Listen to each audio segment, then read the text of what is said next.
All right, everyone, good morning here. So I'm going to quickly get started here this morning.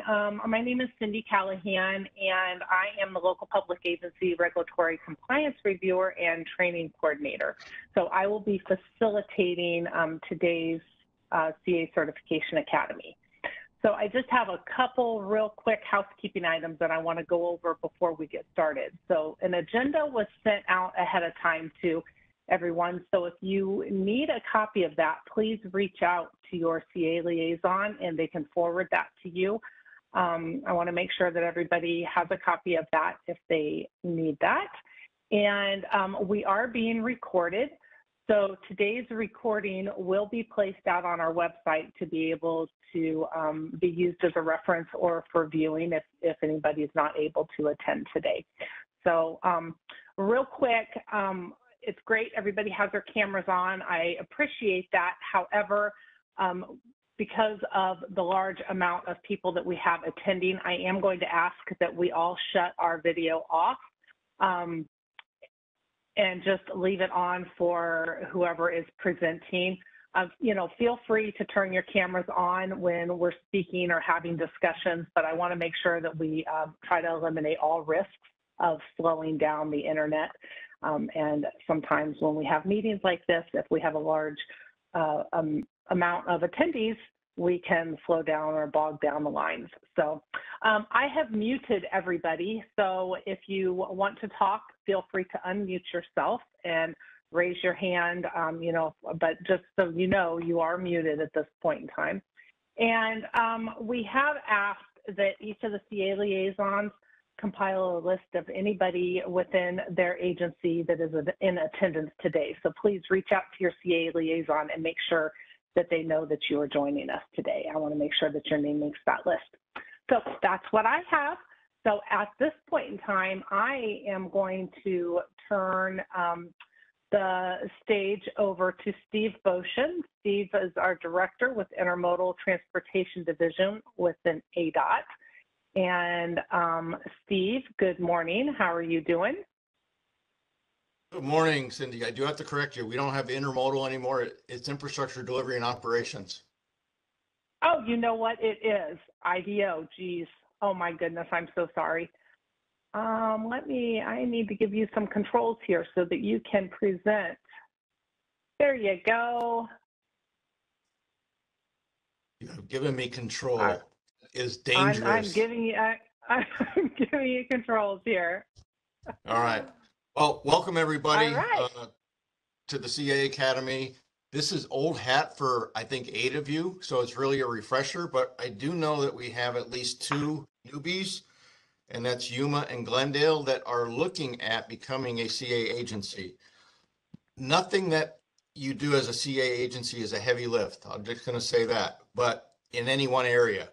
But it does require a back office in many areas, as you're going to hear today, because you're going to hear from 8 different areas today to help you navigate.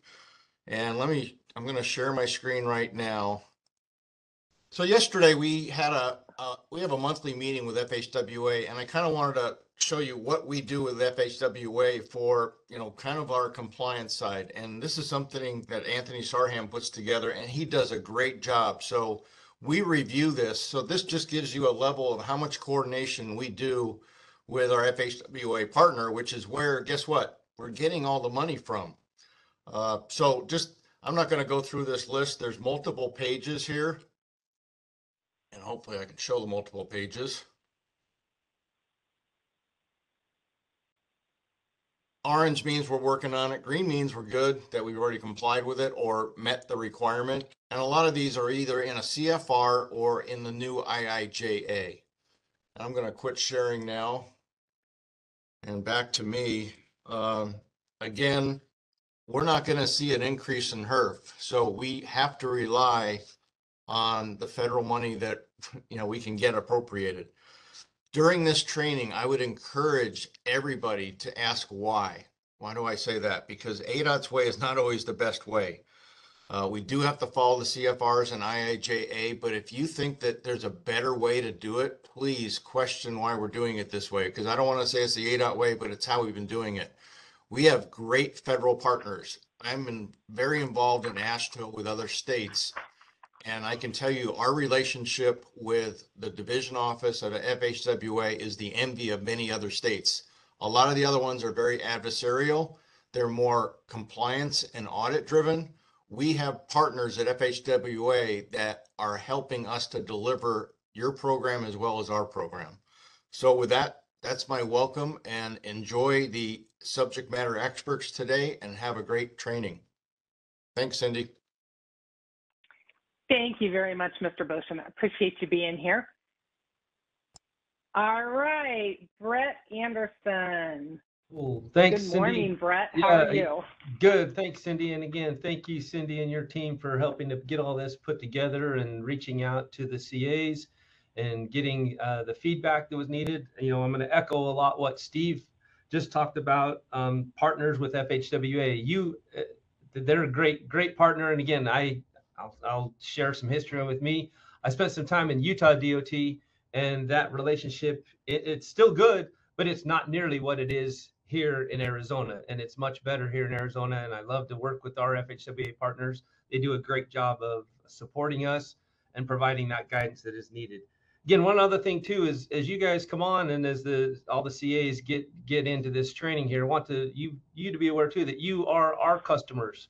You're partners with us as well, and we want to make sure that we do a great job in getting you set up for success. And again, welcome to Yuma and Glendale for them coming on and looking in to see the needs and the requirements that are going on here. Like Steve said, you're going to hear from several of our subject matter experts and talking about everything that needs to go on. By no means is that everything that needs to happen. These are the ones that I feel or that the team reached out to the CAs, and these are the groups that you guys wanted to talk to and have more feedback on. So again, I like Steve's point, ask questions, ask why. We don't want to ADOTize everything, but we've been doing things a certain way. It's been successful, and we've had a good job with this. CA, Certification Acceptance. This is the CA Academy. So all of the groups here today are part of, you've gone through the compliance to be a certification acceptance. That means you can get federal funds and administer those funds and be able to go forward and advertise those projects. That's pretty much it that I had, Cindy. I know we're pushing ahead with the schedule here, and you know, I don't know if you want me to go ahead and introduce the next person, Susan Weber, or if I turn it back to you and let you take care of that. I'll let you run with that and see how this goes. Again, welcome to the training, everybody, and let's have a great day. Thanks, Cindy. Well, thank you very much, Brett. I appreciate that. And as Brett said, Brett, I'm going to let you go ahead and introduce Susan. Good morning, Susan. I'm going to pop in there real quick. Good morning. Thanks, Susan. You're up next, Susan, on the agenda. Take it away. Thank you for that. Good morning, everybody. As they mentioned, my name is Susan Weber. I am one of the area engineers with the Arizona Division of the Federal Highway Administration. As an area engineer, I'm responsible for authorizing funds for projects, conducting project inspections, and giving guidance to ADOT districts, in my case, the Northeast and Southeast districts, about various questions that might come up during the development and construction of projects. One of my collateral duties is to provide programmatic oversight of the LPA program. And that basically means that I just give guidance to the ADOT LPA group about FHWA laws, regulations, and guidelines, and periodically I take a look at how well they're doing. So I'll talk about a little bit more about that in just a moment. So Steve and Brett both mentioned the partnership that we have, and I want to echo that both as a former ADOT employee and now with FHWA. We do have a great working relationship between the FHWA and ADOT. It is the envy of most other states. So that partnership is the duties that are assigned to ADOT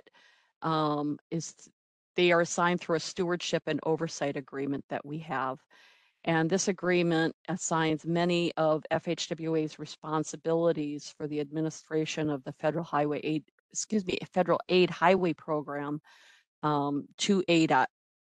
One of the programs that's delegated to the state is the LPA program, which includes the assignment of CA agencies. This means that within the bounds of the federal laws and regulations, ADOT LPA Group is responsible for initiating all federal aid funded LPA projects. Excuse me, I'm having a hard time talking today.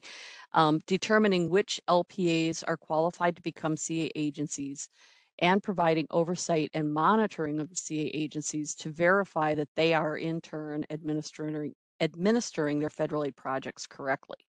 So as I said, FHWA is the federal agency that delegates the authority and the funds for the projects. As such, it's our responsibility to supervise ADOT's administration of the program, and we do this through a risk-based approach. In order to assess where there might be risk in the programs, we periodically do compliance assessment or CAP program reviews of projects that are currently under construction. And sometimes we go to a project site to actually perform an inspection.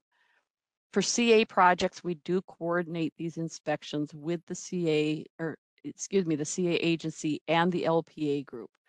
So please don't ever be alarmed if we show up on a project. It's just all a part of making the CA certification program successful. If you do ever have any concerns about whether or not project items are eligible for federal aid reimbursement, please reach out to Rolanda and the CA team, or any other questions about the federal aid program as well. Please reach out to Rolanda and the CA team. They may need to consult with us, but they will provide you with the guidance and the answers that you need. Thank you very much for giving me this moment today, or this few minutes. I'm sure you're going to find the rest of the day very helpful, very informative. And again, to echo both Boshan and Brett, please do ask questions. We welcome them. Thank you very much. Thank you very much, Susan. I appreciate you being here with us today. Thank you. I'd like to welcome all 8 of our current CA agencies and our 2 potential CA agencies. All right, and let's get started. Let me introduce myself. My name is Rolanda Smedley. I am the ADOT LPA Process Manager. Today, again, I'm going to be discussing our Certification Academy. First slide, Ben. All right, Certification Acceptance Certification Academy is offered as part of the certification recertification process. It's available to all 8 of the current CAs as well as any potential CA candidates. We are scheduled to complete the entire process by fall 2024. ADOT will be assessing each agency's capability, capacity, experience, and knowledge to administer federal aid highway program projects. So, what are the required elements of the certification? First, today is the CA Academy. The second is our CA agreement, the policies and procedures which equal the project development program, our resources which equal equipment and tools, infrastructure, and staffing which equals a knowledgeable and experienced agency personnel. Next slide, Ben. This training is designed to assist you in completing the certification assessment package. This is not a training on how to administer your agency's federal aid highway construction projects. By applying to be a certification acceptance agency, you are certifying that your agency is already capable of administering an FAHP project within compliance with processes, policies, and procedures in order. So basically, the CA agencies should have a level of expertise over and above a normal LPA.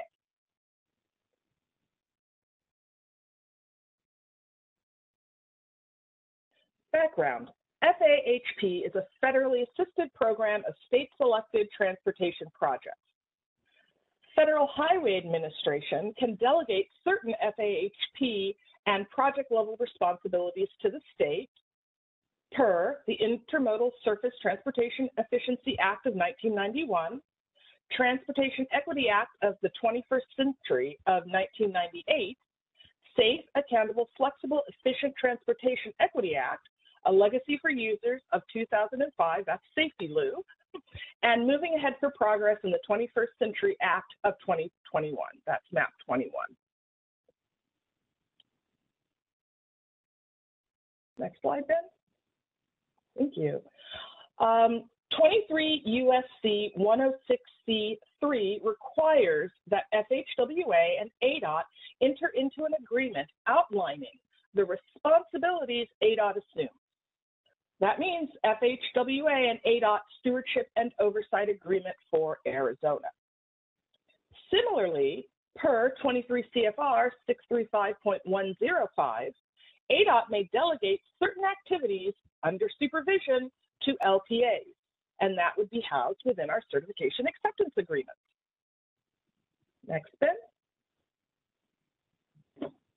This means ADOT is ultimately responsible for CA agency projects. ADOT must provide adequate supervision and inspection to ensure the CAs comply with federal aid requirements on FAHP projects and complete the projects in conformance with approved plans, specifications, and estimates.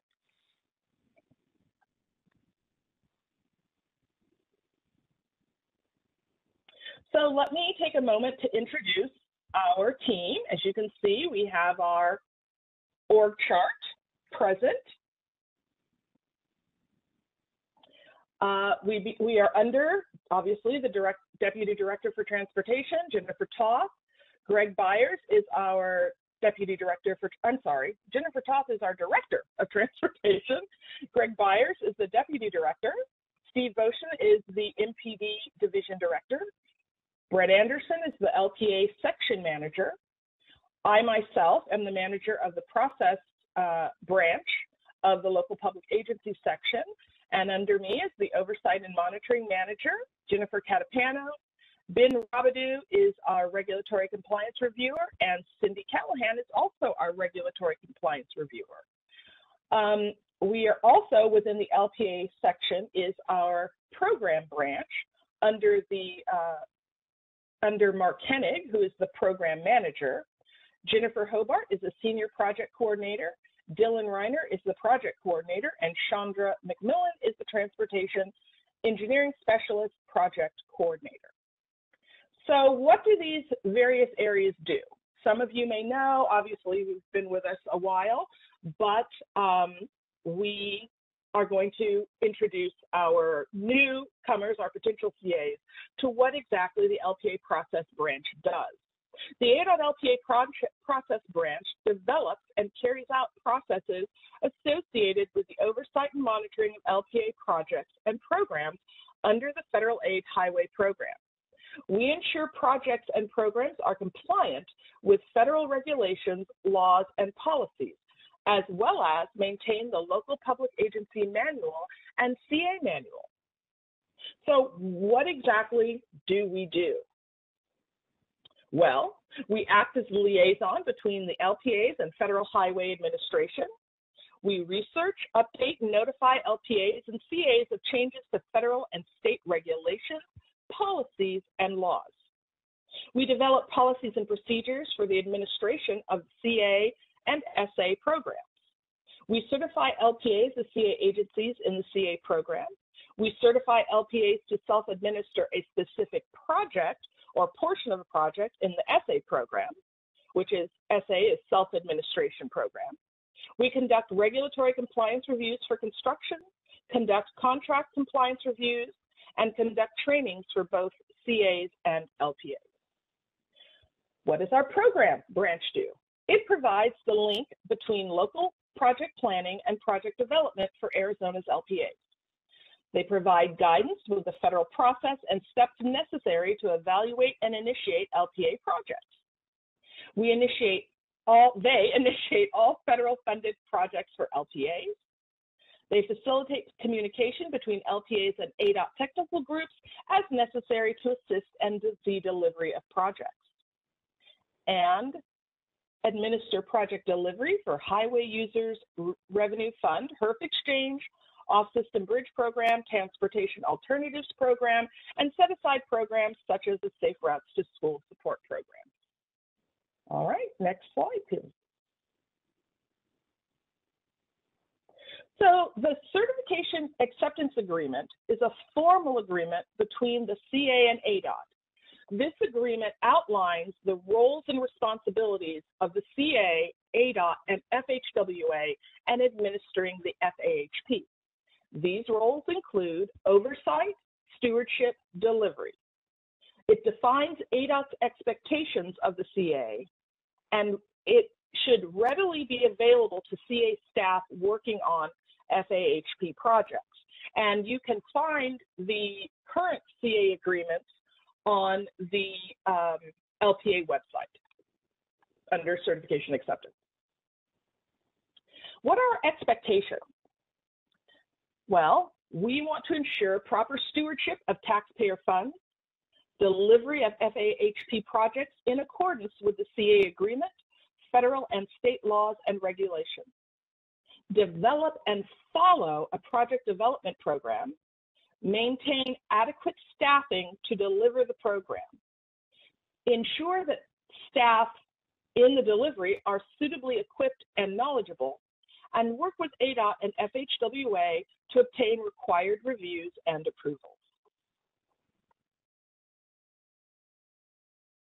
So this slide outlines the project development program. ADOT will assess whether the CA, okay, so within our assessment, we will assess whether the CA has adequate project delivery systems and sufficient accounting controls in place to manage projects and deliver the FAHP. The CA must have documented policies and procedures. Now, these bullet points are the 15 areas in which the CAs will be assessed during certification recertification. So I don't think I need to read those to you, but those are the 15 assessment packets, checklists, mirror the bullets on this page. Okay, next slide. So what are the key CA personnel required of the CA for certification? You need a designated approval authority. That's the contract signatory who is ultimately responsible for the CA's delivery program, who, by their signature, ensures the compliance of the FAHP projects. You also are required to have a CA liaison. This is the primary contact for ADOT. They are familiar with the CA agreement and the ADOT CA manual. They coordinate and communicate with internal staff and assist in identifying appropriate internal staff to address issues when requested from ADOT and FHWA. Additional CA designated personnel. So we have the designated approval authority, the CA liaison. You will need a responsible charge, ADOT coordinator, DBE liaison, right-of-way agent, and Title VI coordinator. This is in accordance with 23 CFR Section 635.105C3. The CA agency must be adequately staffed and equipped to perform necessary work efficiently and cost effectively, including the supervision and training of staff. The CA agency must identify the designated qualified personnel. Okay. All right, changes in designated personnel. The CA must notify the ADOT LPA section manager, that's Brett Anderson, in writing with a CC to the LPA process manager, myself, of the CA's plan to reassign the duties to existing staff or fill the vacated position. The following information must be provided: name of departing personnel, date of departure, name of replacement, be it interim or permanent. If this is interim personnel, then upon the hiring of the permanent replacement, another notification should be sent. Title and contact information and date replacement assumes the role. If a designated position cannot be filled, then the responsibility of the role will revert back to ADOT. Okay. Next slide. Communication protocol, we use a hierarchy approach. ADOT will manage all communications with FHWA. The CA agency must refrain from contacting FHWA directly. If the CA agency needs to meet with FHWA, ADOT will arrange the meeting. So essentially, if you need something, you have a question, you come through ADOT, and ADOT will ask the question or make the meeting with FHWA, and vice versa. If FHWA needs to communicate something to the CAs, it comes through ADOT to the CAs. In regards to the CA program, if you are in a direct recipient grant program, this communication does not apply. But within the CA program, these are the means of communication with FHWA. All right, so contacting ADOT, the goal is to resolve issues at lowest level whenever possible. The CA liaison has many tasks, and one of them is to disseminate information to their subject matter areas. Their staff, colleagues, technical areas, finance, whatever other groups are within your agency, the CA liaison is responsible for disseminating that. They must be mindful in communicating information from the LPA process section to the appropriate parties within their organization. So the way the communication process is set up, the CA liaison, should they have a project-specific need, they will engage the ADOT project manager. Now, if it is project-related, obviously they will delegate that often those responsibilities of communication to the engineer, to the project manager, the CA agency project manager. We understand that there will be different levels of direct project communication. However, when it is an issue, and for the most part, any communication should, depending on your agency's policies, have a CC to your CA liaison. When there is program or process specific needs or issues, that definitely goes through your CA liaison to the oversight and monitoring manager, who will disseminate that as required. If you have a project level issue that you feel is of significant weight and would benefit from the LPA process section notifying or knowing of it or being informed of it, always feel free to CC either the O&M manager or myself, just to keep us in the loop. It is not necessarily a requirement, but if that is something you as the CA liaison would feel more comfortable doing, it is no problem to CC of the LPA process section. Okay, next slide. So oversight and monitoring, or as we call it, O&M. As Susan mentioned, O&M is happening at every level. FHWA has its oversight and monitoring requirements, which are compliance with their CAP reviews, their PODIs, which they don't do that much, and fire reviews. ADOT, you may get an audit from the audit section, you could have a contract review, you could have a performance review, we do our regulatory compliance reviews. Those are all means of oversight and monitoring, and even the CA has their own oversight and monitoring tools. Those are internal systems that you should have in place to monitor your programs and processes so that you are always in compliance and there are never any other compliance issues when it comes to your FHWA or ADOT reviews. All right. So why do we do O&M?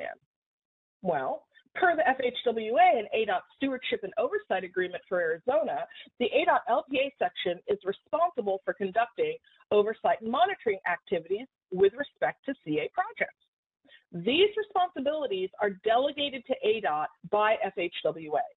The program and project level oversight and monitoring activities, some of which we've discussed, guide ADOT toward achieving quality assurance with delivery of the LPA program. So what is stewardship? Well, it's the efficient and effective management of the public funds that have been entrusted by FHWA. Oversight, the act of ensuring that the federal aid highway program is delivered in accordance with applicable laws, regulations, and policies. Monitoring, to check project and program activities at regular intervals in order to find out how these facets are progressing or developing to ensure proper conduct. And compliance, plan and systematic actions necessary to provide confidence that delegated approvals comply with federal and state requirements and standards. Next slide, please. Oops, I went too far. So, what are the benefits of O&M? Well, first of all, O&M as it applies specifically to our process, to the LPA process section process. It should be used as a learning tool, a self-assessment. It evaluates effectiveness and internal delivery process. It assesses the agency's strengths and weaknesses. It allows for continuous improvement. It identifies and shares best practices, identifies internal training needs, and ensures that policies and processes remain current and up to date. Next slide, then. So each year, we do the CA annual report. And ADOT will request an annual report from each CA agency to document and evaluate their performance during this federal fiscal year. These indicators are the accomplishments, such as the number of projects initiated, those completed, status of the delivery program, internal oversight monitoring assessments, and goals for the following year, things that are training needs, process improvements, things of that nature. So how that works is that ADOT will provide a reporting template and performance measures to the CAs by mid-September of each year. And the reports are then due back to from the CAs to ADOT no later than October 31st of that year. So again, you should be receiving your forms in mid-September, and you will complete them by October 31st. So let's talk about the certification process. You've all had access to some form of the assessment packet checklist since June 22nd, and each checklist has its own specific due date. We will be, after this training, we will be making any additional amendments to those checklists, and they will the revised versions will be put on the website, and you will be notified when they are available at that time. So on June 27th of this year, the website launched, and we sent a kickoff letter in July of 2024. In the certification acceptance manual updates will occur between June 23rd to April 24th. Today, August 16th, we are having our academy. From September 2023 to March 2024, the checklist will be up for submittal and completion. And just to let you know, the share file access so that you can upload your documents and completed assessment packets will be granted to the CA liaison 3 weeks prior to the assessment packet due date. And we are limiting access because the share file is only active for 90 days. So we want to give enough time for the process, each assessment process to complete. So we will make it available to begin uploading documents 3 weeks before each due date. Okay, from October 2023 to April 2024, we will be working on the certification, the CA agreements. The draft agreements will be under review from October 2023 to April 2024. We will provide the draft agreement to the agency or the final draft to the agency by April 30th, 2024. And then the final signed agreements should be completed by September 2024. So we're trying to give plenty of time for review, plenty of time for it to go to your boards so that we can have them signed at the beginning of fall 2024. And then on to our last slide. This is the CA manual review process. It's in 5 phases. It began in June of this year, and from June to September, the LPA process section has been going through it, incorporating suggestions we have received over the last 4 years, along with anything regulation that has changed or process change. In a few weeks, we will be sending, or in a week, we will be sending it to the subject matter experts within ADOT for their review. It will come back to the LPA process section, and then in November, we will send that out to the peer group through your LPA peer group liaison, so that the peer group, as they did during the last certification cycle, met as a group and suggested changes and amendments. It will come back to us in end of December, so that from January through March, the LPA process section and subject matter experts will have a final review, and the finalized manual will go up on the website in April 2024.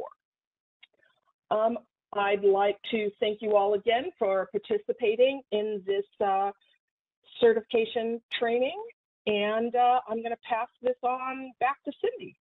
Or actually, I'm going to pass it on to Jennifer.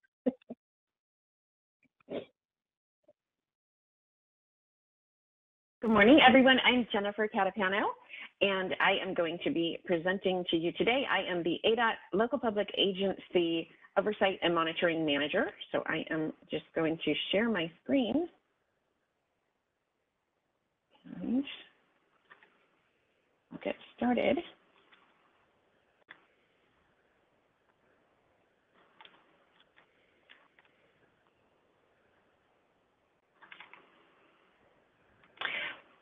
Can everyone see my presentation? I want to make sure it's up on the screen. It is. Thank you, Jennifer. Yes. Perfect.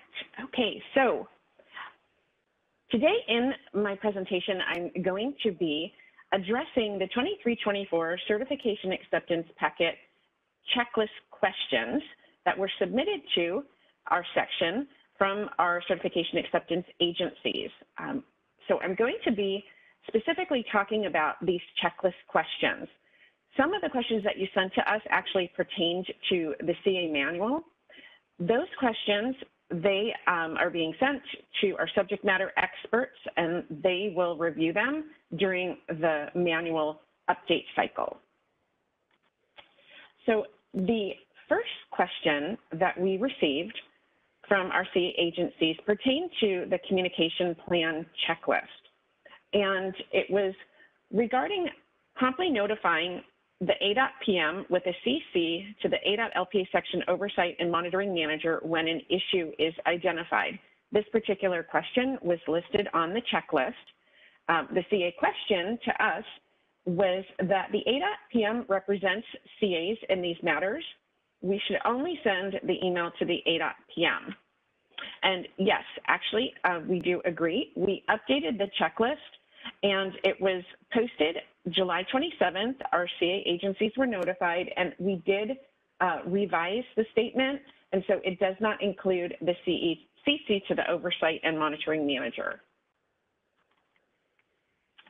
The next checklist that I'm going to discuss with you pertains to procurement of materials and or install. This particular checklist is going to be reviewed by our ADOT procurement group. They couldn't join us today, so I am addressing these questions on their behalf. The CA question that you posed to us was the ADOT procurement checklist. The checklist from the ADOT procurement office was not posted to our 2024 certification process website. We did see that oversight and we updated our website, and that was completed back in July on the 20th, 2023. And we have another question pertaining to procurement of materials and or install. The checklist question is, show verification of employment records of contractors and subcontractors using E-Verify. The CA question is, the question is not applicable to CA agencies verifying contractors' employment activities. And the ADOT response, which is from our ADOT procurement group, is that E-Verify, it is a state requirement, not a federal requirement. The question cannot be removed. Materials only solicitations using federal funds default to state requirements if the state's requirements meet or exceed federal requirements. Verification of compliance with the Arizona Legal Workers Act is required for active service contracts, not bidders. And if anyone is interested in seeing the Arizona Legal Workers Act requirements, you're welcome to email me and I'll be happy to send them to you. The next checklist that we're going to address questions on is Materials QA Program.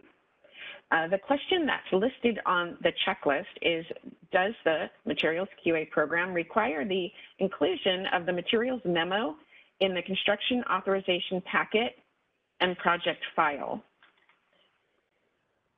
So the CA question to us was that ADOT usually requires 3 separate material-related reports: a geotechnical report, a pavement design report, and the materials memo. Is it adequate for a CA to include the materials required in geotechnical and pavement design reports? ADOT's response from Materials Group, unfortunately, they could not join us today. If the submittals contain the materials certificate log, approval for both pre-construction and final approvals, it should not be an issue. Another question that we received from the Materials QA Program, the checklist question is, the Certification Acceptance Agency attests to the following, and the agency has the option to check one of these options here. No changes made since 2019, or the following changes since 2019 are noted above. The CA question is, if checking the box stating the following changes since 2019 are noted above, do I need to list the changes?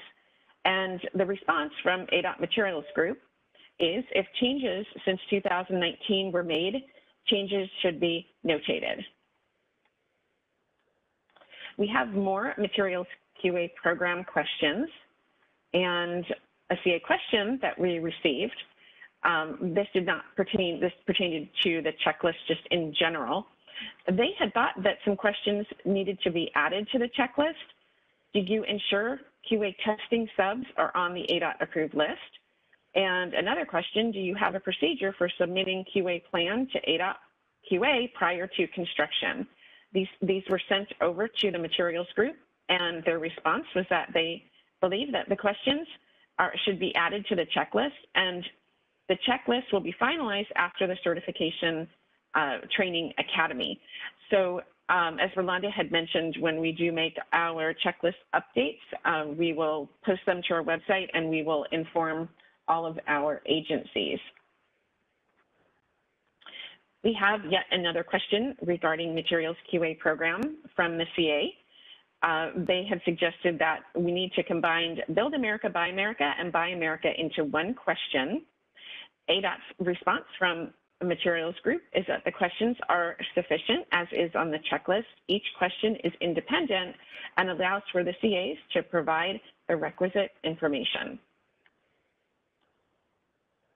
So we're going to move on now to bid analysis and award procedures.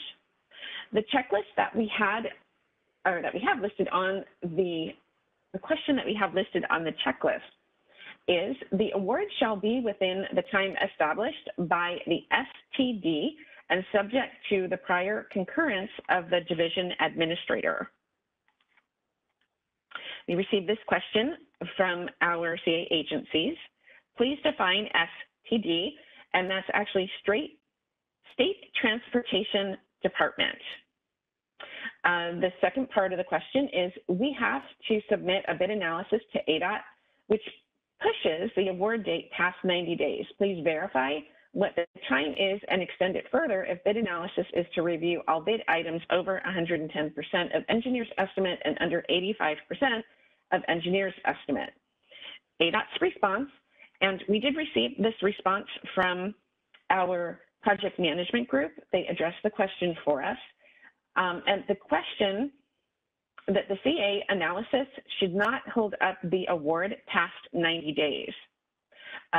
Some of the reasons for the delay, if there is a delay, it's usually related to funding or receiving additional funds from MAG and TAG. And also, to extend the award date, a CA can ask the low bidder if they will hold their costs for a particular number of days or months. We have more checklist questions, and this pertains to reporting procedures, the reporting procedures checklist. Do the reporting procedures require our CAs to submit monthly construction schedule updates on federal aid highway program projects to the ADOT project manager, and also to submit quarterly progress reports on federal aid highway program projects to the ADOT project manager if applicable? That's the question that we received from our CA agencies. Is there a need to have monthly and quarterly reports sent to the ADOT PM? And the response from our project management group is that for non-construction subphases, design, right-of-way procurement, the CAs will report quarterly, and also the CAs will submit monthly schedule updates for construction projects. We have more questions. These pertain to audit and oversight procedures to that particular checklist. So do the audit and oversight procedures address the following? Conducting independent construction inspection reviews on construction projects. The CA question that we received provide additional clarification on conducting independent construction inspection reviews on construction projects. And the ADOT response, the question will be amended to align with the CA manual, and that will be on page 15. Independent project reviews as follows. Construct independent project reviews on construction projects. So we will make that modification for you after the training today. And again, when we update that information, you'll be sent a communication.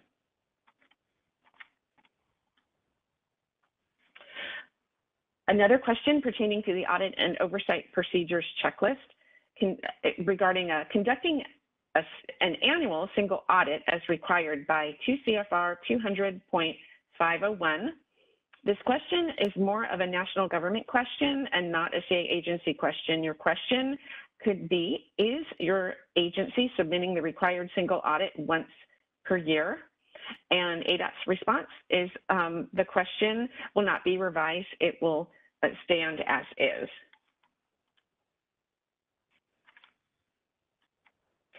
Another question pertaining to audit and oversight procedures, maintaining review of audit records, including findings and corrective actions. The CA question that we received, this is a retention question that all city governments must follow. This question is slightly out of the CA agency line of requirements. And ADOT's response, we will leave the question as is, and it will not be revised, so it will stay on the checklist. The last question we received pertained to the project manual checklist, and our CA agencies had asked about the Build America, Buy America, BABA requirements. The CA manual only references Buy America, not BABA. Please revise if there will be an update to the CA manual to incorporate BABA. Absolutely, BABA information, we do plan to add that into the 2024 CA manual. BABA specifications, just as a reminder to you, they were sent to our CA agencies on February 6, 2023. And ADOT LPA section, we're actually working with an ADOT subject matter expert on BABA best practices training, and we're hoping that that's going to occur within the next 90 days. So we will be working to get that set up for you, and we'll provide that training as an opportunity to learn a little bit more. So just as a reminder, as Rolanda mentioned, and as I stated, when our checklists are updated, when they're finalized, they'll be posted to the LPA website, and a notice will go out to our CA agencies so they are aware of any revisions that have taken place. And that's all that I have today. Thank you. Cindy, I'm going to pass this on to you. Great. Thank you, Jennifer. I appreciate that. There's a question out here from Ruben that says, can there be more detail? Could more detail be provided on what will constitute a good independent construction review? And can someone share a sample? Is that something we want to address later on today? Or Rolanda, would you like to go ahead and address that right now? Well, a good independent construction review. Okay, I can just take a moment to say that the independent construction review is basically, if you think of it as a sort of a peer inspection. So anyone even within your organization who is independent of the project. So if you, I'm going to make an example. If you have two inspectors, one is working on project A, the other is working on project B, and you are wanting to do an inspection of the materials portion of your projects. Inspector B can do the independent review of project A, and Inspector A can do the independent review of project B. Now, ADOT has this an example of their review process, their independent review process, and they use their quant list. And we can, and that would be for their, I believe, the materials. Am I correct, Ben, Jennifer? Am I correct in that statement? Yes. Okay, so what we can do is send that to, make that available as a best practice that you can take a look at. But these reviews can be of other areas of the project development. So you might do a review of your payrolls. You might do a review of your employment records or your timesheets. They are actually, in fact, listed. The options are listed on the annual review. The question that we asked is, did you, I don't know it verbatim, so I'm pulling it off the top of my head, what independent reviews were completed, and we will have the different areas of the project development system for you to say whether or not you completed the independent reviews in those areas. So we can also, which I don't know, I did not mention, and I meant to mention in our timeline, that following this, we will be offering ad hoc training. So our hope is at the end of this review and looking at some of the assessment packets more in depth and the processes more in depth, if you have an area that you feel you would like more information on, then we can do some ad hoc training. So that's just sort of a very brief, like I said, we can give you the materials quant list so that you can see what would be used for an ADOT materials independent project review. And if you needed more detail and more information, we can maybe get someone to do a ad hoc sort of training working group, something like that. Did that help you with your question, Ruben? And you can come off mute. Yes, yes, thank you so much. You're very welcome. Okay, perfect. Thank you very much, Rolanda. All right, everyone. It is 9:15, and we are going to get started again. Good morning, Patricia. I see Good your morning. presentation loading. Appreciate you guys being here this morning. Perfect. All right. At this point in time, I'm going to turn things over to Patricia with FMS. She's an accounting manager, and go ahead when you're ready. Good morning. My name is Patricia Kozachka, and I am the accounting manager of the program and project funding unit, which is made up of resource administration, project accounting, and final voucher. We also have Elise Maza, the program and project funding administrator, who is here available to assist with any questions that you may have. Today, during the next hour, you will be hearing from several individuals from the Financial Management Services Division. You will be hearing from Allison Hart, the Resource Administration Manager, and Maria Coronado, also from the Resource Administration team. Michael Bruder, who is from Fiscal Operations. He is the Contracts Payable Supervisor. And then finally, to end the presentation, you will hear from Sophia, the Final Voucher Manager, and Fong, the Final Voucher Manager Team Lead. So for our agenda today, we will try to follow the financial management procedures assessment questions, which are broken out by project lifecycle. So the purpose of this section is to ensure that the CA agencies establish and maintain effective internal financial and accounting controls over FHWA awards and ensure federal aid funds are being managed in compliance with federal and state regulations. So first, we will go into the project initiation and authorization section, followed by the project management and administrative functions section, and then we will end our presentation with the project closeout process. If you have any questions throughout the presentation, please feel free to type them in the chat. We're going to do our best to answer your questions throughout the presentation, and then after each section, we'll take a moment to answer any questions you have as well. So the first section of the Financial Management Services Assessment is project initiation and authorizations. In the next few slides, you're going to hear about what the expectations are regarding project initiation, authorization, and some timelines surrounding this first step. You will hear throughout several slides topics such as inactivity and federally eligible costs. These will guide you to ensure the procedures you put in place meet the requirements for the following two questions. Describe project authorization request timeline to ensure expenditures will be requested for reimbursement within 180 days of authorization to prevent projects from being federally inactive. And the second question, require federal authorization before eligible costs can be incurred. I will now pass the presentation on to Allison Hart, the manager of the Resource Administration team, and Maria Coronado. All right, good morning, everybody. Hopefully you can hear me okay.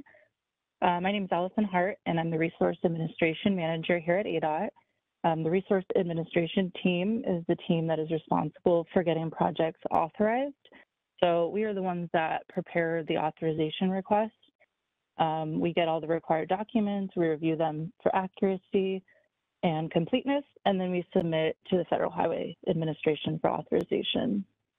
So in the next couple of slides, we will go over at a high level what the initiation process for a project looks like, and then what the authorization request includes, as well as our timeline for each of the steps. So in general, a project is first established in the TIP, and the CA agency then requests project initiation, a federal project number, and an ADOT project number from the ADOT LPA section before the project development process begins. For the project initiation in relation to resource administration, once the CA agency is ready to get the project authorization going, they would work with their ADOT contact and provide the necessary information. This would include things such as a letter from the CA agency, a recap of the funding being requested, and then potentially a map of the project location, depending on the type of project. So the CA agency's ADOT contact would actually be the one to initiate project authorization with resource administration by sending us the required documents via email to our shared resource admin inbox, which is listed there on the slide. We do ask that you request authorization when the project is ready to begin, as this will help you avoid any federal inactivity on the project. This will also be discussed a little bit more in later slides. Last thing to note about initiation, a project must be fully authorized by the Federal Highway Administration prior to the project starting. If this is not done, then any costs that are incurred are federally ineligible for reimbursement. So very important that that is authorized fully first. So in the next couple slides, we'll talk about, again, just what goes into our authorization request, as well as some of the timelines to basically get the project authorized. So I will hand it over to Maria, who is one of the individuals on the Resource Administration team who prepares authorization requests.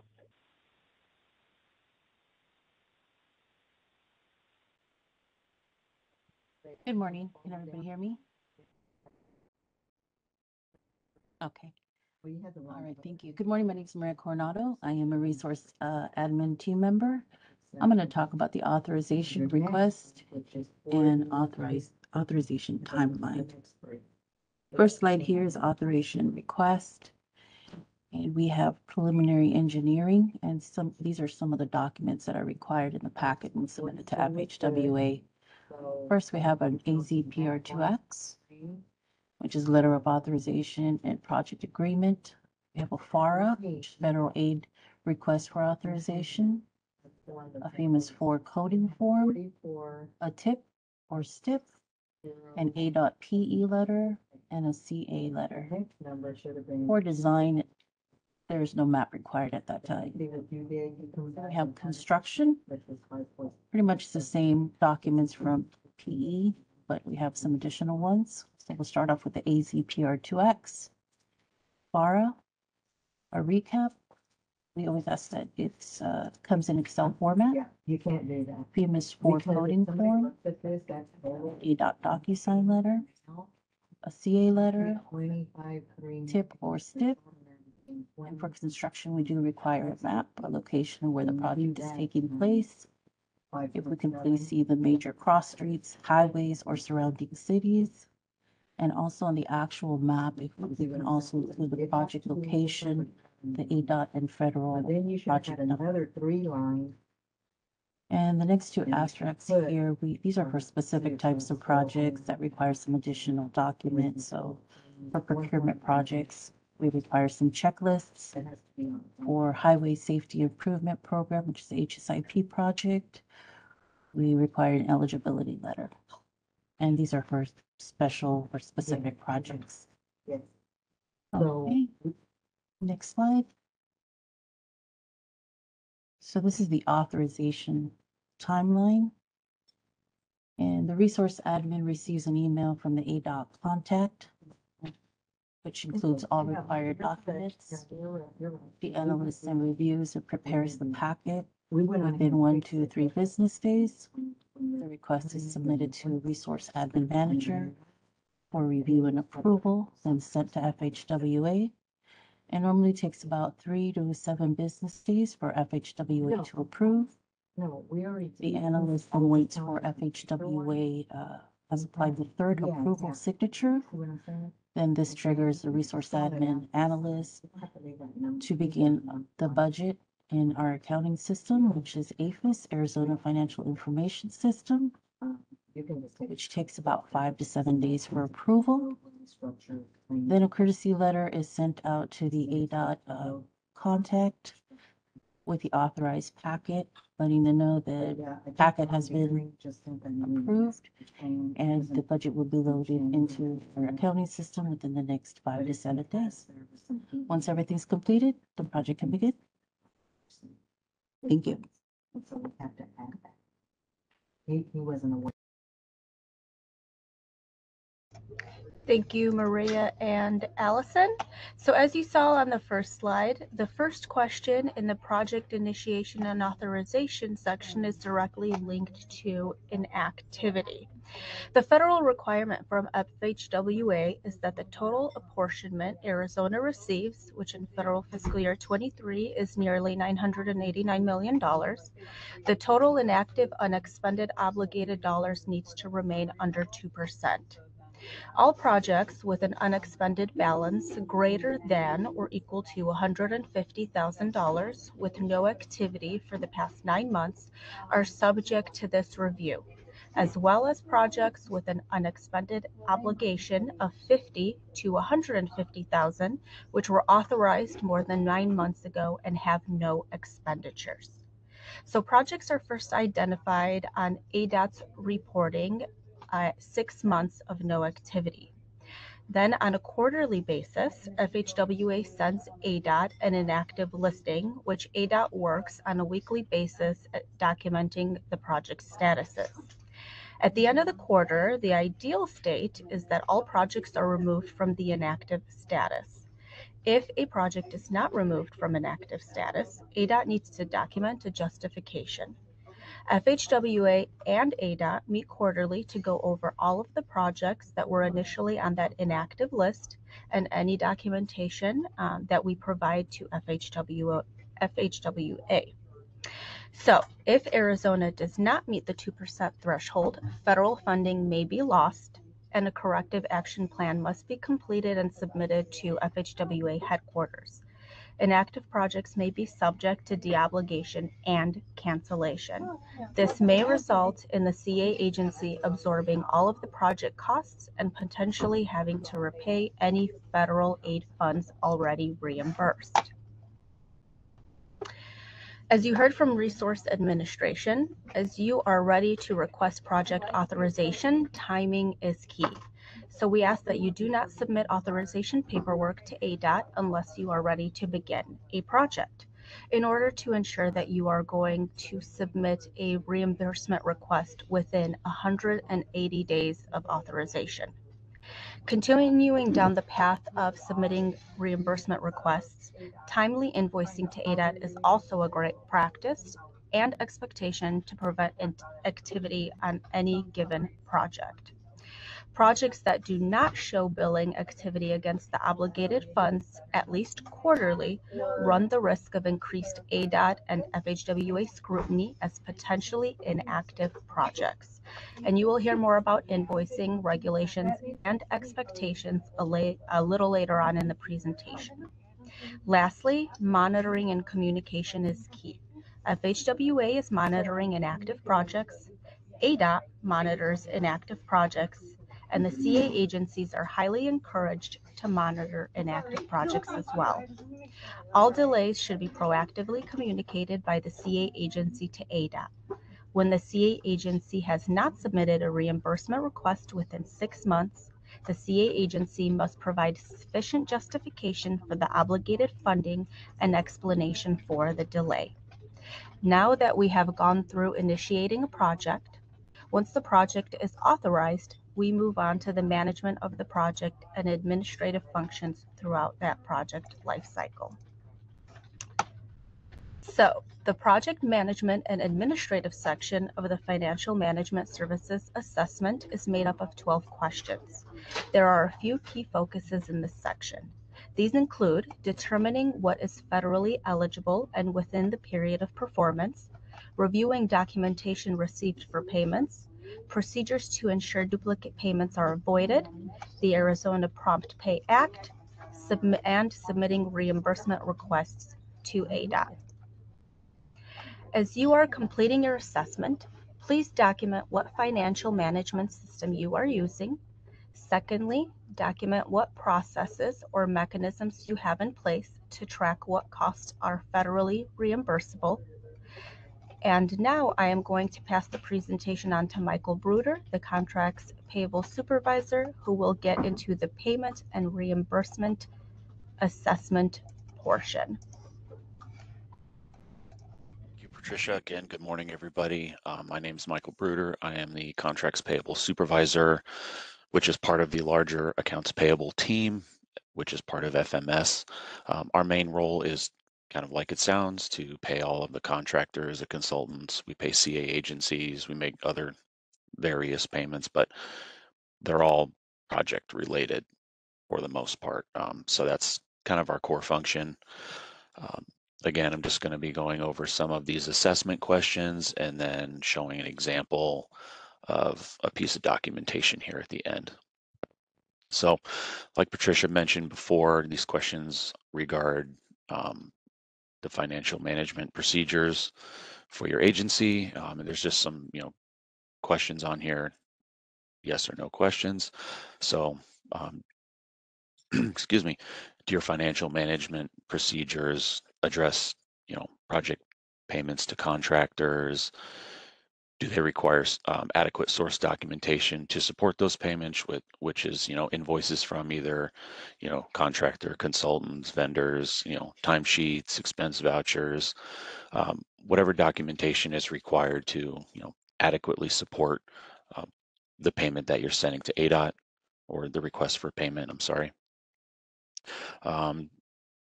Do the procedures excuse me, sorry, identify the approval process before making payments to the contractor? Do your procedures identify a process for avoiding duplicate payments, which is a big one? And then, of course, do they comply with the Arizona Prompt Payment Act? And just kind of a high level overview of what that is. Essentially, it means that ADOT should pay the CA agency within 21 days of receipt and acceptance of a valid invoice and the goods and services related to it. If we reject the invoice for whatever reason, that clock starts over.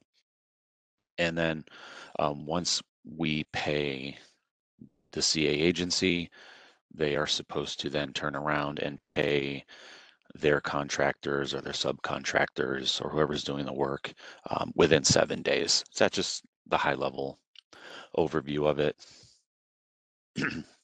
All right, next slide, thank you. Just a few more questions here. Do the financial management procedures describe the process for seeking federal reimbursement through ADOT, including the documentation attached? And this is a big one for my department and as well as other departments as well, but does it describe the process to submit documentation itemizing match has been met, relating to what the federal reimbursement requirements are? A typical percentage that we see is 5.7 match on projects. Sometimes that's a cash match, sometimes it's an in-kind match or a non-cash match. But of course, CA agencies have that ability to provide a non-cash match on projects. And then this is an important one. I know it's been touched on at least once or twice already, including a quarterly reimbursement billing process. And again, that's to keep projects from going inactive on the federal side. The ideal state or the ideal scenario would be that even if there is no activity, that the CA agencies would submit a $0 payment request if there aren't any reimbursements necessary in a given quarter. And that actually serves a few functions. Obviously, the first function is that we know that you submitted it. Because if we get nothing, there's the assumption that like, oh, you just didn't bill us. You're not complying with the quarterly requirement that we have out there. So submitting a $0 payment report if you don't have any expenditures for that quarter just lets us know that you're reviewing the project and hey, there wasn't any work done. And then also for my team in particular, we have sequential payment reports that we put in a database, and we don't want any gaps. So even if we receive a $0 payment report, we will still log it in our database in order. That way we can have a sequential ordering. And then this doesn't, directly apply to the CA agencies, but we get $0 payment reports from our engineering consultant section when they apply. And then we also get monthly contractor estimates that can be $0 as well. So it looks like there's a question on the $0 request. We can wait till the end if you'd like, and I can readdress that, but yeah. All right, last slide here. So I'm not sure how many CA agencies are aware yet, but we are trying to roll out this new payment report form, PR form for short. The main purpose is to use one standardized form that meets the needs of the various groups within ADOT. You know, Final Voucher has some things that they're looking for. My team has some things that we're looking for.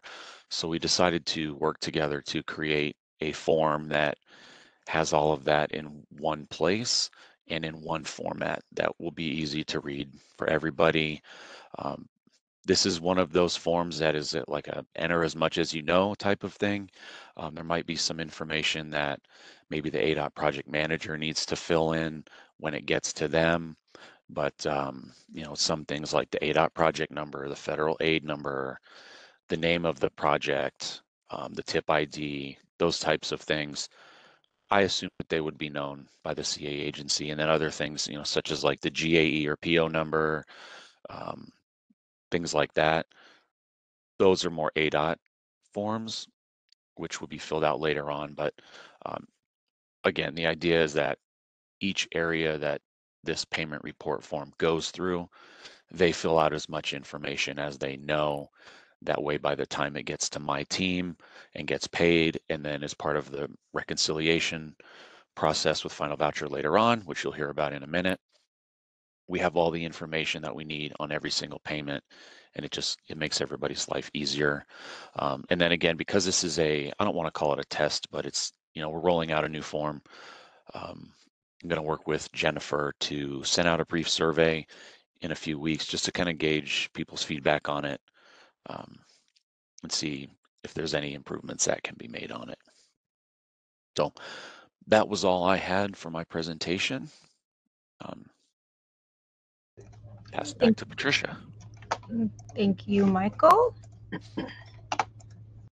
All right, so the last two assessment questions in the project management and administrative functions section deal with project end dates and communicating extension requests.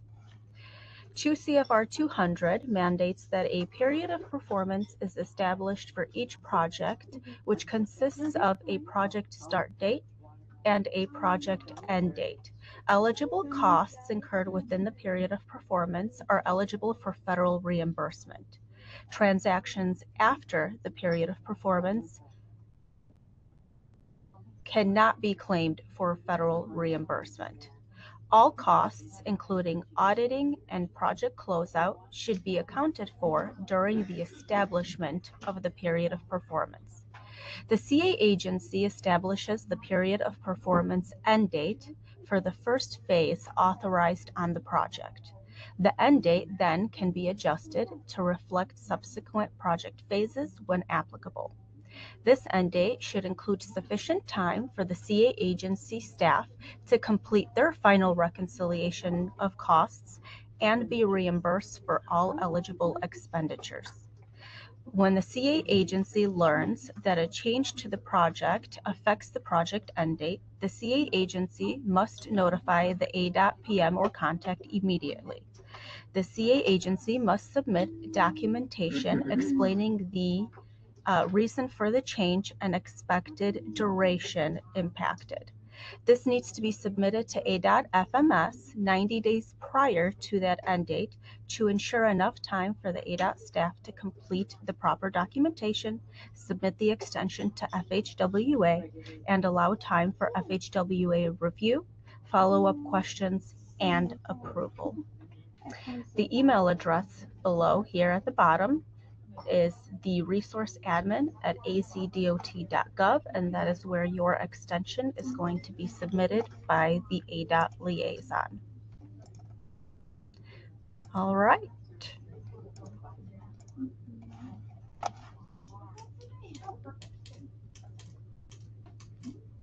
Okay, so if work is performed after the end date, as I mentioned, it is ineligible for federal reimbursement. And one specific change that has occurred is that effective November 12th of 2020, there is a new guidance that went into place, and basically it states that the project must be submitted to FHWA no later than 120 days after the end date. So what that means is that project needs to be submitted to ADOT for closure, submitted to the Final Voucher team, reviewed, reconciled. Any amount due to and due from needs to be resolved, and that project needs to be submitted to FHWA, reviewed and approved by them. So it is extremely important to get these projects closed very promptly. All right. Over the past several years, FHWA has really placed a huge focus on the period of performance and the project end dates to ensure that projects are being closed timely and unexpected balances can be promptly released and repurposed. So now I will pass the presentation on to Sophia, the final voucher manager, and Fong, the final voucher lead, where they will walk you through the project closeout section of the assessment. Patricia, Yes. before we move on to Sophia, can we go ahead and address, because we have some stuff that's been in the chat, so can we go ahead and address that? I believe most of it has been covered, but I want to make sure that all of that has been covered before we move on to the closeout process. Sure, absolutely. Cindy? So I know I saw a note in there from Dana that she would like that clarified, that she is the CA agency contact with PMG. It says she is listed as the PM for the CA projects. So she is the contact person for PMG. But everything else, has everybody's questions been answered?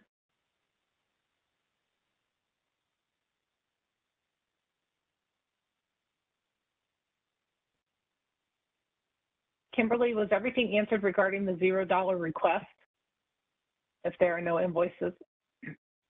I mean, yes. I'll just say yes. So, I mean, it just becomes very cumbersome if you're sending $0 requests. Hopefully, if you have no more invoices coming, you're closing out your project. Obviously, that would be ideal. But there are times where you're waiting for final paperwork to come through. It puts extra work on the agencies. So, but yes, I understand. Okay. A question was asked about, will the payment report form then need to be submitted in an Excel so ADOT can fill once they do it? It says once they do it once, the numbers ADOT fills does not change, correct? So yeah, the form that we sent out or will send out is in Excel format. So if it gets filled out and then sent back in the same format, ADOT can put whatever information it needs to in there. I'm not sure, once they do it once, the numbers ADOT fills do not change. I mean, there are some items at the top that might change, like the billing period. That's actually like the period that the work was done. If that's entered by the CA agency, great. Like if they know that the billing period was, July 1st to July 25th, they would put that in there. We wouldn't mess with it. Same with payment report number. But any of the informational items at the top, if ADOT has to enter them in, they're not going to change because, the project number doesn't change. The vendor, like things like that on the top that we would enter in or might enter in, they won't change. And then the amounts in the summary for work for which payment was requested section, like the financial section, those numbers won't change except for, on a monthly basis or quarterly basis when the payments come in. I hope I answered the questions that you're asking. Okay, great. Kimberly, go ahead. Yeah, I guess my question would be, because we sign all of ours, which they should be, we have actually 2 people sign it. So it's actually, excuse me, it's scanned and then sent. So it wouldn't come across as an Excel document because it's signed paperwork. How is it expected to stay in an Excel? I think that's what Maria's question is, because, or maybe it's not, but traditionally we fill out the form, scan it, or save it as a PDF so that it can be sent for DocuSign to our other people that need to sign off on it.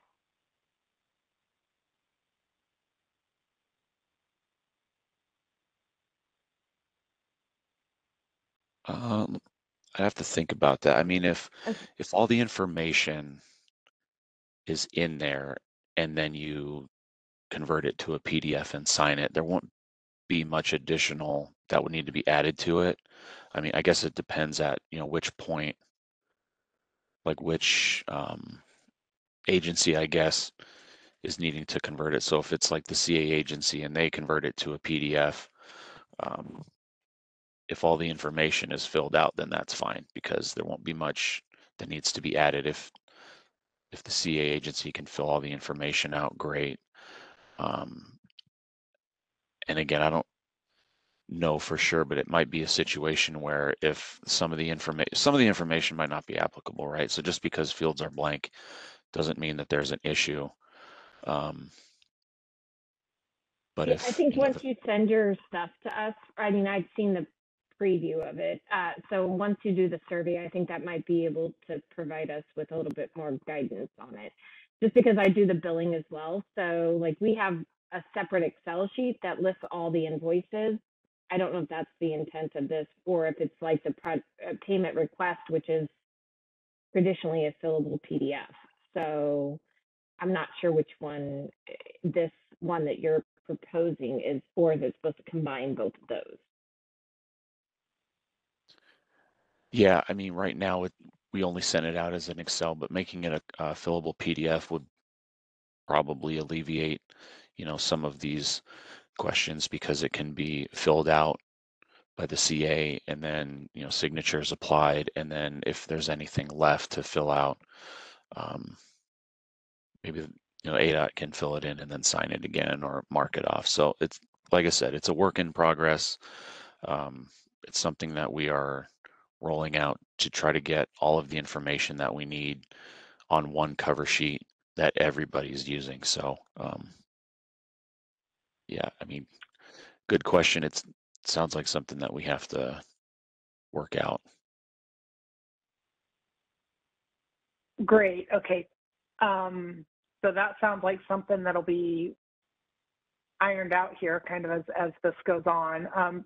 Patricia, could you address a zero pay request? I see you have kind of a comment in there, but would you like to address that further? Sure. About Yeah. if that clears an inactive project? Yeah, sure, no problem. So the $0 pay request does not clear an inactive project. The only real way to clear an inactive project is to actually have a reimbursement that flows through our FHWA billing, meaning you submit a reimbursement to us, we submit it to FHWA, or we then at that point discuss that there is excess budget on the project that is not needed, and we would reduce that budget below the FHWA threshold. What the $0 invoice does is, at the time the critical inactive list comes out every quarter, we then see that we received $0 invoices from a particular agency for a particular project. We know that we are not missing invoices. So then that conversation is a little bit different between ADOT, the CA agency, and FHWA. It's determining what is the future need of that project, and do we then reduce that budget below that threshold. So as an example, for our critical inactives for this coming quarter, September, there's over $18.5 million of critical inactives. And of that, $12 million is CA agency projects that we are waiting on an invoice for. So a significant portion of our September critical inactives is just waiting on reimbursements. So if we were to receive $0 invoices, we would be able to catch that up front and quicker and sooner to then prevent your projects from even being on the critical inactive list.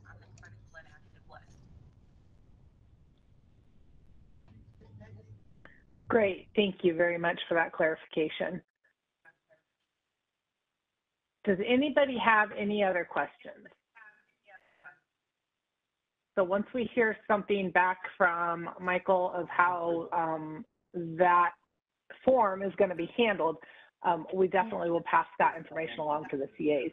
Kimberly, go ahead. I see your hand. Thank you. I'm so sorry. I'm trying not to be the problem person, but with what Patricia, I'm sorry. If you get lost. With regards to what you just said, shouldn't that be being captured in our monthly check-ins that we're required to provide to the ADOT PM? shouldn't they be sharing that, and or shouldn't that be shared amongst the ADOT staff, whether it's finance and or whomever? Because for myself, I send a list of every single project, when the last time we had our reimbursement, how much we've reimbursed, or how much of the federal money is left, and when our end date is. So, I mean, I understand, yes, it helps with showing that we're paying attention to reimbursements, but I mean, obviously, I don't know. And I'm not trying to be combative or anything. I'm trying to make it so it's easier for agencies as we move forward, but also we provide a lot of that information about where the project is with the CA or with our project manager. Traditionally on a monthly basis, if not on a quarterly basis when we meet with them. So I'm just throwing that out there as a possible option for, and maybe it's the ability for internal communication assessment. I don't know. Yeah, absolutely. There is definitely room for opportunity with regards to internal communication. And then I just did want to clarify, quarterly reimbursement requests are an expectation. $0 quarterly reimbursement requests are a suggestion.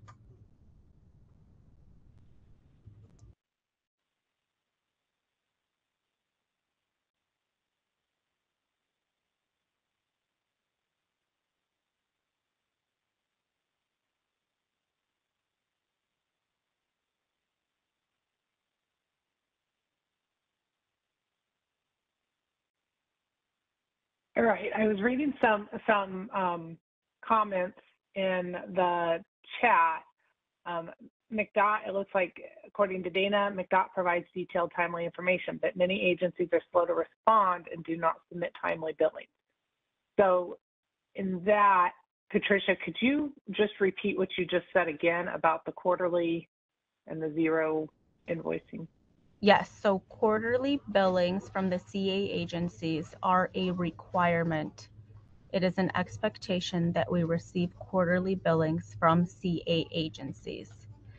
The $0, so basically if you have a quarter where you don't have a billing, the $0 submission is a suggestion, but it is not a requirement.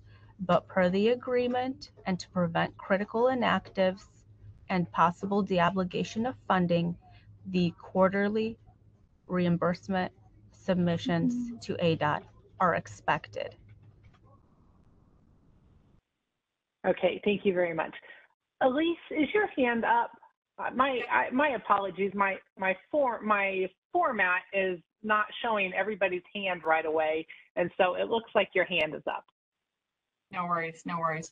I think it's a good reminder on the very front end to, you know, when packets come in, when authorization initiation comes in, that the project's actually ready, right? We don't want projects coming in for authorization just for the intent of obligating funds. That should not be the intent. The project should be ready to go, and there should be a reasonable expectation once it comes in for authorization that all clearances have been dealt with, that we're not finding out, oh, oops, we're missing this, we're missing that. Everything should be in good order by the time it comes to our liaison and then in turn to FMS, and that it's actually a project that's ready to go and deliver. So I think that will help. I know there were a few instances, particularly with if someone's purchasing a widget or, you know, a procurement type item, there had been delays with COVID, but really, I think my understanding that quarterly is at the minimum per policy. Really, you know, we should be getting, if we can get invoices quicker. Another thing, I think Patricia touched on it a little bit as well. Clearly, a $0 wouldn't clear it, wouldn't make it actually active, because we're not then seeking actual federal reimbursement. So it would actually have to be federally eligible items that would actually clear it from the inactive list. So those were just kind of a few kind of reminders. The project should be actually ready to go. All clearances, all, you know, pre-work really should be all I's dotted, T's crossed type of thing by the time we receive them. And then hopefully we don't run into these issues where projects end up becoming inactive and critically inactive, or then we must do more tedious reporting back to FHWA and possibly needing to deobligate funds. So hopefully that helps. All right, great. Thank you very much. Susan Weber, go ahead. I see your hand up. Yeah, thank you. I just would like Elise or Patricia, somebody to reiterate to everybody what the consequences or what the implications of becoming critically inactive are. So, you know, I don't want anybody thinking, okay, so what? So we go critically inactive. What exactly are the implications and the consequences of that? And I'd like you to go ahead and explain that, please. Ultimately, I think we could deobligate the funding. The project itself could lose its funding, right? The state as a whole, the federal at a federal level, and I think Susan, and I don't know if anyone else, I know you're here, so I can't see the full list of folks, but you know, Arizona's numbers as a whole, not just ADOT, any federal funding that goes to CA, a local, ADOT is tracked in aggregate and is reviewed at a federal level. And so they look at the threshold. How are we managing our funding? Are we being lazy with our funding in a sense that we've obligated funds and now we're not actually spending it? And so if we hit above, you know, 2% of our total federal funding is more than 2% of it is inactive, we could be put on a performance plan. I think we haven't done it. I don't actually want to know what that looks like, to be honest, but it doesn't seem good. It sounds like a lot more oversight and maybe, you know, people up in our business that we wouldn't want. But you know, that is my understanding. Then my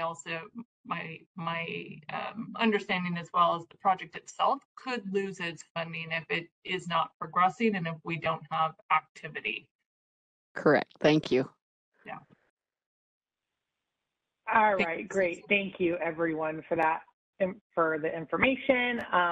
Dana did put a little comment out there that FHWA has rejected projects because the CA agency does not plan to advertise for months in the future. Planned advertisement dates are something that FHWA has started to look at. So I want to make sure everybody has seen that chat. And yeah, and I'm going to speak to that for just a moment. Part of that is not just, it's not just because we want to keep the project from going critically inactive. The other aspect of that is we don't want projects being authorized early before the final plan, specs, estimate, everything is finalized, approved, signed off on. You know, an estimate's going to change if you wait 8 months to advertise, or 10 months, or even 4 months. So everything needs to be as accurate as possible at the time of authorization. So that's one of the many factors into why we look at how far out is the advertisement before we authorize. So just wanted to add that. Susan, I don't have it off the top of my head, but I believe there's federal regulations that also talk about, you know, the time of obligation. Yes. Really, you know, there is an expectation that the project's ready to go. So we don't, yes, you know, it isn't just, oh, it's inactive, or, you know, there are federal laws that are regulations that are basically letting us know, hey, you're going to commit the funds when you have a reasonable expectation. I'm sure it goes into a little bit more detail than that, but you know, our paperwork's ready, but we're not going to do this for another 2 years. We might lose our funds. That's not really how it works, right? It should be ready, and that's why we authorize and obligate the funding. Yes, thank you.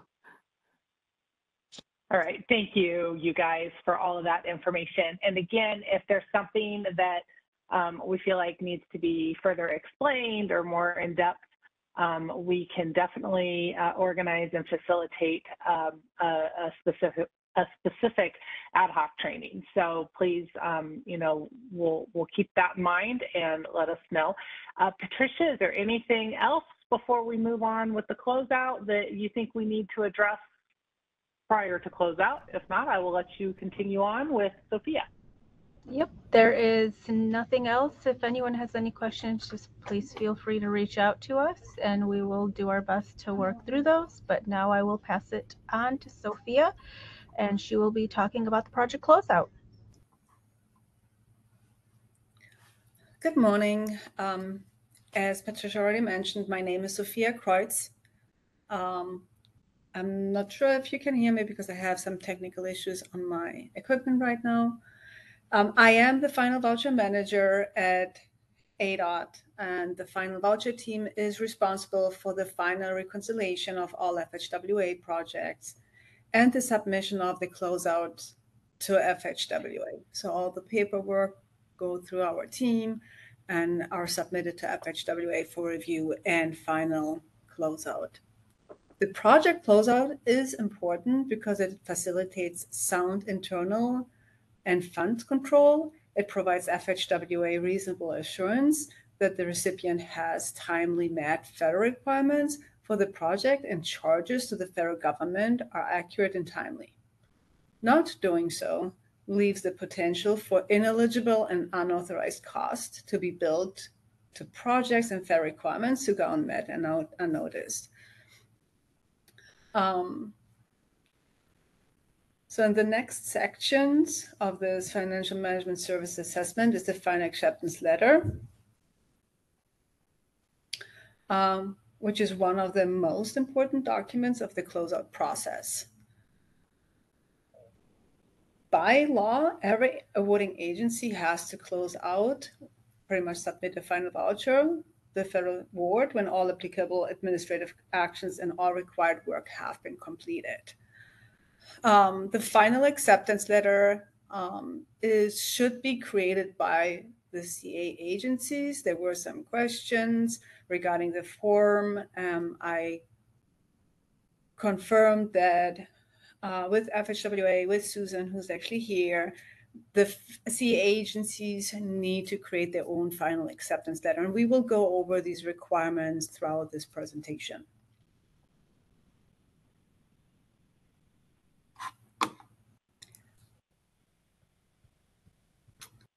One second.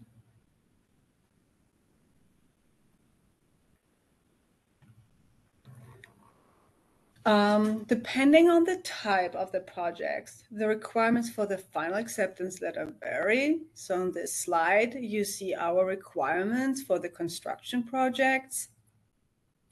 The construction projects require all the details as shown here on the slide. Similar to the construction projects are the procurement projects. That varies just slightly as we only require the policy and not sections. We always need a federal aid number on the projects, on the final acceptance letters. If we don't have them, we don't know which federal aid number, or FHWA would not know which one it is. We also need to ensure that the project description is matching with the authorization.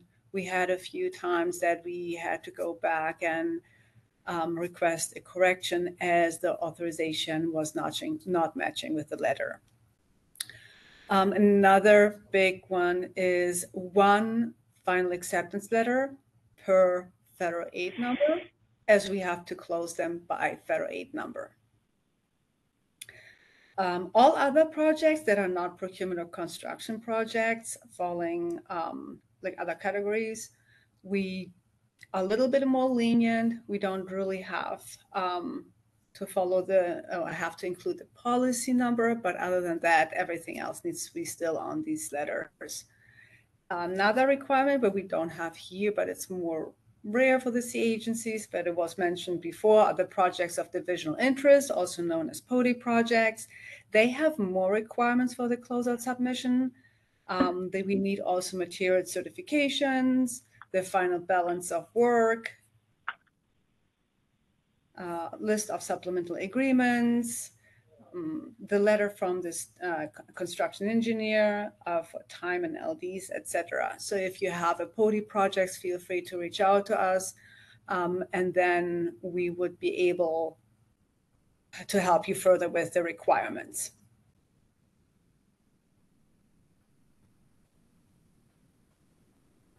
On this slide, we are addressing the final acceptance letter issue. We had a couple of questions of why do we need 2 letters.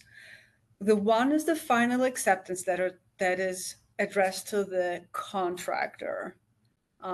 We just picked 2 that's very common. And then the other, where we're talking about confirmation letter, is the letter confirming the completion, attesting the completion, and is addressed to ADOT. As you can see on these letters, as you can see on these letters, there are all requirements on there. We have federal aid numbers, we have the address to the contractor, we have expenses and charges on the letter that is addressed to ADOT, because that is one area that we have the most difficulties with, to identify some numbers in the backup documentation.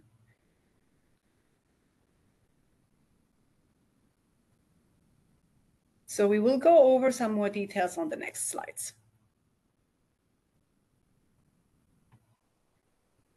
The final reconciliation section is also fairly new to everybody, at least on the checklist of the recertification, but it's very important that invoices and transactions are being reviewed for accuracy and eligibility, and we want to ensure that. In addition, we are also providing a template for a summary report that needs to be provided with the backup documentation, and this will be explained as well in the further next slides.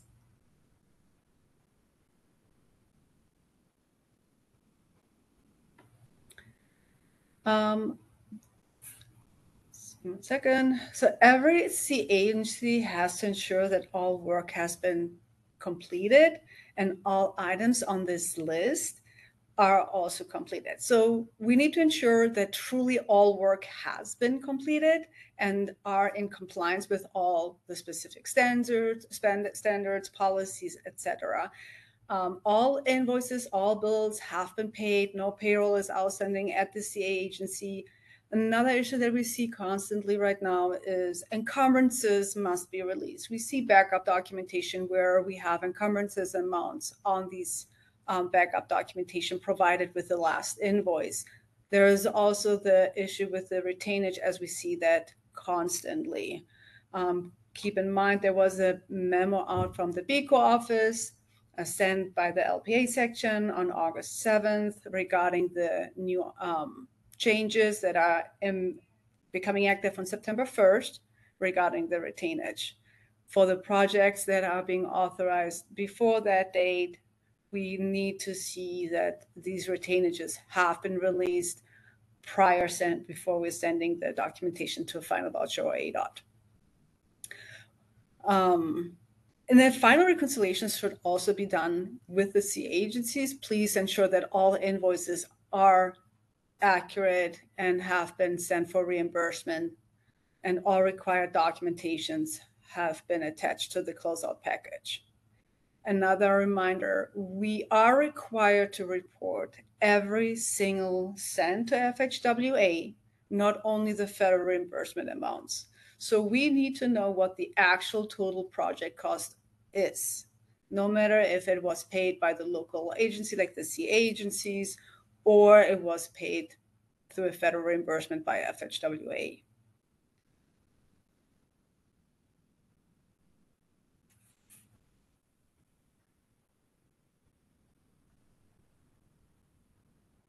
So this last section is talking about the project closeout submission, the actual submission.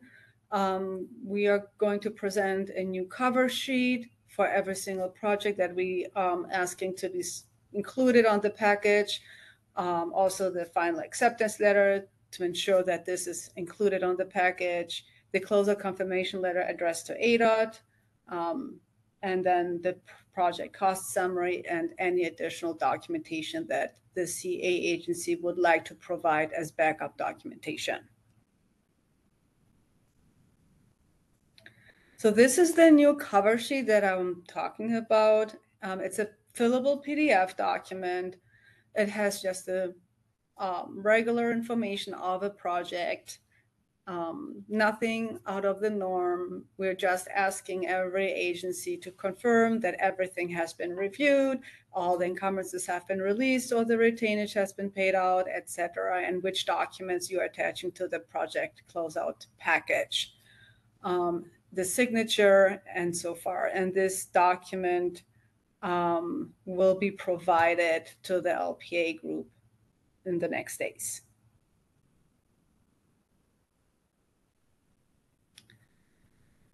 This is the project cost summary. It is just a template. You feel free to change this appropriately as you need, as long as we have all the necessary information on the document, on the summary. You can create your own report out of your system, but we need to know which cost occurred in which phases, who paid for it, like was it federal reimbursement, was it a local match, is it an NFA amount above and beyond, ineligible, anything helps us for the closeout, and you will see why it is so important for us to have it broken out this way. It makes our life in Final Voucher much easier, smoother, and it helps you because then we can close these projects faster and make the budgets again available that might sit on your projects. So with the next slides, I will move it over to Feng, who's the team lead, and for a very long time on this Final Voucher team.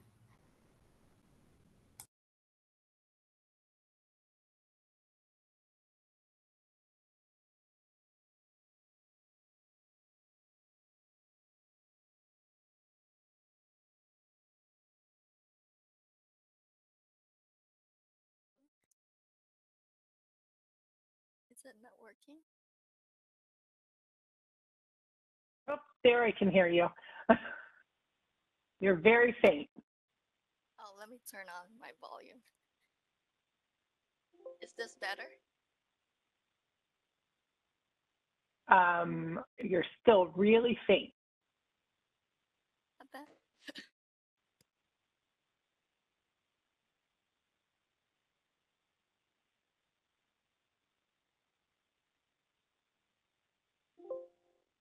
Oh, I don't know if you can move your microphone closer.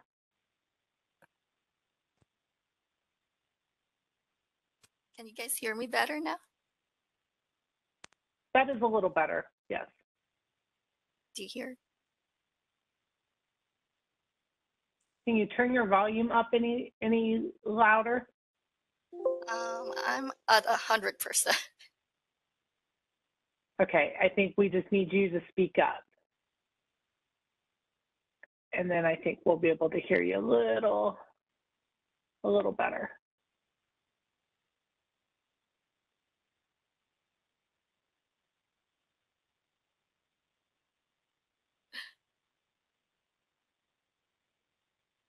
Is it not working? We can hear you. Better. We just. That's much better, Fong. Okay, that's good. So today I'm going over the Final Voucher process. In Final Voucher, we do the financial reconciliation of the project. We verify the data that were posted to APHIS, what was authorized by FHWA, and what was provided to us by the CA agency. We ensure expenditures are posted in the right phases and all invoices are posted to the project correctly. If there are any discrepancies, we process our adjustments to fix them. And once everything has been reconciled, we create the third-party letter to inform the CA agency the total project cost and the balance information. We also compile the data and convert it into a form to prepare for FHWA submission. The final acceptance letter will be included in this packet to FHWA. Hence, it is very important to have all the required documentation, which needs to be accurate and complete. FHWA then will review and approve the project closeout. And once they approve the projects, we create the closeout confirmation, which will be sent out to the CA agency. Uh,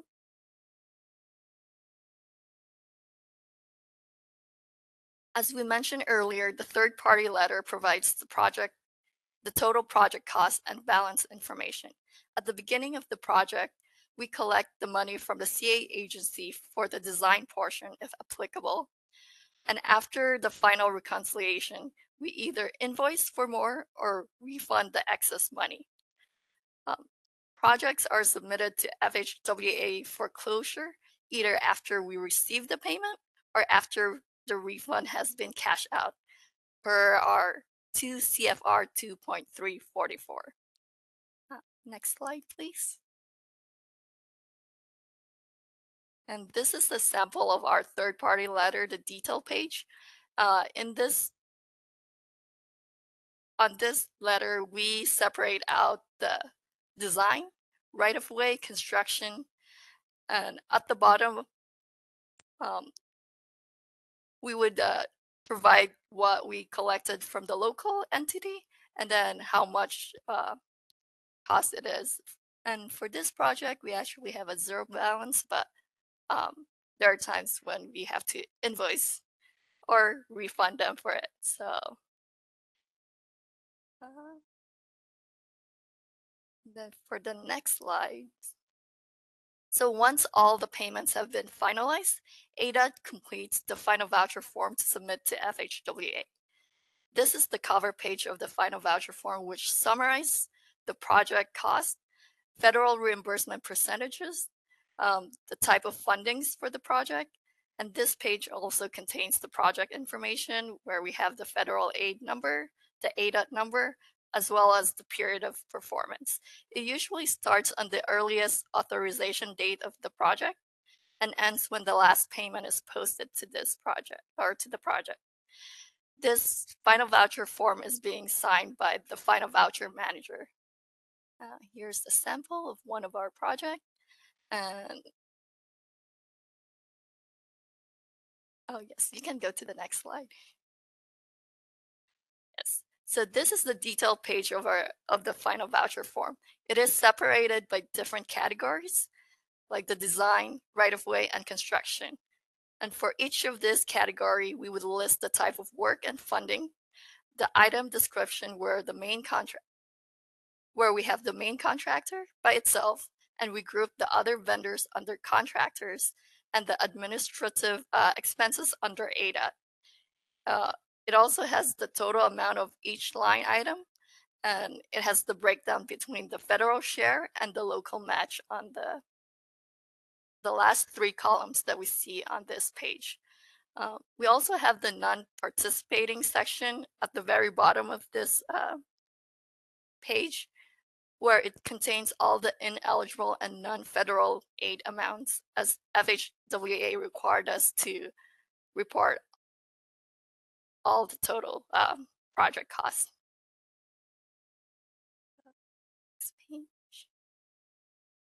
So once FHWA approves the project closeout, the record retention begins. We create the completion confirmation letter to send to the CA agency, and it will have a quick summary of the project information, as well as the retention start date, which is the same day as the FHWA approval date. And currently we are finalizing this process. We're anticipating to send out these letters to the CA agency quarterly. And this concludes our final voucher process. But we would also like to mention some of the challenges we face while reconciling and reviewing projects. So there are times when the final voucher or the final acceptance letter has incorrect information, like having a different federal aid or ADOT number or a project descriptions. And there are also times when projects don't have the final acceptance letter to ADOT confirming the project has been completed and accepted. In those scenarios, we would reach out to the LPA section to get our updated letters, our requests for the letters, as we would need this to send it to FHWA. We also have circumstances where all the encumbrances or retainage have not been released yet, which we will show some examples in the next few slides.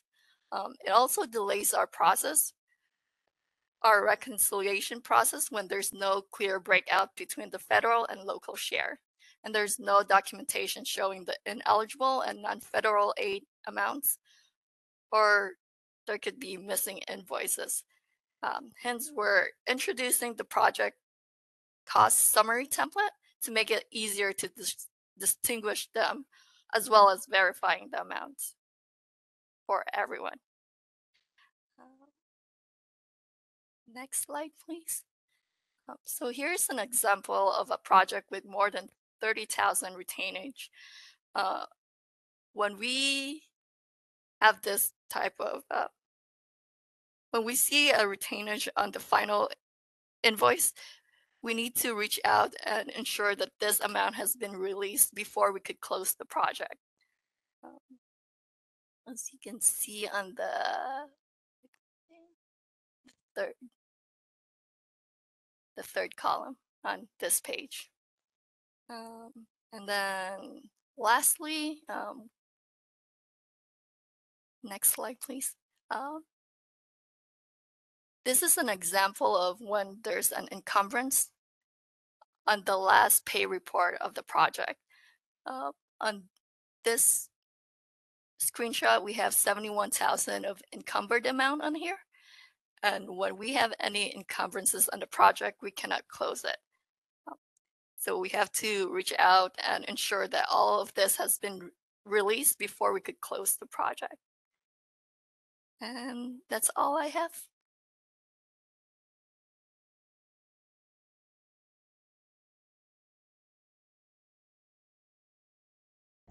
All right, that is it for the financial management services section of your assessment. Does anybody have any questions? Kimberly, do you want to go ahead with your questions that you had in the chat? Yeah. And So then Susan, we'll go to you. And Thank I you. think also someone else had their hand up too. Elise, I think, but maybe that got handled.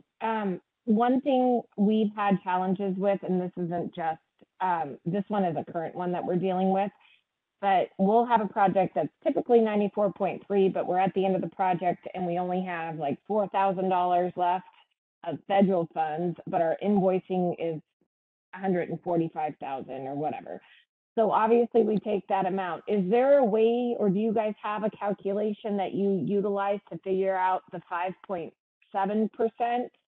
Because obviously the 4,000 is not at 94.3, it's at a lower percentage. So how should we make sure that we're not getting it kicked back? Because that seems to be an issue that we continuously have for these, because the remaining amount is goes under 100% local match or 100% funded by the agencies. So I'm not sure how to handle that, and so we're not getting these kicked back to us. Like this one's from 4 years ago. So I'm still waiting for a response. I think Dana was checking with you guys, but I'm not sure how to handle those so that it doesn't have to get kicked back regardless of how much time.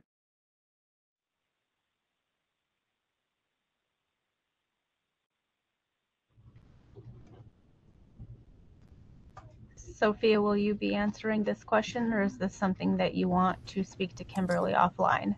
Yeah, Kimberly, I think we need to speak offline because I need to have a little bit more details. It's quite difficult for me to answer these questions right now at this moment because I have, to be quite honest, I'm not really sure what you exactly mean. So I would like to see exactly what the issue is. Sure. I'm happy to forward you the email conversation and I'll copy Dana on it so she's included. And I think it may be something that could happen to other CA agencies. I just know that for us personally, this is from several years ago. So obviously we want to get it final vouchered as you guys do too. So I'll send it over to, as we all do, right? I'll send Well, it over to you, and I'll it copy will not you. be it will not be the first and last time that we have these meetings. Feel free also, if you would like to, we can set up a meeting and go over that. I mean, we have done this in the past as well. That's great. Thank you very much, ladies. Susan Weber, I see your hand is up. Yeah, thank you. And I'm going to back up a little bit to the whole final acceptance discussion. Can I share my screen for just a moment? Sure. Give me one moment. Give me one moment to. Okay. And while you're Here we doing that, I'll go ahead and talk. I know that Sophia had mentioned that in the closeout or in the final acceptance letter, we want you to specify, and we are looking at the letter for you to specify that not only is the project being accepted as complete, but it was built or constructed in compliance with the plans and the specifications. And you we should be ask able you to share now, Susan. Okay, Sorry. and we ask you to cite those specifications. So I'm going to give you an example here. There's one other little detail that we're looking at, and it's not just that you're acknowledging which specifications, but this is an example from the ADOT spec book. So every time we get a final acceptance letter for an ADOT project, ADOT includes in their final acceptance letter that they are final accepting the project in accordance with section 105.20 of the ADOT standard specifications. So they're not just saying it was built in according with the project specifications. They're saying we are accepting it as outlined in this very specific specification. And we are looking for something similar on the final acceptance letters from CA agencies. So in other words, if you're using the MAG specs, you need to reference in your final acceptance letter the MAG spec that details the final acceptance of a project. And we need you to call out that very specific section of the MAG specifications. So I hope that's clear, because this is something that has been missing most of the time on letters, and we are looking for that. It's telling us that not only was the project constructed correctly, but the agency, the CA agency, is accepting that project as they are dictated to in the specifications that they're following. So I don't know if anybody would have any questions about that. Does anybody have any questions? Okay, Maria, I see your hand up. Do you want to go ahead with your question, or? This is more to address Kimberly's question. It has happened to us too that our project expenses that are eligible are more than the grant amount we got. So you will satisfy the 94.3 to 5.7% up to the cap amount of the grant. So if at the last PRR, your eligible amount is more than the actual remainder of the grant, then the percentages will change. And that is okay too. You meet the 94.3 up to the amount that your grant is capped at. So we changed this so that it complies with what we are recording at that time. And so the eligible might be 94.3, but what you're going to get reimbursed for is less. So that was the only comment I had. Okay. And I think this is a topic that Sophia is willing to meet with anybody who needs to discuss this further or discuss specific situations. You know, please let us know if there's something we need to coordinate or facilitate. We're happy to do that, but Sophia is willing to have a further in-depth conversation with anybody that this situation has happened with. Is there anybody that has any questions? Is there anybody that has any questions regarding what Susan was talking about? Susan, I see your hand up again. My apologies. Go ahead. Yeah, no, that's fine. I just wanted to let you know that I did look in the MAG specs. I know a lot of agencies follow the MAG specs. In MAG, the specific section that needs to be referenced is 105.15. So please include that in your final acceptance letters if you're using the final, or excuse me, if you're using MAG specifications. Okay, perfect. Thank you very much for that. And you said that was 105.15. Correct. Okay, perfect. All right, thank you very much. We are running very short on time here. We're actually a little over time, so we need to move on. If there are further questions, just please feel free to reach out to myself, Jennifer Catapano, Rolanda, somebody on our team, and we will get those addressed and taken care of. And we are slotted for a 10-minute break, but we're going to move on since we took the break earlier. We are going to roll right into BECO, and we're going to talk with Melanie Peterson. Melanie is LPA Subrecipient Program Manager. Good morning, Melanie. How are you doing? Good morning, everybody. I'm well. I was just clicked on share content and it says I cannot. Yep. Okay. You're going to make me co-host for a minute? I need to, I'm making you a presenter. It's processing as we speak. Awesome. Thank you so much. It should be good now. Yes. Let's see if it works.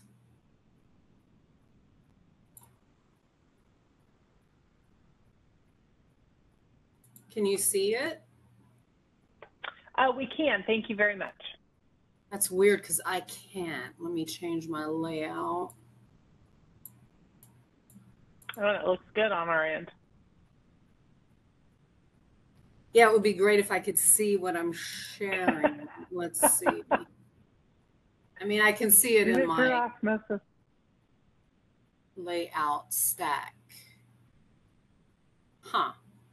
All right. Well, I ain't going to worry about it. I can see it on my other monitor. So we'll go ahead and get going, especially since we're already behind. It is a little disconcerting that I can't see what I'm sharing, but let's go ahead. So thank you for having me this morning for this certification, recertification training. We're always happy here at BECO to participate in any of these events. So thank you so much for having me. Most of you know me, some of you don't. I am the LPA and Subrecipient Program Manager here within BECO. I've been a team of one, but Sharon has joined and is learning the ropes. Some of you have already heard from her in emails and whatnot. She was going to be here today, but unfortunately was not able to be here, but says hello to everybody. All right. So as you know, BECO has established a DBE program in accordance with the federal regulations. As a condition of federal funding, it's ADOT's policy to ensure that the DBEs have an equal opportunity in these federally assisted contracts. And here are just here are the topics that we'll be going over today. I just wanted to point out that the slides are entirely based on this checklist that everyone uses. This is, you'll see QR codes throughout. They're more to use later when you have the slides. I know Cindy will be sharing them with you, but you can just scan it and then get to the checklist if you're interested in viewing it on your phone by any chance. Also, obviously, we're going to talk about the recertification checklist that you're going to be following to create or update your procedure manual. Some agencies also submitted some questions pertaining to this checklist that we'll talk about here in later slides. If you have any questions pop up, just note them, put them in the chat, and we will get those squared away as well. So let's just start right at the beginning of these DBE requirements. And it's DBE and prompt payment and payment reporting, because as we know, everybody wants to get paid, and everybody should get paid on time, not just the DBEs.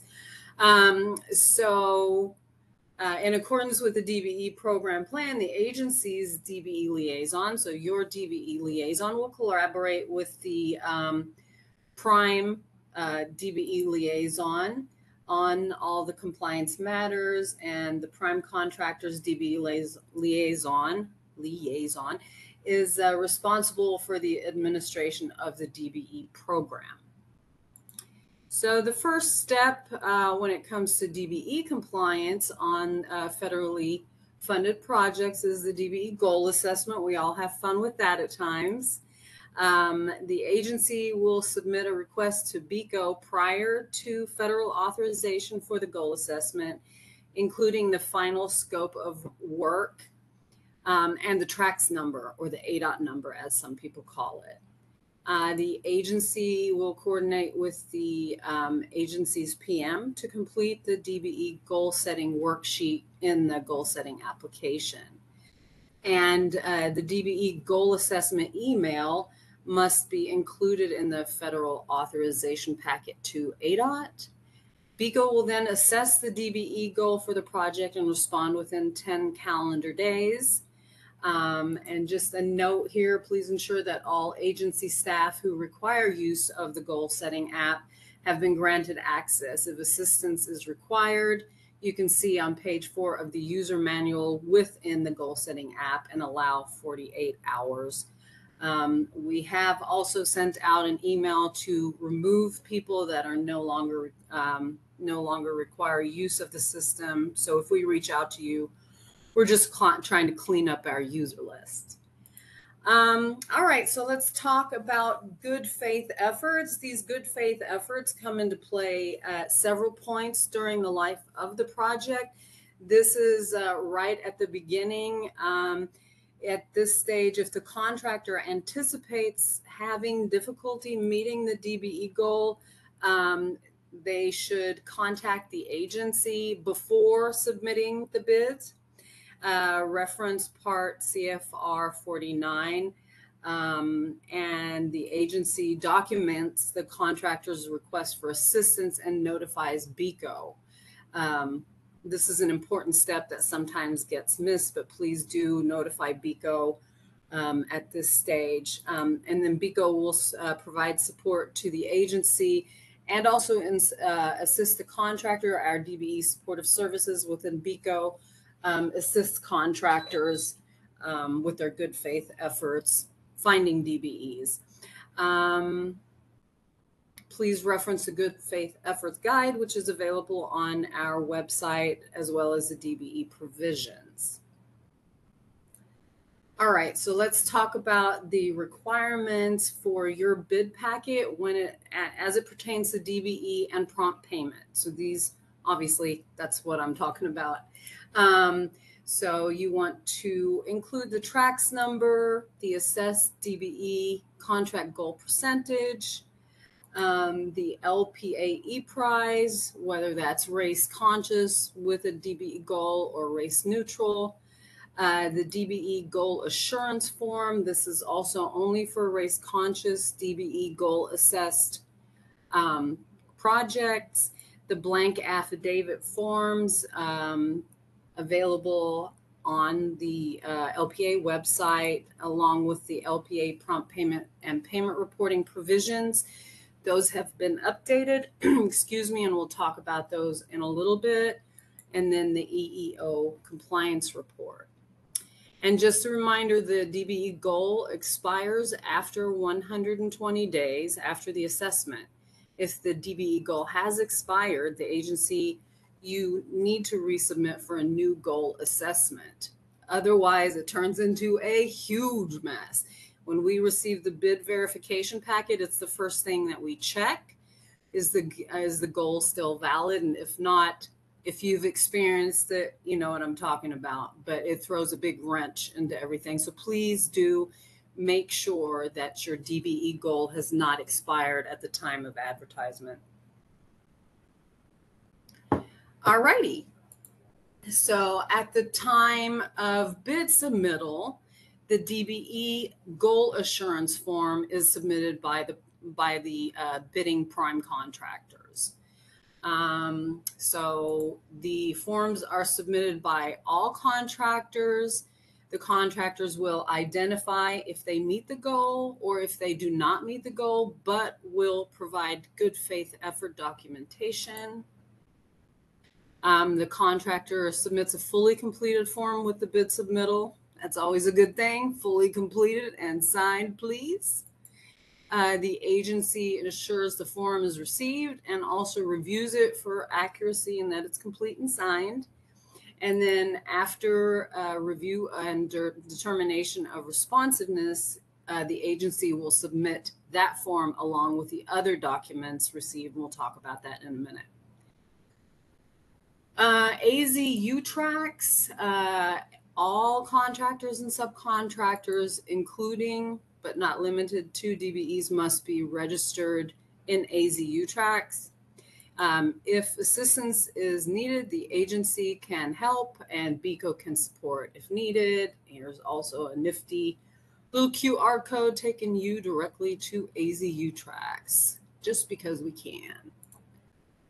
All right, so the document submittal from the contractor to your agency is they need to submit the online bidders list, of course, and the DBE affidavits. Bidders who do not submit the bidders list, email confirmation are automatically deemed non-responsive. And just a note, all bidders, as you know, are encouraged to submit affidavits. Bidders will identify all DBE firms at all tiers intended to be used on the project, corresponding to the DBE affidavits for each firm.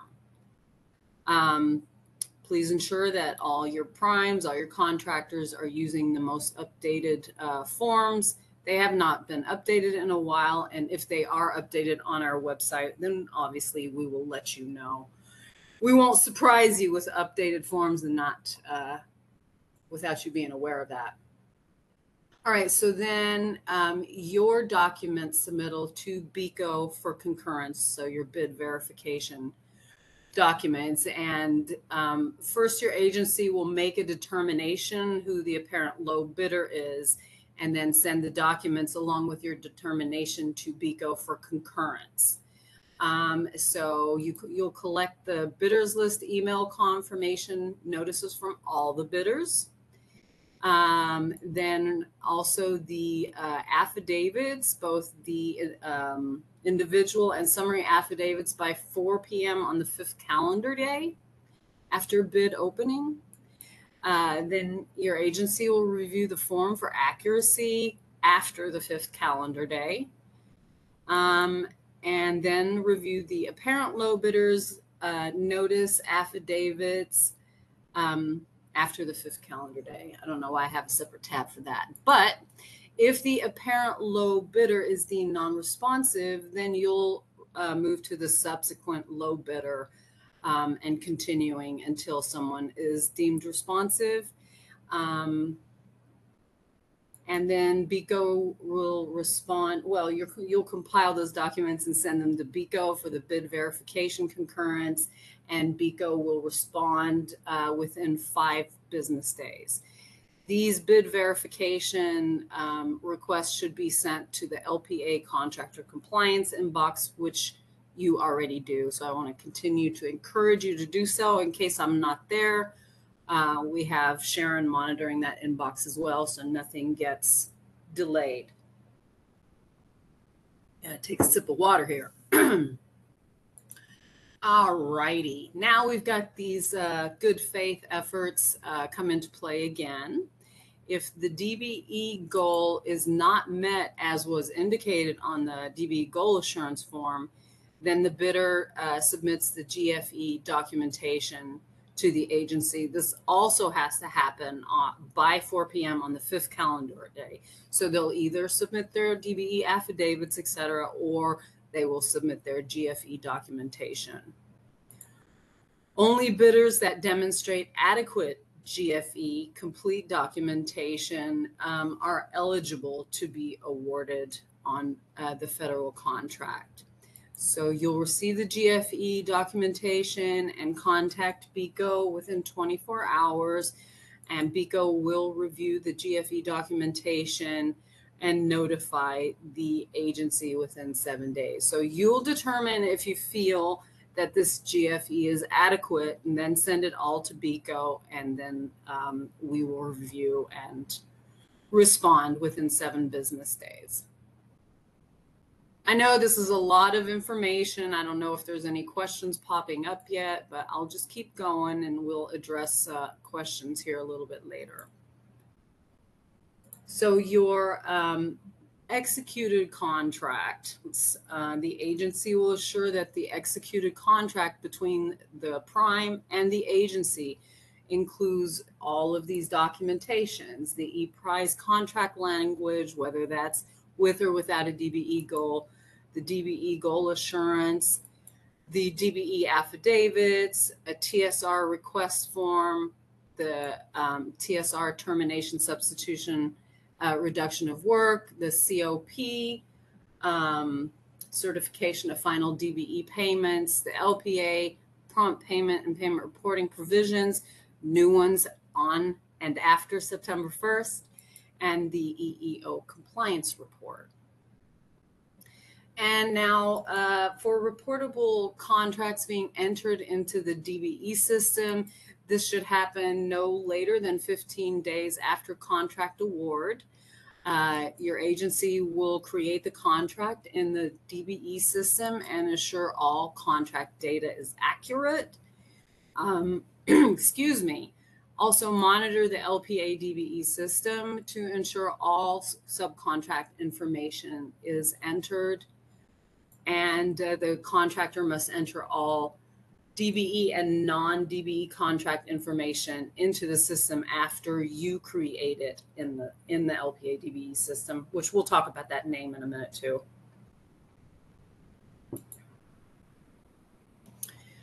All right, the FHA monthly reports.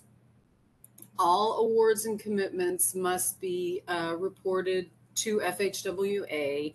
So your agency will submit the monthly report to BECO, also using LPA contractor compliance by the 10th of every month. And I know y'all are doing that, so thank you very much.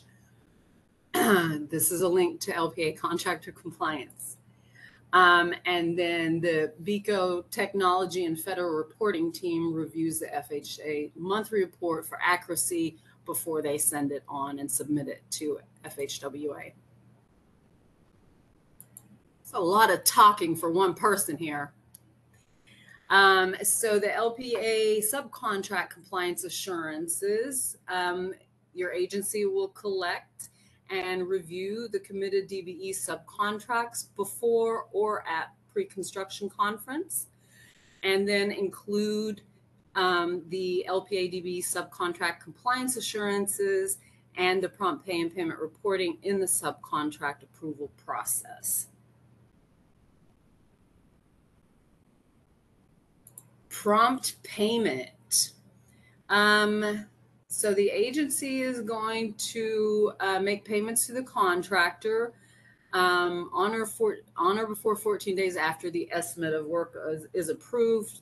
That is different for each agency when that is in the month. The contractor must pay the subcontractors, DBE and non-DBE. Everybody needs to get paid here within 7 days from receiving the payment from your agency. And then you will actively monitor the LPA DBE system each month and ensure that the contractor is complying with the prompt payment requirements. Also reviewing contractors' documentation and making compliance determinations. And with BECO's support, consider sanctions if they're not in compliance. The agency notifies the contractor of possible sanctions. If payments are not made promptly, sanctions will apply in accordance with the prompt pay and payment reporting provisions. These have actually been updated, so we'll talk about that here in a little bit on a later slide.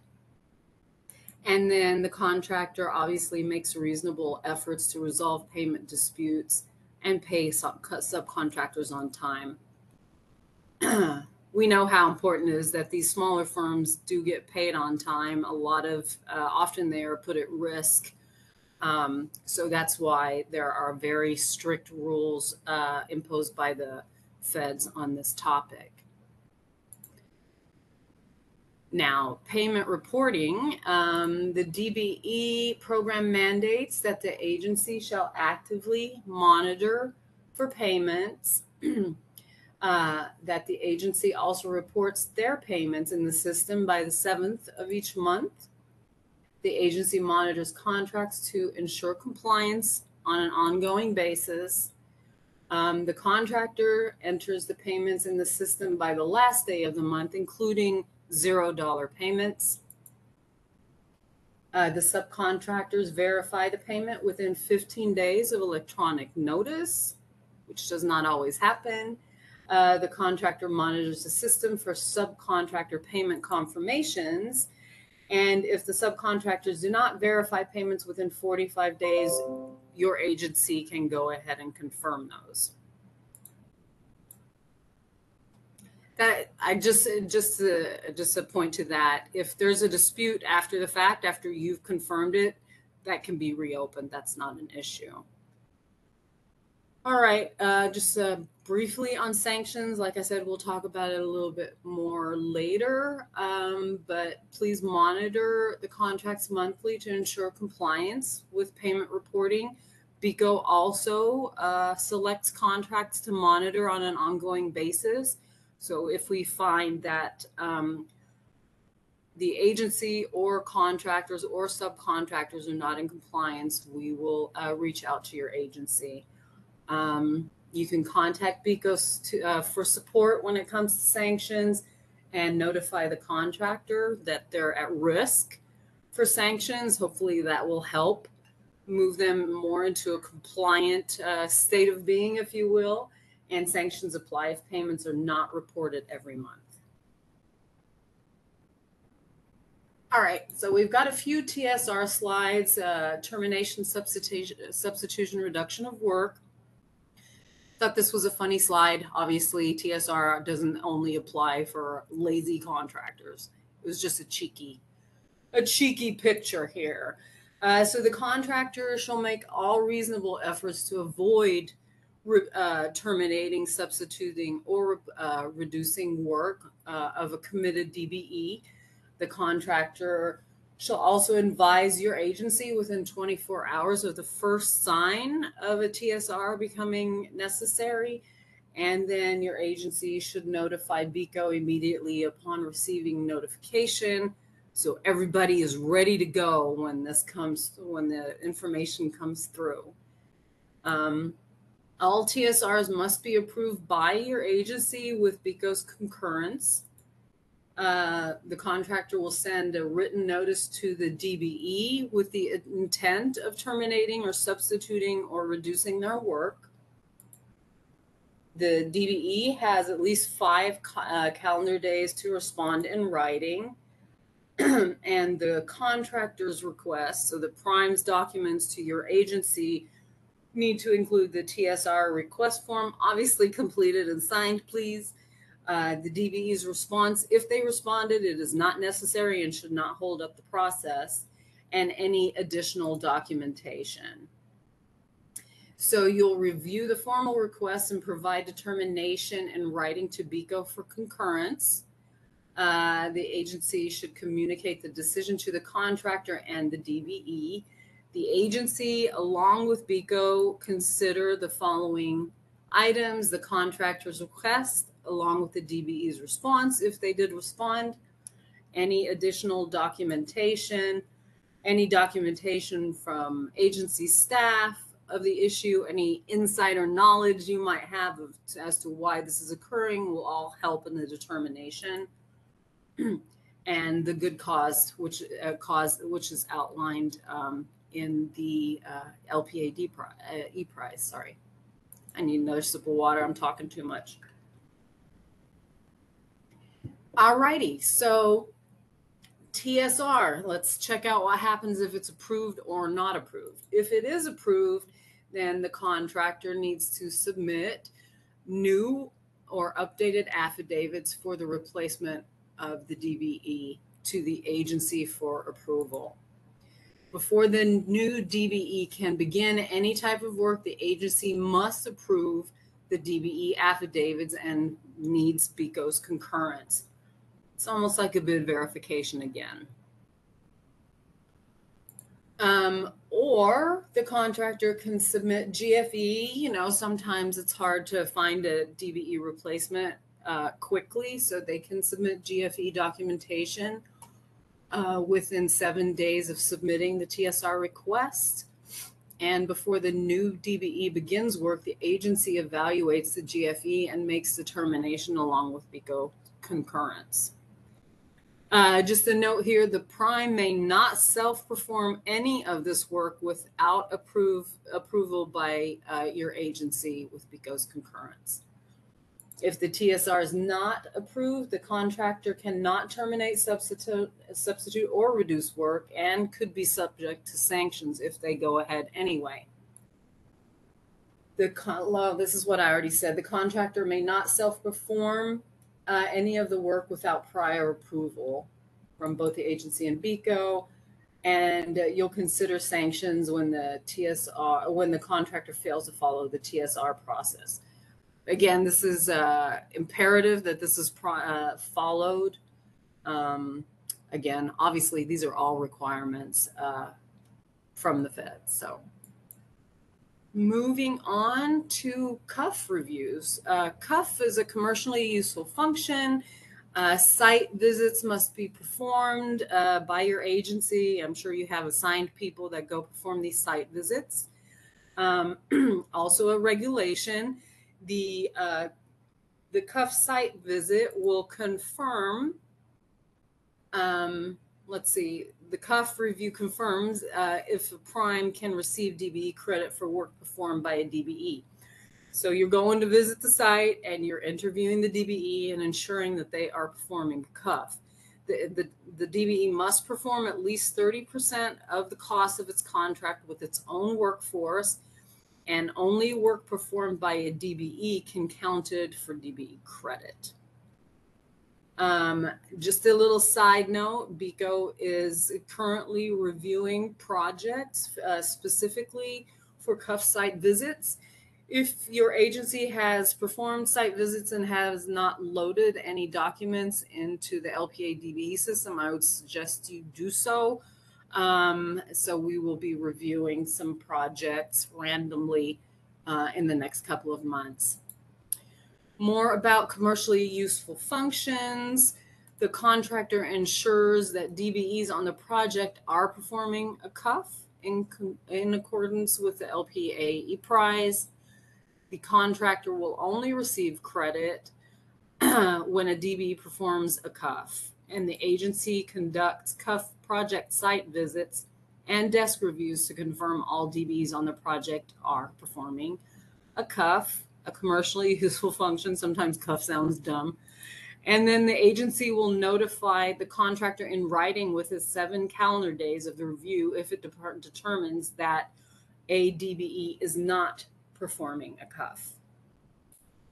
And just a note, the CUF decisions may be appealed by the contractor or by the DBE to BECO. Joint checks, I've not come across this in the 5 years I've been around, but let's have a slide for it anyway. The contractor will follow the LPA price section for all joint check requests where a DBE is a party. A written joint check agreement must be issued and signed by all parties before any joint checks are issued. Use the joint check request form 3109 for this, and your agency will contact BECO to obtain approval from BECO for any joint check requests. Make my day, send me one sometime. And then I can no longer say I've never done it or seen it. All righty. Let's talk about the COP at contract closeout, the certification of final DBE payments. This applies to all DBEs on a project, regardless if they are a committed DBE or not, whether they were on the affidavits or not. If there's a DBE on the project, a COP form must be completed. So the contractor will submit the form to the agency for all DBEs no later than 30 days after the DBE completes the work.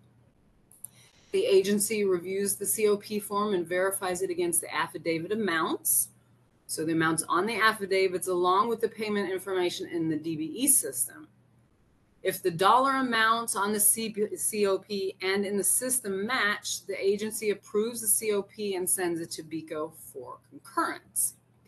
If the dollar amounts do not match, the agency, will coordinate with a contractor for a reconciliation. And once reconciled, then you can send a copy of the COP to BECO for concurrence and load it into the LPA DBE system under the Docs tab. And just a note, the contractor is not released from the obligations of the contract just because a COP has come into play. All right, very, very important, meeting the DBE goal. That's the whole point, right? That's why we're monitoring all of this, to make sure we meet the DBE goal and keep the feds happy and make sure that none of the federal dollars are at risk, right? So the contractor will monitor for compliance, meeting the DBE goal throughout the life of the contract, not, 30 days before it's to end or 5 days or the day after when nothing else can be done about it.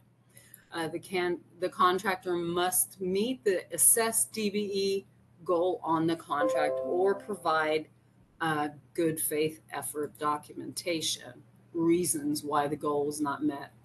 Again, as you know, the prime can choose to put a higher goal. That is the goal that they committed to. Say the goal has a 10% goal and the prime says, we're going to do 12%.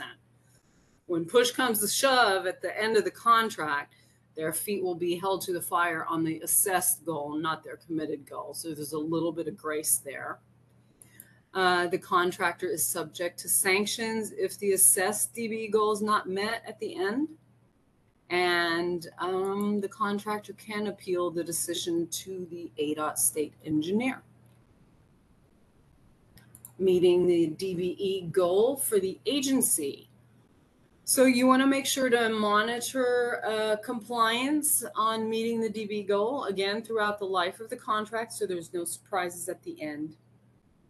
At the time of substantial completion, your agency can determine or will determine if the assessed goal has been met. If the DBE goal was not met, the agency will evaluate all provided GFE documentation, if any, and then make a determination and notify BECO for concurrence. Your agency may impose sanctions in accordance with the LPA E-Prize. And agency provides a completion cover letter to BECO. That's a sticking point. We'll talk about that as we update the checklist, which is on the horizon as well. The contract closeout, the agency will close out the contract in the LPA DBE system within 30 days of final contract closeout.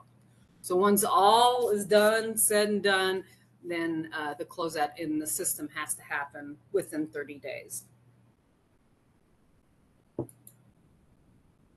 How are we looking on time? I think I'm good on time. So the FHA semi-annual report, it says it right here, agency reviews semi-annual in April and in October. The LPA DBE system contract data for accuracy in support of BECO's preparation and submittal of the FHA DBE report to the feds. The Fed sounds like the FBI.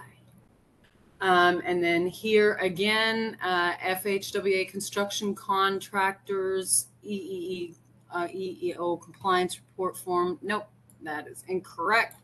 So the contractors and subcontractors submit their report for contracts and subcontracts over $10,000 to the agency no later than August 15th of each year. The agency monitors form submittal from contractors and subcontractors and submits one compiled report to BECO. All right, now we got some new stuff. As you all know, retainage has come into question here in recent months, and this is just a really quick recap. In 2020, the FHWA conducted a prompt payment and return of retainage national audit review of ADOT's DBE program. During the audit review, FHWA conducted audits, randomized samples of ADOT and LPA administered contracts. On September 29th, 2021, FHWA provided BECO an audit review report with observations, findings, and conclusions. In the report, FHWA found federally funded contracts to be in non-compliance with retainage and completion of work requirements. BECO then began the process of informing the agencies via memo distribution through the LPA group of the non-compliance issue. Some agencies reached out to the ADOT director, leading to several internal meetings in which ADOT's decision to not allow the holding of retainage was reconfirmed. And this was followed by discussions. The LPA prompt payment and payment reporting provisions were updated to provide more clarity on the subject of retainage. And then I just wanted to point out, again, as I said, the sanctions have been updated. So the old sanctions, BECO was notified by the ADOT construction group that they updated the sanctions for inadequate reporting. It used to be that it was $1,000 per late report. So if you had one late report, then it would be $1,000. If there were 15 late reports, it was $15,000. This then led to a lot of escalations, as you can imagine, with the state construction engineer. So the construction group decided, due to this increase of escalations, to apply one-time sanctions of $5,000. So what this means is if you have one late report, it's $5,000 sanction. If there's 100 late reports, is also $5,000. This does increase to $10,000 after 90 consecutive days. So these are updated in the new LPA prompt payment reporting provisions that must be used starting September 1st. The new ones are updated on the website, and the old provisions will be removed on August 31st. Also, the term liquidated damages was updated to sanctions. So those were some changes that were made here. If you have any questions, you know how to reach me. You can reach out to me anytime. And so let's get to some questions that were submitted regarding the checklist and a couple of other things. Does the agency have a plan for training DBE staff on managing federally funded projects? So this is a new question that BECO added to the DBE compliance checklist for certification or recertification. This was not on the previous checklist. So this does apply to both agency staff or consulting staff. It's a federal requirement that anyone who touches federally funded projects receives the relevant and adequate training. Another question was notify ADOT PM and ADOT BECO of contract award or rejections of bids. Then there was a long explanation as to why this should not change. We're not asking for a change. Just simply copy the LPA contractor compliance inbox when you notify the PM. I think that's a pretty simple step. And this will also be added to the checklist as it's updated sometime this year. So simply CC BECO when you inform the ADOT PM. That would be great. It'd be a huge help. Then monitor DBE utilization. This is one of the little boxes on the checklist. It says CA agency follows the DBE termination process. Well, we talked about the TSR process for a while here this morning. We just suggest that whenever there are any serious issues related to DBE requirements or prompt payment and payment reporting, that you include BECO in the conversation. My role here is to help you, nothing else. We're not pointing fingers. Nobody's getting scolded, anything like that. Our role is to ensure that your agency receives the federal dollars and those are not put at risk. So that, you know, that's why we monitor for compliance, not to say, hey, you did this wrong. It's just, again, to reinforce that we are here to help. Help me, help you. Famous movie quote there for you. Couple more questions here. Do the DBE procedures require the agency to ensure receipt of bid verification notice? So, you can see this is a really long question. The BECO construction checklist does not identify how long BECO has to review and respond. So my response to that is not waiting for BECO concurrence will also put your federal dollars at risk because, again, this is a federal requirement. The checklist right here on the side, it says BECO reviews and provides concurrence via bid verification within notice within 5 days from receipt of your email.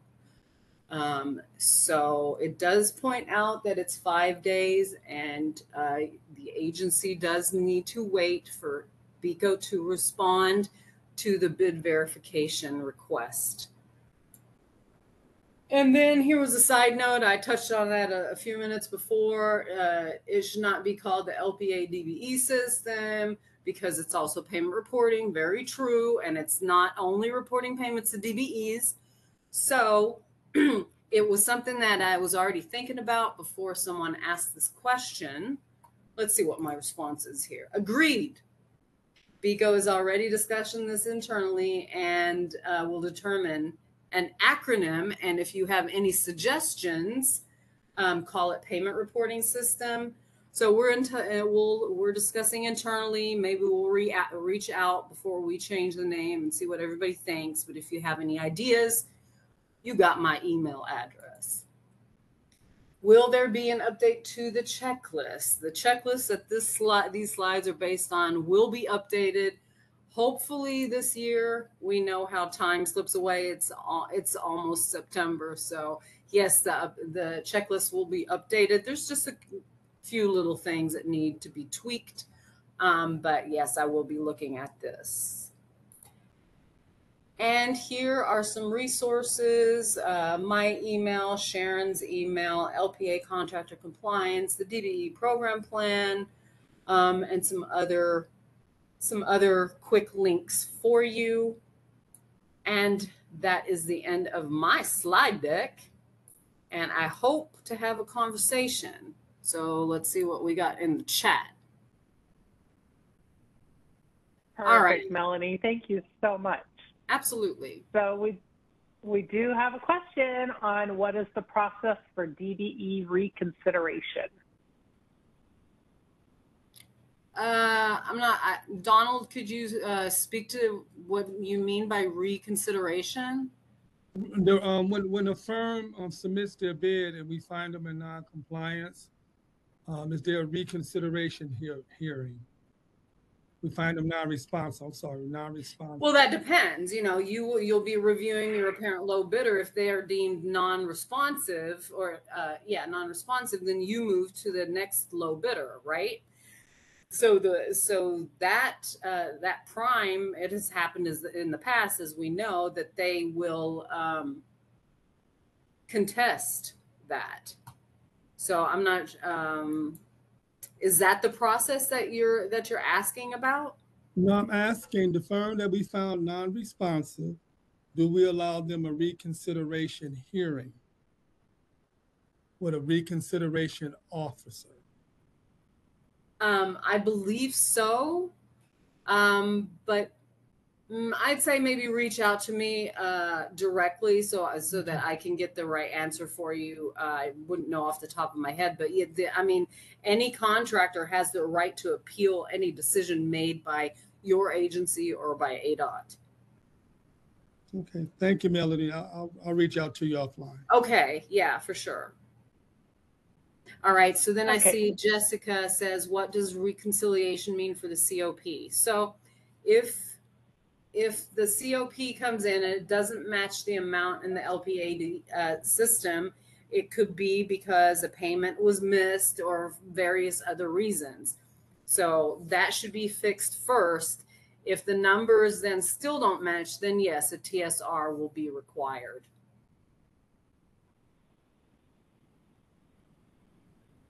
Did that help? All right, great. Are there any other questions? Anyone? Don't be scared. All right. I don't see anything in the chat, and I don't see any hands. I want to make sure I'm not missing anyone.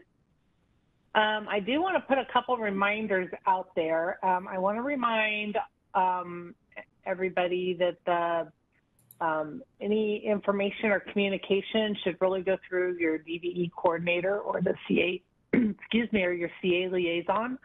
And then they will be in contact with CA liaison, would then send questions to the LPA process section or the O&M manager, and then we will reach out to the subject matter experts and gain that clarification. We want to make sure that every CA agency has the opportunity of receiving the information, you know, so that everybody receives the same information. And so we want to make sure that everybody is really following that protocol of utilizing your CA liaison, and then we'll make sure that the questions get answered. And then if we need to do additional, you know, again, we are more than willing to do additional ad hoc training with our subject matter experts. And, you know, Melanie is always willing to, you know, sit down, have additional training with people, get a little more into the weeds on things, so to speak. So just feel free to let us know if that's needed. Yeah, absolutely. I know there's been some changes within several of the agencies, new staff. We're always willing and able to do one-on-one virtual trainings or in a group. City of Phoenix had a bunch of people the last time, which was great. Everyone in one fell swoop. So yeah, just reach out if you have any training requirements. Also, just a little side note, I meant to mention, Sharon and I will be making our CA agency tour. It's been a minute since we've seen each other face to face. So probably after your first submittal in October, we'll be reaching out to schedule an in-person visit. Imagine that, at your office. So we're very excited about that. Looking forward to seeing you again face to face. You'll hear from us on that. Thank you so much for allowing me to be here, and reach out with any questions you might have, please. Perfect. All right. Does anybody have any other questions before we move on? Anything. Cindy, this is Kimberly. I had a quick question. Hi, Kimberly. Sure, go ahead. Melanie is like, oh, we couldn't get through one without Kimberly asking a question, huh? I know that you guys are sidebarring Donald's question. I just don't want there to be any confusion about what he's asking, because I don't know if he's asking about the DBE portion or when you get the bid solicitation in and they don't meet the requirements for the DBE stuff. That's exactly what I'm asking. That's exactly what I'm asking. So if they So at which stage? Is it before you you send it to BECO for concurrence? Yes, ma'am. So once the 4 p.m. on the 5th calendar day has passed, that is it. That's the deadline for submissions for bids. So they cannot make any changes to that after that. If they are deemed non-responsive, then you move on to the next apparent low bidder or the subsequent low bidder. Now, the prime can, I can't think of the right word. I don't want to say file a complaint, but let's use that, to the state engineer's office or to you, and it can then be escalated. But at 4 p.m. on the 5th calendar day, that's it. They cannot make any more changes or updates to their submission. Did that answer the question? No, I'm talking about the regs allow for us to offer a reconsideration hearing to the bidder that has been deemed non-responsive. Yeah. At what point do we allow for a reconsideration hearing if they so choose? If they're found non-responsive, you would have to rebid that project. So I just want to make it, and I'm sorry to jump in, Melanie, because we've had you're fine, lots because of these issues as an agency. So if they send in their stuff and it's deemed non-responsive, you need to go then to the next lower bidder. If that person either didn't turn in their paperwork by the 4th day, which we have frequently because the second bidder normally is like, I'm not going to get it, I'm not going to turn in my paperwork. Yes. They are deemed non-responsive as well. Then you would go to the next one until you find someone, or then you would find them to be, if there is nobody, you would have to go out to rebid the project. Correct. Right. And then at that point, what my recommendation is for us that we've done previously, whoever your person is that sends the letter to your to your contractors that bid, you should really tell them in your letter to the contractors, you should tell them you were missing these items that made you non-responsive for this area, because you can tell them at that point, right? Exactly. And that way they're able to make that correction. Additionally, when it goes out to bid again, I would recommend, if you've had an issue, when you rebid it, that you do a pre-bid meeting.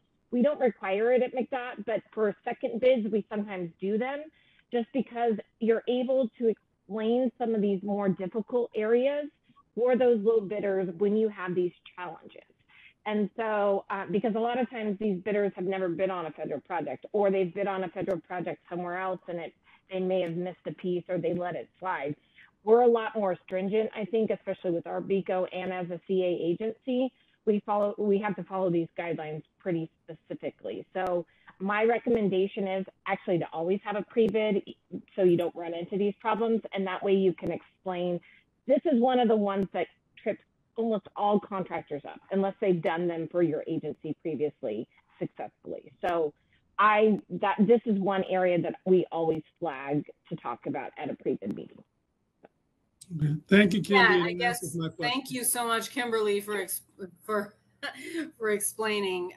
Yes, so DBE consideration would be there is none unless the project is rebid, because once they're deemed non-responsive, they're deemed non-responsive for that project or for that bid. And if anybody has any other questions, like I said, don't hesitate to reach out to me.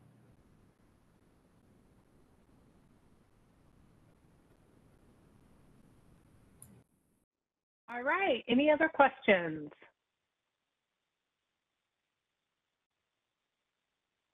we have a couple minutes. If anybody wants to have any sort of open discussion, has about anything that we've discussed this morning, or has any additional questions. Candy is asking, what if the low bidder does not submit post-bid paperwork that is required? We don't allow contractors to just not submit paperwork. Can we apply to ADOT? Can we apply that to the ADOT paperwork? What do you mean by post-bid paperwork, Candace? So if there's anything that's due post-bid, so in our normal process, the bidder, there's certain things that are due at time of bid, and then there's things that are due. So like with ADOT, there's things that are due, I think 5 calendar days post-bid. So if those are required documents, what we've seen in the past, we've worked with our law department, because like you were mentioning, bidders will just say, I don't think I'm going to get it. I'm not going to bother submitting my paperwork. But if for some reason, like the low bidder feels like, oh, maybe they lowballed their bid and they don't want to submit their paperwork, like we have written into our contract that tells them, like, you can't just not submit paperwork. If there's paperwork that's required, we're going to come ask you to submit the required paperwork, rather than like going after a bid bond. So what do you mean by, can we apply that to ADOT paperwork? So we have that written specifically for paperwork that's City of Phoenix, but I want to make sure that we have the ability to apply that also to things that are due that are ADOT's paperwork or FHWA paperwork. Yeah, absolutely. Anything that is required for documentation wise for the federal projects, yes. Okay. Thank you. Sure.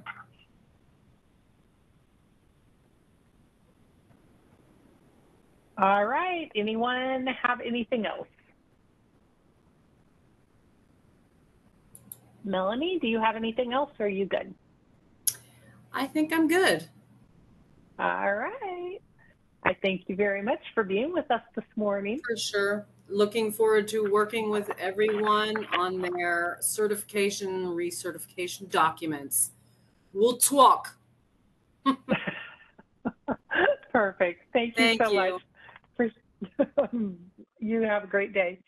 All right, everyone. Wow, we are doing great on our agenda and on our schedule. So we are going to take a 34-minute lunch break, and we will resume at 12 o'clock. So we have some great presenters this afternoon that are going to be bringing some information and some conversation. Anybody that wants to log off this meeting, use the same login information to log back on. I will keep this meeting line open during our lunch break. The video is going to continue to record. We'll cut that out once we post everything. But again, if anybody needs anything, please feel free to pop it in the chat or shoot me an email. And I will see everybody at 12 o'clock when we get going again. Thank you, everyone. Well, as I was saying, I hope everybody had a great, quick, short lunch break, but I hope everybody had a chance to kind of step away. And we're going to jump right back in here, and we're going to be talking with Mike Densleiker. He is a state roadway engineer with our roadway group. And so, Mike, I'm going to turn this over to you. I see your presentation, and I'll let you take it away. Thank you. Good. Good afternoon, everyone. I hope you're all doing well. I have the lunch hour, I guess, but break was before this, so hopefully you all had a break and are ready for the afternoon sessions. I was asked to give a presentation on behalf of the roadway group. We're responsible for a portion of the compliance reviews and checklists, and was asked to give an overview of those documents. All right, so there are 3 checklists that roadway group is responsible for. They are the roadway design guidelines, the design exceptions and variances, and then the pavement design guidelines.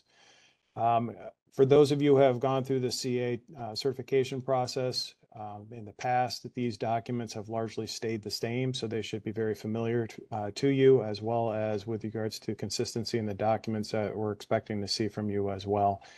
You will see that each of the checklists are broken down in 3 distinct parts. One is for local streets within and on the NHS system or the National Highway System. The second is for local streets that are not on the National Highway System. And then the third is for work within the ADOT right-of-way, regardless if it's on the NHS or on the state highway system.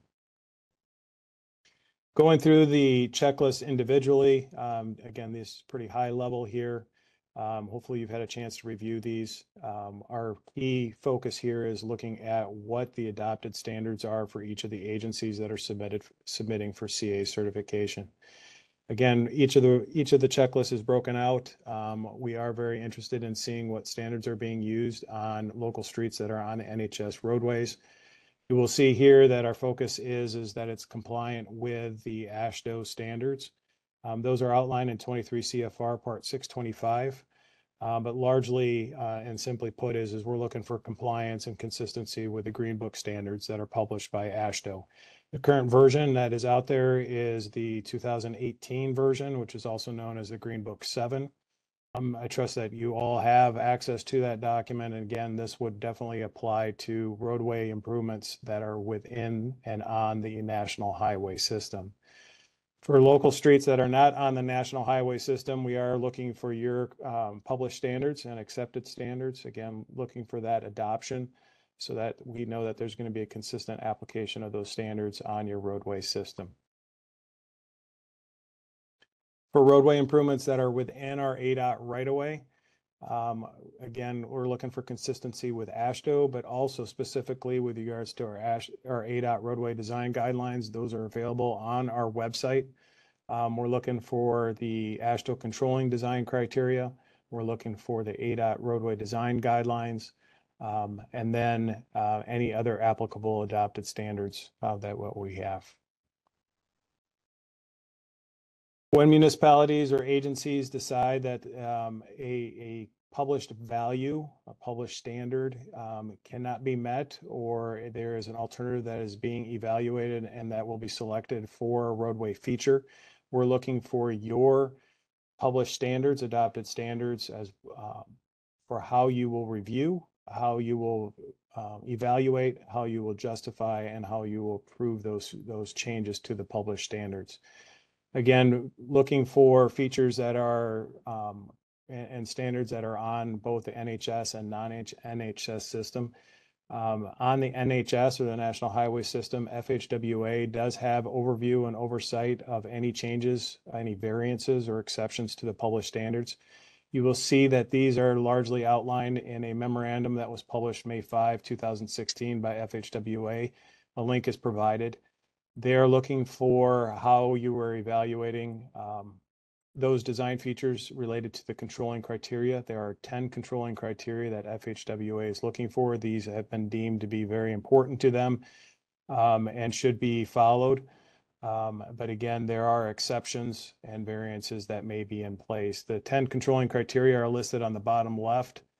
Design speed, lane width, shoulder width, horizontal curve radius, super elevation rates, stopping sight distance, max grades, cross slopes, vertical clearance, and design loading structural capacity. You will see that 2 of those elements have asterisks by them. These 2 apply to all NHS facilities. The remaining 8 apply to high-speed routes, and those have been defined as roadways with speeds greater than or equal to 50 miles an hour. Your evaluation, documentation, and justification and approvals for roads on the NHS, and again, as outlined in the May 2016 memorandum, FHWA gives guidance on what that expectation is, and you'll see those bullet points there on the right.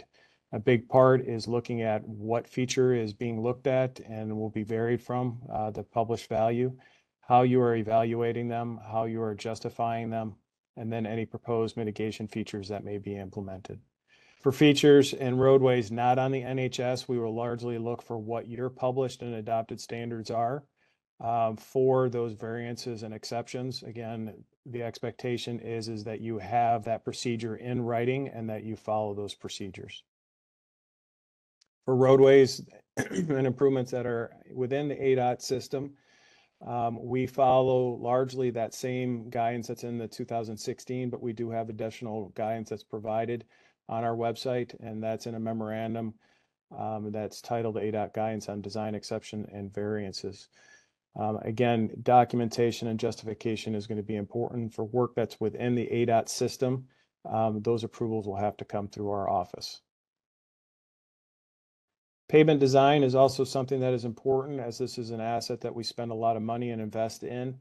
Guidance is provided by FHWA and the feds through the Title 23 CFR 626. That narrative is simple.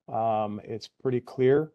And gives some flexibility, but the large part is that you as a municipality, as an agency seeking CA certification, need to have these design standards published and adopted by your agency. Again, broken down between the NHS and the non-NHS system. We're looking for what that design policy is, those standards, its adoption by yours. Are you following MAG or PAG standard specs? And again, compliance with 23.626. For non-NHS, again, what are your published standards? And will you be following those published standards for pavement design? For roadways and improvements within our ADOT right-of-way, ADOT is very interested in understanding how you will approach those designs for those features. Again, largely following the ADOT standard specs for bridge and roads, but we also have a pavement design manual that's available on our website, and then also any supplemental AASHTO design guidelines that are in place for pavement design. Those are the three checklists that Roadway Group is interested in and will be reviewing on behalf of ADOT and the LPA section. Again, our key takeaway here is your published standards, its adoption, and then if there's any deviation, any exceptions, any variances from those that you guys may select or may implement on a project, what is the process for documenting it, evaluating it, and then approving it? With that, that completes my presentation of the three. Cindy, I'm not sure if questions are now or if they are later in the program, but I'm open for any questions. Well, questions would be now. So anyone that has any questions, comments, statements?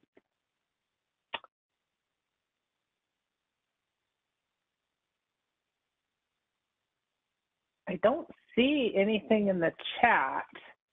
Anybody have anything? All right, I don't see anything, Mike. Thank you so much. I appreciate you being here with us this afternoon now. I guess we are this afternoon. So you have a great day. Very good. Thank you very much. All right. Thank you very much. We appreciate it. All right. We're going to move on then ahead of schedule here a little bit. So Matt, there you go. I'm going to turn this over to Matt Tolman. Matt is the LPA right-of-way coordinator.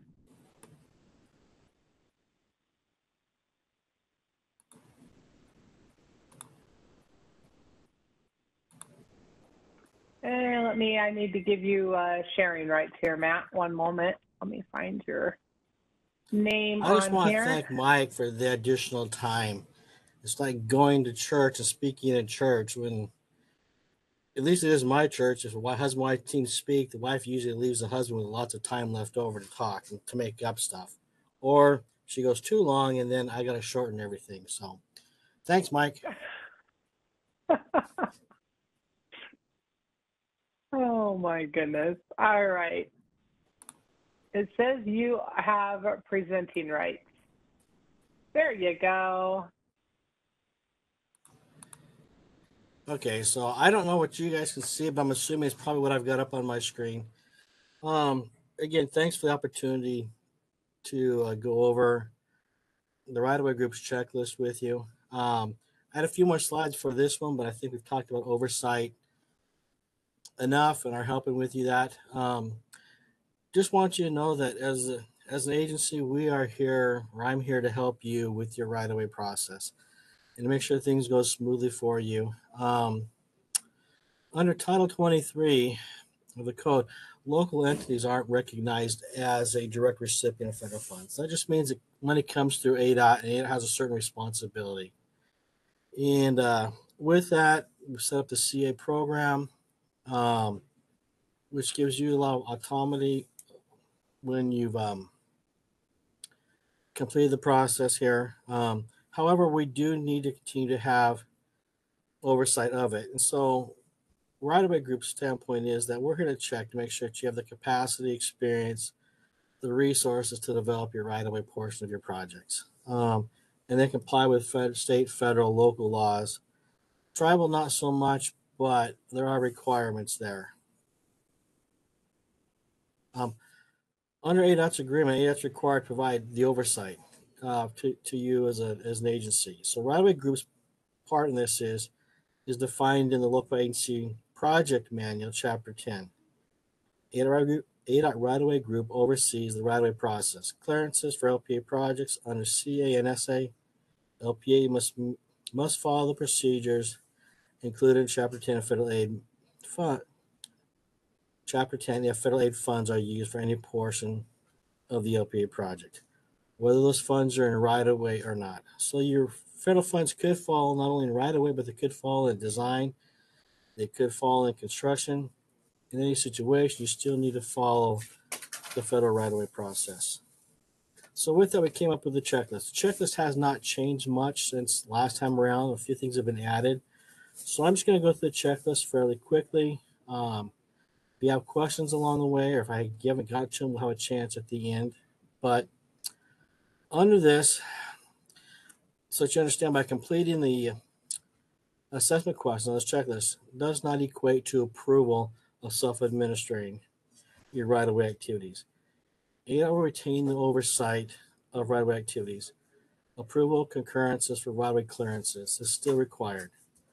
So in the past, as I've worked with the CAs, I've still requested they clear the right-of-way project, but they submit it to me for my concurrence. And that process will continue in place. And so just so that you recognize that, you need to answer with a yes on it. What we want to know in our ability to determine your capabilities, staff, and knowledge is we want to know what your training process is and how you train your staff and your personnel. Do you send them out for outside training? Do you have people come into the offices for your training? What process do you have in place to continue that your agents receive the training necessary? Your right-of-way manual. There are two options. You can either accept and work with the ADOT approved FHWA right-of-way manual, or you can submit your own manual for approval and review. The CA process manual is not the FHWA approved right-of-way manual.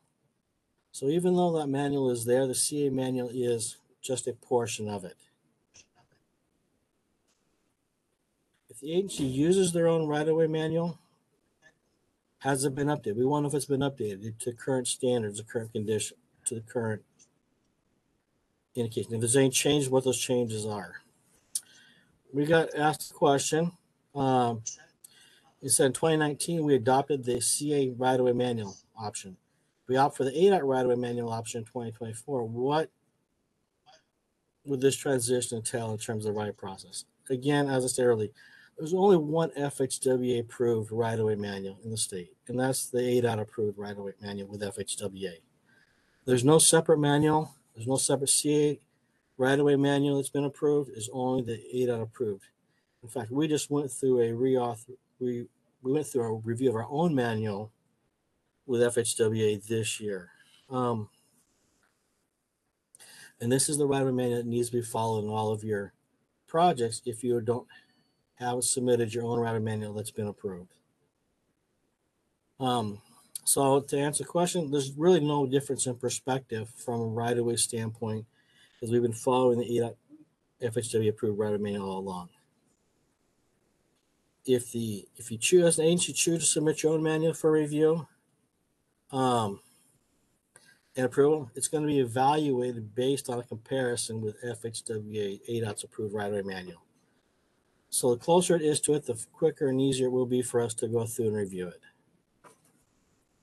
Is the next question is the agency adequately staffed, equipped, and organized to discharge your duties? So we had a question with this too. Will we be required to provide right-of-way agent descriptions? Is organizational chart required? Are these federal requirements? To help us evaluate your staff and your ability, we are asking for a job description. We are asking for organizational charts so we can see who is performing what activities. And is it an FHWA Federal High Administration requirement? No, but we're requesting information to be able to make a decision and determine to ensure that your staff is knowledgeable, is qualified to carry out these real property interests.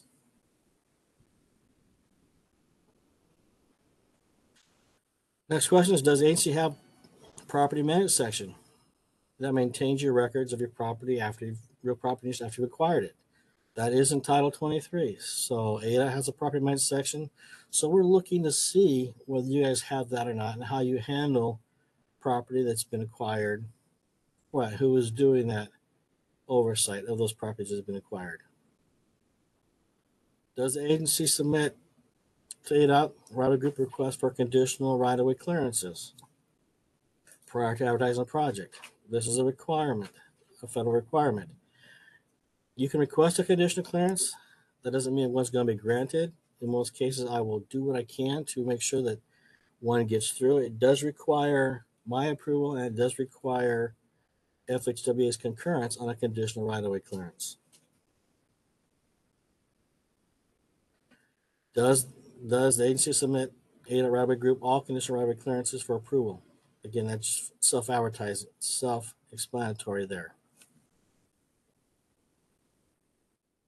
Does the agency request property donations? If you request property donations, we're asking, does it comply with Title 23? 710.505. I mean, so basic questions. Your right-of-way staff personnel should know whether it does or doesn't. They should really answer the question. Does the agency submit all administrative settlements to ADOT right-of-way group for concurrence prior to finalizing them with a property owner? And here and there, I work with the CAs and the right-of-way groups. Depending on what the amount is, depending on what kind of review or oversight that I need to give to that. But just be aware, anything over and above an approved offer based on a just compensation memo is considered an administrative settlement. Settlement that comes through your courts or through litigation is a different matter, and it's handled a little bit differently. But just an everyday, you make an offer, they counter back, you accept it. There needs to be some justification for that. So we're looking here to see what that justification is and whether we concur with it or not. Doesn't mean we'll agree with you. Most times we will, but we want to review them to see what there is. Again, this is go back to based upon your knowledge. What justification, what understanding does your group have? Does the agency avoid contact with affected property owners? We want to make sure you don't start negotiations with a property owner or relocation with a property owner prior to having your NEPA approval. Doing so puts in jeopardy federal funding because it is a requirement to have environmental clearance before you begin negotiations. That doesn't mean you can't go out there and do an initial interview. It doesn't mean that you can't get feedback on design, different design concepts. We just can't start negotiations with a property owner. Matt, excuse me. On the last question, what about dedications through rezoning? Now, dedications are a type of donation, but dedications are usually handled through some kind of ordinance, and that's okay. It's a little bit different. It's a donation and dedication are two different things. A donation is where you're going out and asking a property owner to donate property. Dedication is, like I said, usually required by some type of city ordinance. And so treated a little bit differently. There's not the same requirements on dedication as there is a donation. All right, thank you. Any follow-up with that for whoever asked it? Yeah, Dave, did that help clarify?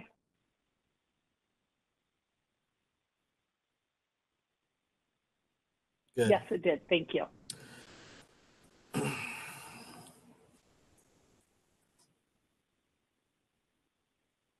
Again, we're going to ask this. Seems like a basic question, but does the agency perform acquisitions and related relocation assistance activities according to 49 CFR Part 24? That's known as your Uniform Act. Most of you do. But again, we still want to ask the question because we're testing the knowledge of your staff who's doing the right-of-way activities. It also gets them to look in the statutes if they haven't in a while to refresh their minds. We're also asked the question is the amount the agency believes to be just compensation for real property approved by a responsible agency official? Again, this is a requirement that all accepted appraisals have a memo of just compensation signed by somebody. It shows that there's oversight being done. A chat popped up. I kind of missed it. They're asking if they lost sound, if everybody lost sound, or if it was just them. Candace, I can still hear just fine. Is anybody else having trouble hearing? Good to go, Cindy. Everything's good. All right, perfect. Sorry, Matt. Thank you. No problem. Another question we ask is, does the agency provide the people that are affected with a real property interest acquisition process? What your process is under state and federal law. We want to know that. Again, it may seem kind of rudimentary, but again, you wouldn't believe how many times we've had some situations where, oh, I need to give that to somebody when we've asked about it. So we want to make sure that people are aware they need to do it up front when an offer is made.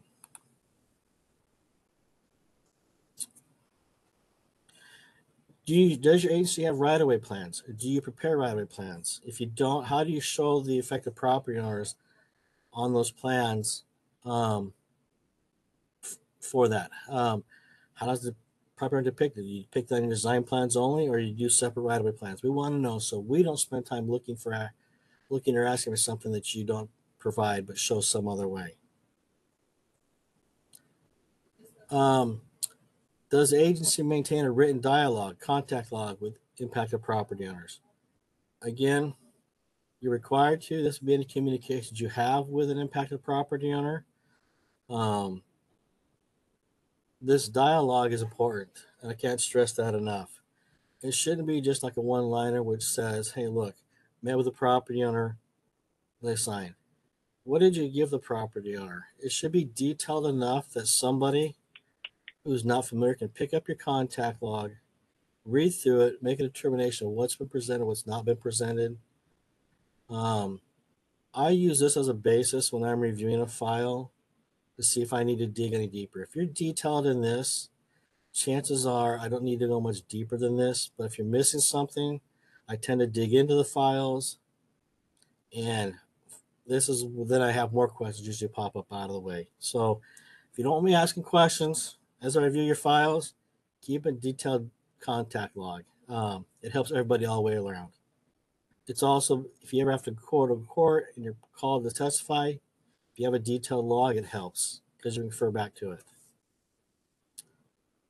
Another one here is what stage you do. We want to know what stage you bring in your right-of-way personnel in your design process. Is it 30, 60%, 95%? That will help us give some guidance determining how to keep your project on track. We like to have the right-of-way defined by 60%. Your right-of-way personnel should be involved. And frankly, 60%, if your right-of-way is known, there's no reason that we can't start certain activities that are considered pre-design at the 60% stage. So you're not waiting to 95% and then having to get out and push your right-of-way schedule because you don't have sufficient time to complete your activities before the project deadline for advertisement shows up. So we want to know when you get them involved. And my recommendation is always bring your right-of-way staff personnel early on.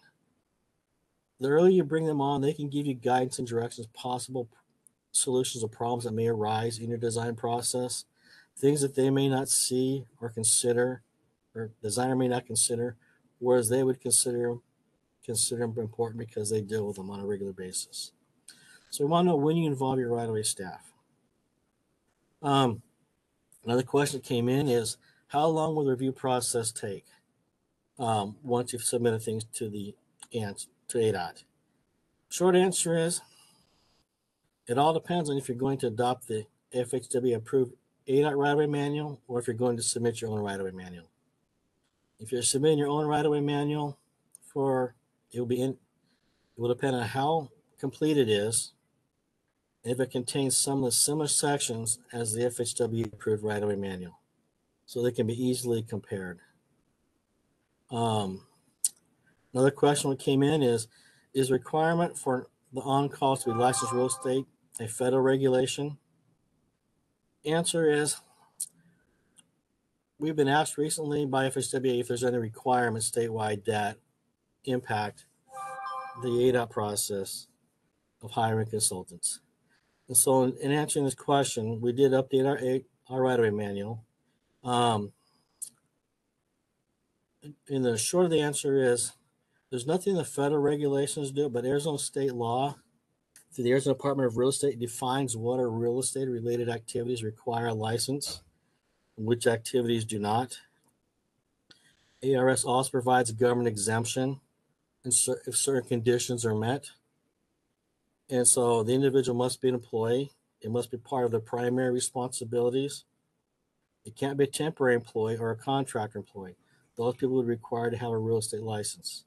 So that's why we're looking at it. That's why we're asking for job descriptions, a flow chart or a organizational chart of who's responsible for what activities and what is they oversee, so we can make that determination. Again, it goes back to the oversight responsibility to make sure we're complying with both state, federal, and local laws. Any other questions? I knew a couple of chats popped up, I think, Cindy.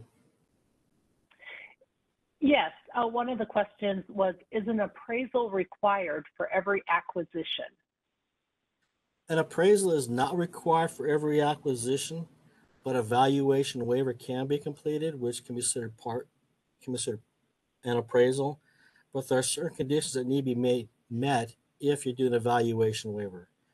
Basically, what that is, for those who don't know, is you take the subject property, you compare it to 3 other properties, and through a worksheet process, you determine a value. It's supposed to be completed by someone who's not a licensed appraiser, because appraisal law in the state of Arizona has their own rules which govern what's considered an appraiser and what an appraiser can do. An appraiser has different obligations if they're appraising the property. So most instances, when you do a valuation waiver, it's done by someone who's familiar with the real estate process.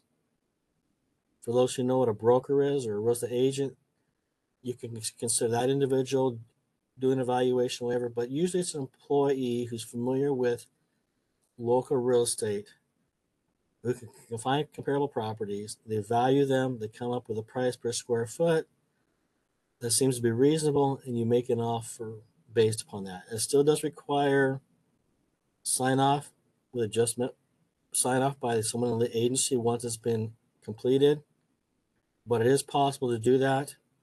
These are for acquisitions were simple, uncomplicated, fairly straightforward. So I would consider something like this vacant land or stripped across the front of the property that does not contain fencing, irrigation, plants, shrubs, trees that have to be valued and so forth. So simple, uncomplicated. If you have 3 different types of acquisitions in the same area, that's probably not a simple, uncomplicated acquisition anymore. Did that answer the question? Whoever asked it? So Ashley, did that help clarify? Perfect. Yes, it did. So then Dave is asking, does acquisition from state or federal governments differ from private landowners? Okay, when you deal with a government agency, the same type of requirements do not technically apply. You still need to keep a contact log with the property owner. But as I say, if you deal with state land, federal lands, BLM, BOR, bring them around early in your projects, invite them to your project meetings. so that they're aware of it. It could be a partner in your meetings. So it's not the same as a private party owner where you have the other stipulations which you must comply with. But you still need to keep a contact log. You still need to keep a file of your negotiations with them. Okay, and then PUEF and other easements are treated as new right-of-way. Okay, Does right-of-way. this meet ADOT intent? Okay, so any acquisition that is either temporary or permanent is considered new right-of-way. So a PUE that's needed, a public utility easement that is needed, that is considered new right-of-way. Is a TCE right-of-way. We consider it right-of-way because it's a temporary easement you're getting from a property owner. So anytime you would not have something as if there's no new right-of-way involved on the project whatsoever. So you didn't need a temporary easement. You didn't need a PE. You didn't need an agreement with SRP. You didn't need an agreement with BOR. Where you need some property right from a property owner, temporary or permanent in nature, is considered new right-of-way. Maria, did that answer your question?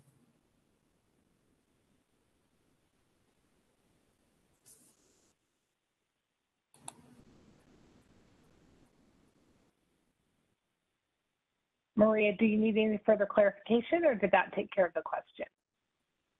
That takes care of it. Thank you. Perfect. Thank you very much. All right. Does anybody have any other questions for Matt? Okay. So should all administrative settlements, even if it's $20 above just compensation amount, need to be reviewed by ADOT? Or is there a minimum amount before it needs to be reviewed or approved? Okay, George. We've talked about this a number of times. As I say, call me with it. We'll discuss it. If it's $20, we can discuss it over the phone. I'm good with it. But there just to be some way of justifying that it's there. I'm more concerned with administrative settlements, which are higher dollar volumes in nature. As you and I have discussed, I've questioned some things, you clarified some things. It helps out. So basically, the answer technically is yes, you should submit them all. But as you know, I work with the CAs, I work with the right-of-way groups. I try to make it as least painful as possible for them. So yes, technically, George, you're right. Everything should be submitted for my concurrence and review. But we can discuss on a case-by-case basis as needed. I just want to make sure we're in compliance with it. We're not paying for something that is way out there, which shouldn't be paid for.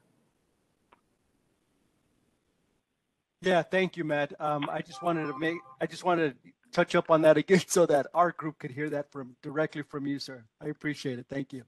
Okay, so anybody in right-of-way, if you ever need my backup, just give me a call. I'll be happy to discuss anything I need to with any of your designers.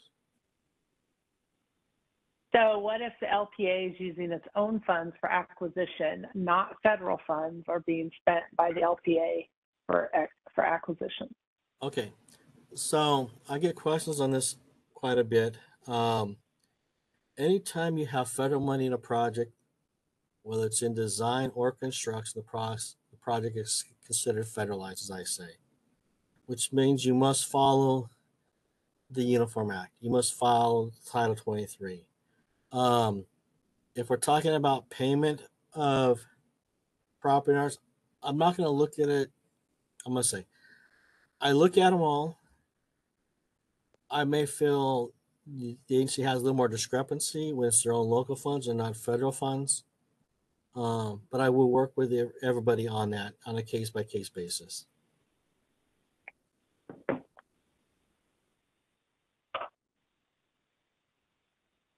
All right, any other questions?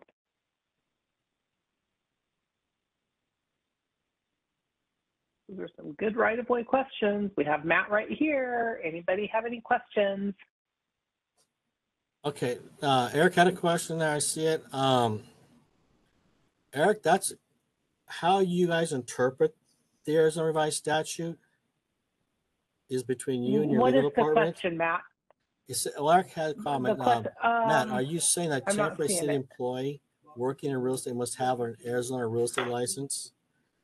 I'm saying Arizona statute says for government exemption, you need to meet certain conditions.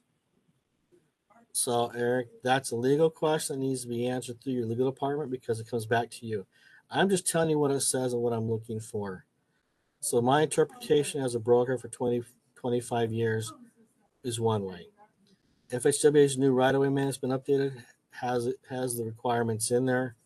I'm not going to get into nitpicky on it. I'm going to leave it up to you guys to make the determination. I just want to know that you guys are aware of what the law is, and that you've seen it, because it's not something that's been discussed a lot in the past. So would I feel more comfortable if the individual was a temporary employee and had knowledge? Yes, I would, of the real estate activities. Is it in their job description? All the more to support your position that it is part of their job responsibilities. But I know that ADOT, their contract employees all have real estate licenses who do acquisition activities.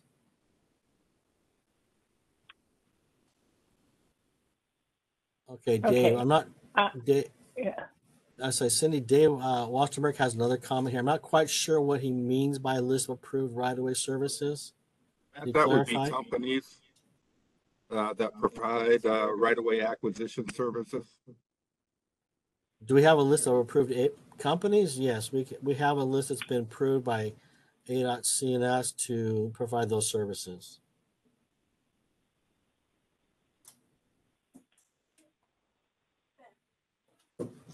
I have a quick question. This is Kimberly, but those we'd have to individually request to utilize. There's not a service, like we can't use ADOT's contracts, correct? I think that I'm not sure if that's what Dave meant, but I know that we can't use ADOT contracts for anything else for CA as a CA. Right, and that's Kimberly, good question. That's not someplace that I deal with contracts on. But I think through our discussions, you had your own process that Maricopa County did that they had to follow to be in compliance with it. We can provide a list of people we've approved that we use to you, and you can make your selection however requirement is that you go out to advertisement on that.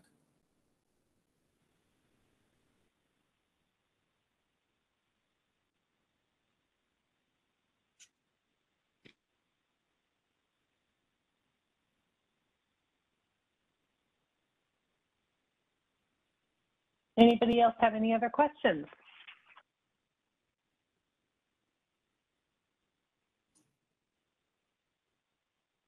Feel free to raise your hand or just unmute yourself and speak up or place your questions in the chat. All right, Matt, I'm not seeing anything. I appreciate your time and all the information that you provided, and I appreciate everybody's questions. Those are great. If I may, Cindy, just one more thing. I do appreciate working Absolutely. with all of you as agencies. You do have some level of expertise. You keep me on my toes. I appreciate it. It keeps me fresh.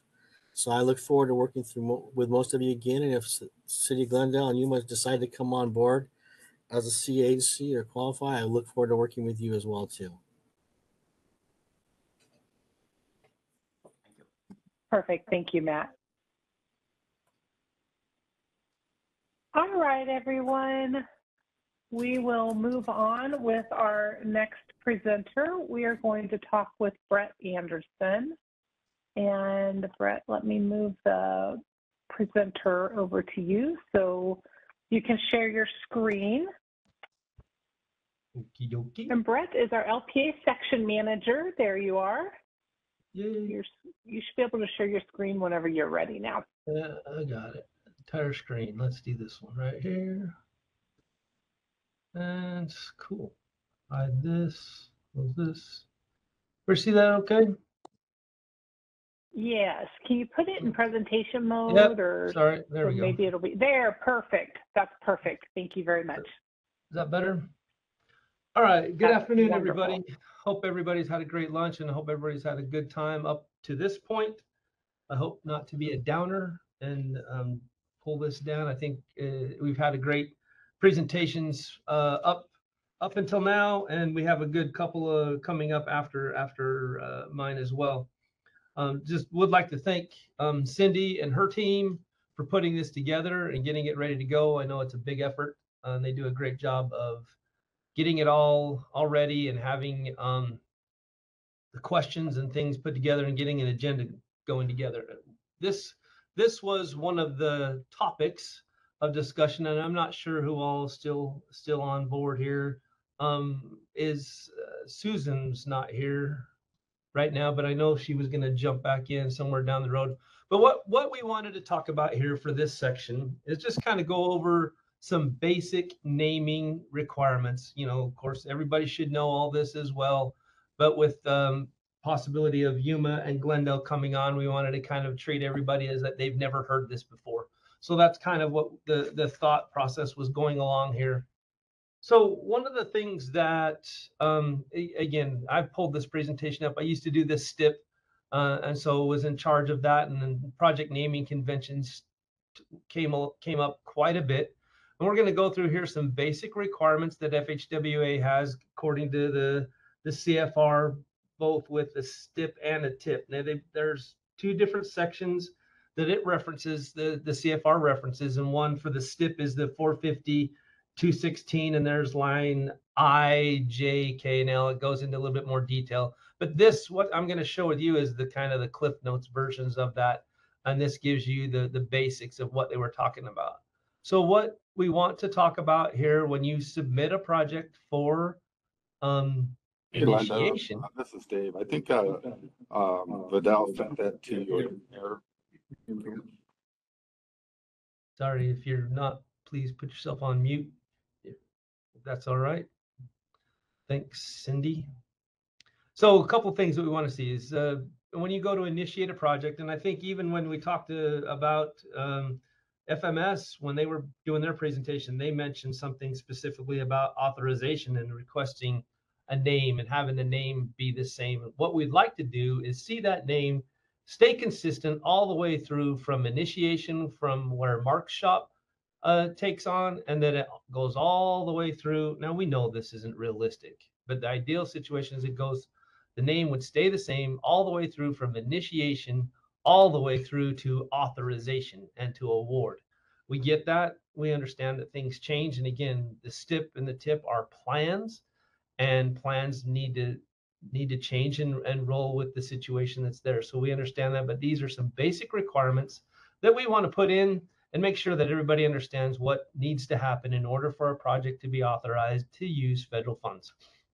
So we need to have something that shows all phases of the project: the design, the right-of-way, utilities, the environmental, if it need be, and construction. And I'd even go so far as maybe sometimes even put a planning phase in there, and having that identified. So we know what, when, and where it's going to happen. The location of a project, and we'll go into some details about that. I have some examples of locations of projects.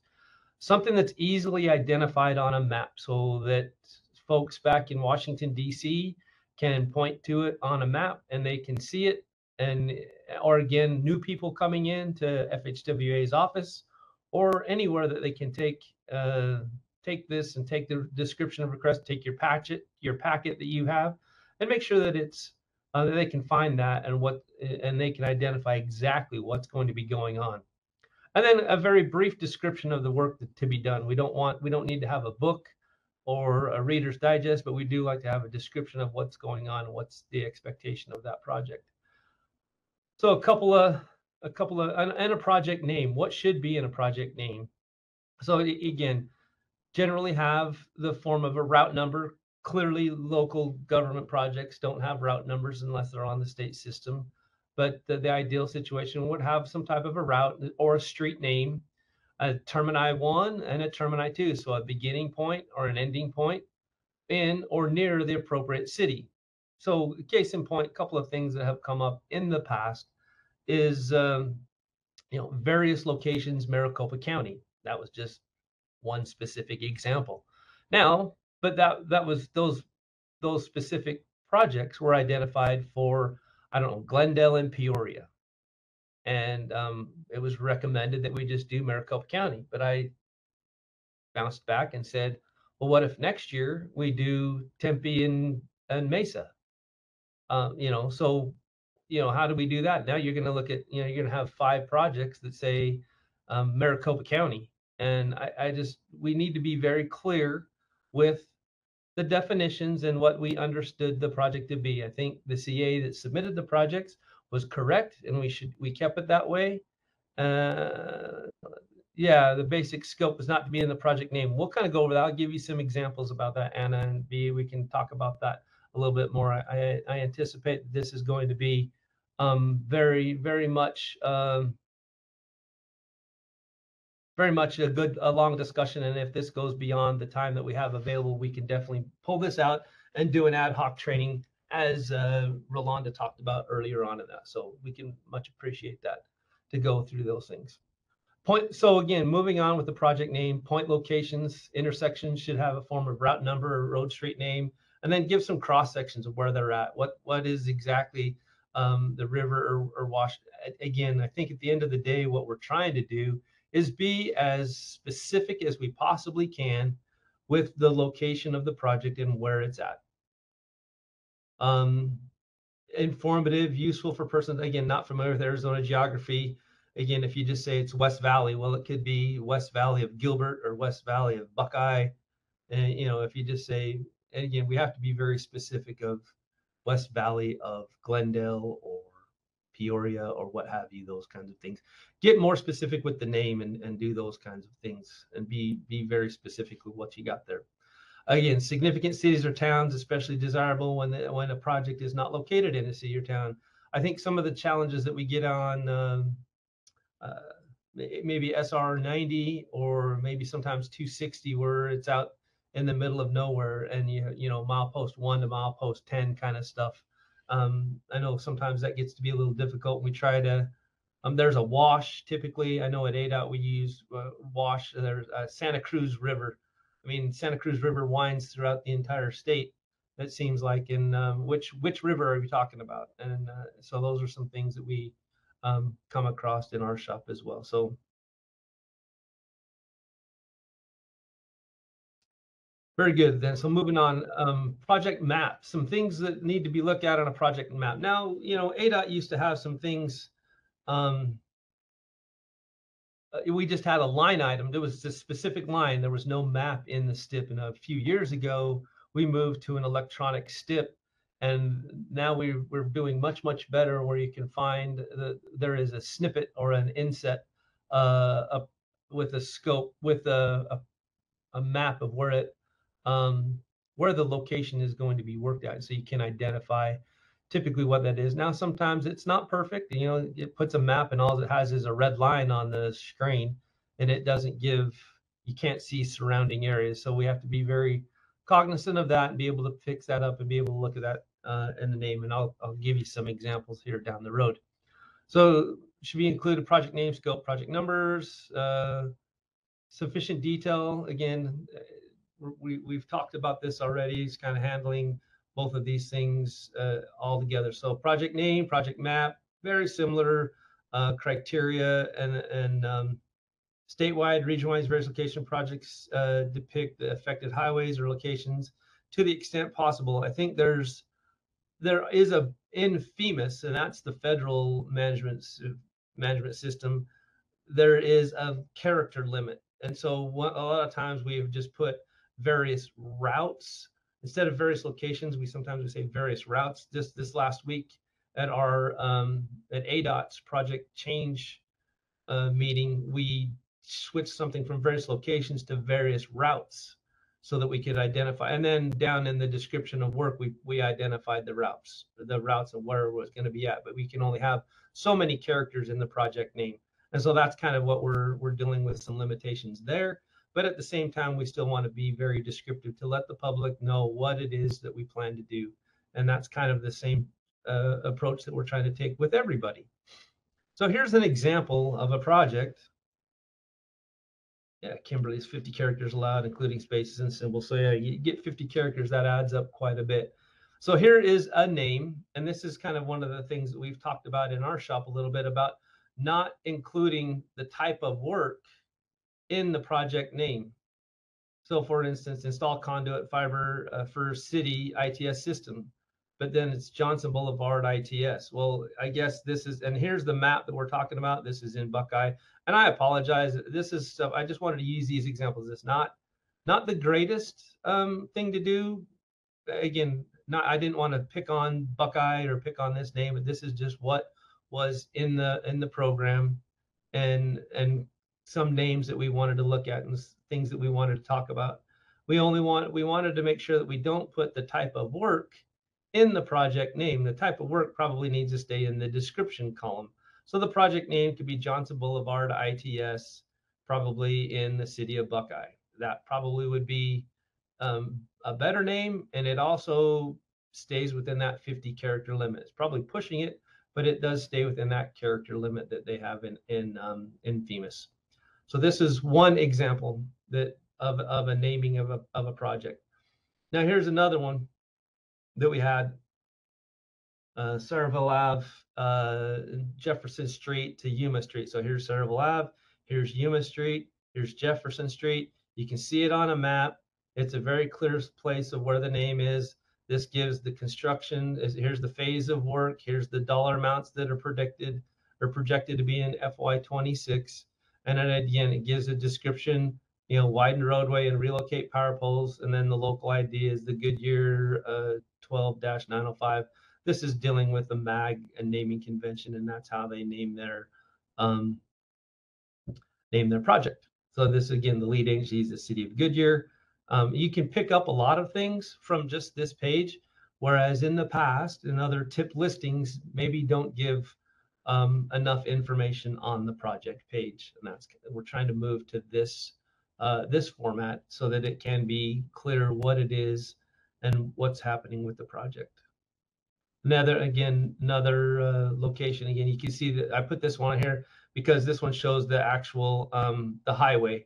The 303 freeway is right next to Saraville Ave. This is just down the street or up the street from this project right here. So you can see it's where they're at and what's going on with these projects. So those are the naming conventions. So the next slide may be familiar to some. This is you go back to David Letterman and the late night shows, and he used to do a top 10 kind of a list. And I believe this was John Dixon. I did see that he's on today. And so this is something that was done back in, I think I did this presentation at one point in time, 2011, and it's updated. It hasn't changed. Let's put it that way. So there are some basic requirements. So here's the top 10 lists. So the federal aid highway program is a federal and state partnership, like Motion and myself, we talked about earlier. Again, that partnership is very good and very strong, and we want to continue to keep it that way.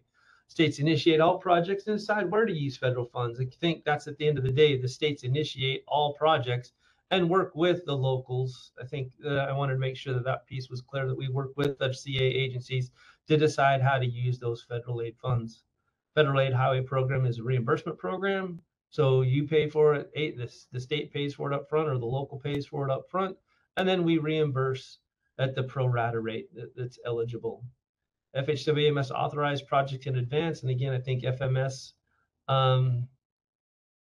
talked about that earlier on. If you submit a project or you have payments on a project before it's authorized, that funding may not be eligible to be reimbursed. So we have to be careful, make sure that we don't start any work before the project is authorized. All federal aid projects must be an approved STIP, and for that matter, TIP as well. So all federal aid actions must be covered by an appropriate NEPA document. I think you'll hear some of our environmental folks, and then moving on to the, I think Paul O'Brien may chat a little bit about this and making sure that he has that covered in his presentation. So I won't go too much into that. Federal aid projects must be competitively bid. Again, trying to get the maximum dollar and use the have the best interest at hand of the community that's trying to use this federal dollars.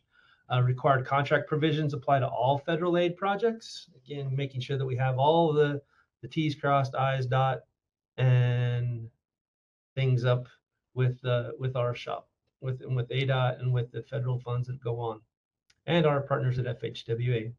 States or local agencies must maintain all improvement constructed with federal aid, and so that's pretty basic of what we've got going on there.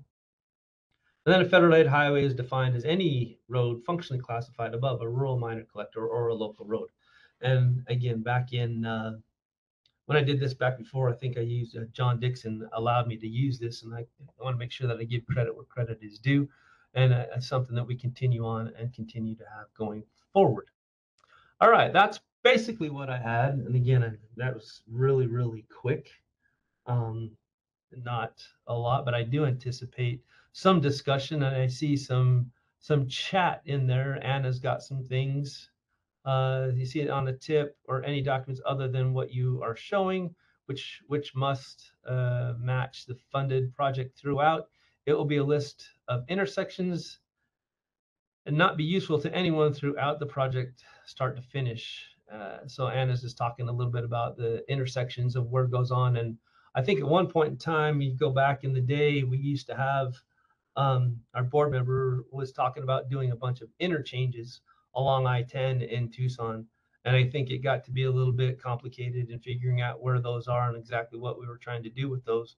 But I don't know if that's specifically, Anna, what you're talking about with those intersections and what's happening with that. But we want to be very, again, at the end of the day, what we're trying to do is be very, very clear with what is going on.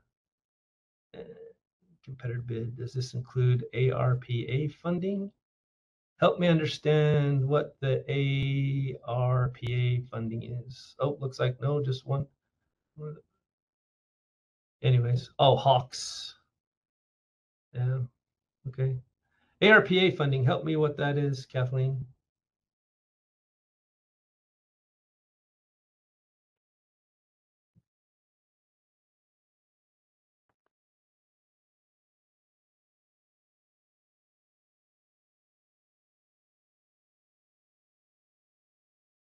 Okay, not sure if I'm hearing anybody. Maybe, hopefully I wasn't talking to myself the whole time. No, we can still hear you. Kathleen, can you hear us? Can you help explain what ARPA funding is? Yeah, I was just having a hard time finding my unmute button. Oh, no problem. That does hide on us. Oh, American Rescue Plan Act. You got it. That's thank their you. ARPA funds. American Rescue Plan. But good job. Thanks, everybody. It looks like that's probably something I should have known, but I haven't known those. Again, American Rescue Plan Act. I do believe if it's federal funds, I do believe everything has to be competitively bid. That's kind of the direction I'm going. So yeah, if it's federal funds, it's got to be competitively bid. Good discussion. Thank you everybody for participating. Any questions on the naming conventions and things that are happening with that? Hey, Brett, this is Mark. Yep, go ahead, Mark. Got my hand up there. Just, I think some of the confusion or some of the questioning is the guidance that we get from FHWA with regards to the type of work. And I think that's what Anna's concerns was. And many of us have seen the type of work on a case-by-case used in the name. And I know we've had some discussion with some of the CAs that might have ITS type projects. It can be challenging, but the guidance that's been provided from FHWA is more on the location as you've identified and read to us and shared with us, and to avoid, in most situations, to avoid using type of work in the project name. And that kind of, some of us struggle with that a little bit, but anyway, I don't know if you have anything to say to that. Well, yeah, Mark, I think that's a good point. Again, you have to, we need the project name, and at least this is from what I'm gathering and understanding, is that we need to have the project name stay away from the type of work, and the type of work needs to fall within the description of work. I think we have places for that. FEMAS has a place for that. And I think we just kind of want to try and stay away from putting the type of work into the project name. That's kind of the guidance that I would provide. And then we have had discussions with FHWA, and we had a meeting with them last Thursday, and I think they're going to be looking at some of their language. And one of the other things that we have to be clear about this, with this, especially in Maricopa County and the PAG region, is that when you put that name in and it's incorporated into MAG's tip or PAG's tip, that it stays that way. And usually you guys are the first ones to put it in. It goes in the tip first, then comes to the STIP. Now with eSTIP, they should be one and the same. However, there's still some challenges that are being worked through with that. But if we have to change the name, it has to go back through all of the MAG. It can be an administrative name change, which it's not the most desirable, but it can be changed and it can be adjusted. But it just adds more time to it. And if we get it right in the first place, I think that's the goal and the desire, that we get it right from the beginning. Again, just trying to keep that type of work out of the project name and have that be in the description of work and what we're trying to do there. I hope that answered your question, Mark.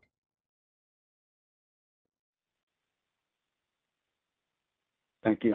This is Kimberly, and I know Mark and I have had lots of conversations, and as well as Brett, you're like, oh gosh, Kimberly's gonna talk now. It's good.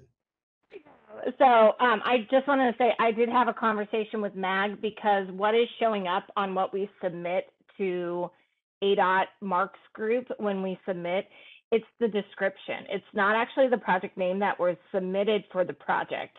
And my understanding is MAG is intending to adjust their files in the future that will have the project name as an actual line item. Right. And so as we put our stuff in, because we had a meeting with MAG last week, and we had 11 projects that were various locations as the name. So that does not help. I was like, well, which various project is this one? So that's what I mean. And you can't give 16 different locations, or even if you put 16 different 16 locations in the description or in the name, you could have 7 different projects that are 16 different locations. So I definitely think this needs further discussion with FHWA. I get that they prefer Termini, but these ITS projects are complicated. And the naming mechanism that they have was for construction projects that went from A to B. These are not construction projects that go from A to B, and we're all having challenges with this. Procurement, they're procurement type things. Well, then to your point, Kimberly, next year, if you do a various locations, right? Which year is it? Yeah, right. I know, and you're not supposed to put the year in it either. So like, if I had fiscal year 24, I might be able to figure it out a little bit easier. But I literally had 11 projects that we went through, and they're like, well, when? I'm like, I have no idea which one that is. So I think that this is a challenge we are all going to face as we move forward with a lot of these ITS projects, because that funding is going to become more readily available for agencies. So. Yeah, ITS, carbon reduction, EV, all kinds of other things. With this, IIJA has brought on a lot of, I'm going to use the term, boutique type funding sources. And so we have to be very specific with the name and what's going on and what's happening with that. We're hearing what everybody's saying. And again, if this does need to have further discussion, please reach out to Rolanda, or even, like I said, to Mark or whoever. I do appreciate the discussion and the chat and being able to get through. And if we can all, it's good to hear that MAG is tweaking their conventional stuff that's going on. I know that sometimes they don't even have a project name. It says like type of work, or I think it's called, I wrote it down, I can't remember what it was called, but it's a location instead of, and then ADOT does a ADOT name and the MAG does a location. And sometimes, the location could be really big. So no, I appreciate the discussion in the chat, and it was brought up that we wanted to talk about this. Hopefully it covered enough what everybody was wanting to do. The conversation will continue on, and we will continue to have further discussions with all of our stakeholders and be able to come up with a good direction. So I appreciate the the banter and the talk back and forth, Kimberly, and if there's anything else we can help out with that, be more than happy to be involved and have that discussion with FHWA. All right. Go ahead. Yep. Hey, Brett, if I could make one last comment, you've done a great job presenting the name, and I appreciate Kimberly and everybody else's comments. But just one comment I'd like to make. We don't have a portion of this training, or the CA recertification to go over project initiation.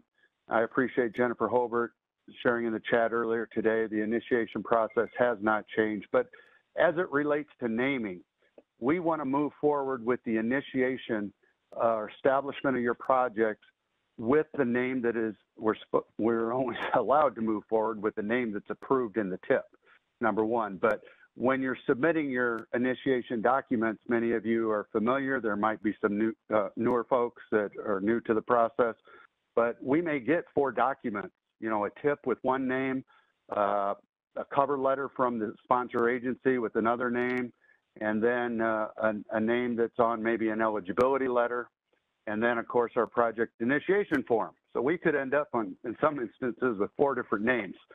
And we want to be consistent there. I just wanted to make a comment of that. Most of you are pretty well versed in the initiation process, but we do look to see that those documents are aligned with the name as best we can, and we're here to help you out. But thank you. Cool. Thanks, Mark. I want to give a shout out to my team as well, too. Those guys do a great job getting those projects initiated as quickly as they possibly can and getting things ready to go and getting all those things set up and move over to our project management group. It does take a village, folks. It takes everybody to kind of make sure all of this funds get spent, and we do the best that we can to get these projects moving along. We try not to hold them up for any reason whatsoever. Things that can move through the process or something can be changed along the way. We try to do that and keep the project moving along without holding it up. So again, thanks everybody for your efforts, and I will turn the time back over to Cindy for our next group. Thank you very much. Mark, I see your hand is still up. Is that from earlier, or did you have something else to say? Oh, hand is down. All right, I'm real done. quick. I know Susan Weber, she was called out to another meeting, and so she was a little later to join us. And Susan, I see that you're on now, and we were running a little ahead of schedule. So I'm not sure if you have anything you want to add. I know this is a topic that we are planning about, to try to do an ad hoc training and have further conversation and discussion about. But if there's anything you would like to add. I think that's a great idea to go ahead and have more discussion in the future. We discussed, and by we, I mean the project delivery team here at FHWA. We discussed this at length with Brett and his team last week. And it sounds to me from coming in on the very tail end of that conversation, like they have things under control. I agree that it's good to hear that MAG at least is looking at addressing how they're naming projects. But at this point, I think the LPH group has everything under control. So thank you. Yeah, it's a facade, Susan. We just make it look good. That's all we're trying to do. Well, now you have my secret. Let's fake it till you make it. That's right. Thanks, Susan, for checking in. Appreciate that. Thank you. All right, guys. Thank you very much, Brett, for being here and providing all that information. Thank you, everybody, for your feedback and your interaction and engagement with this discussion. So like I said, we will be in touch with some further information, and we'll move forward with it through that venue. So we are running a little ahead of schedule, which is great. Cindy, so I have my yes. I have my virtual hand raised. Can you see my virtual hand? I was looking down. I'm gonna propose this. I know we are running ahead of schedule and things going on, but I did look down the list and I did see Paul O'Brien is online, Dave Benton is there, and Cedric's there. I'm gonna propose this. Why don't you keep moving forward, and then we're just done early.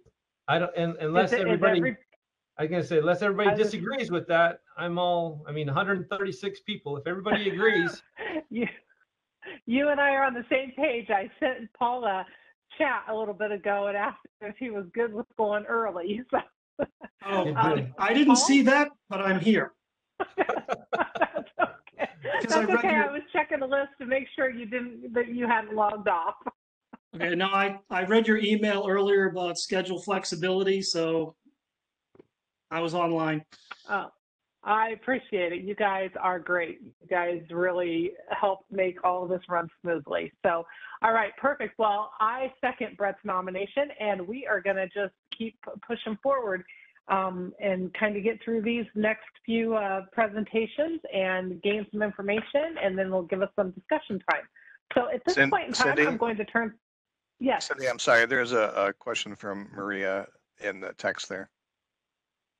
And then also, Cindy, Check. before we move on too far, can I just make a comment after Maria asks her question? Sure, sure. Okay, so thank you very much for pointing that out to me. I got to scroll back here a little bit.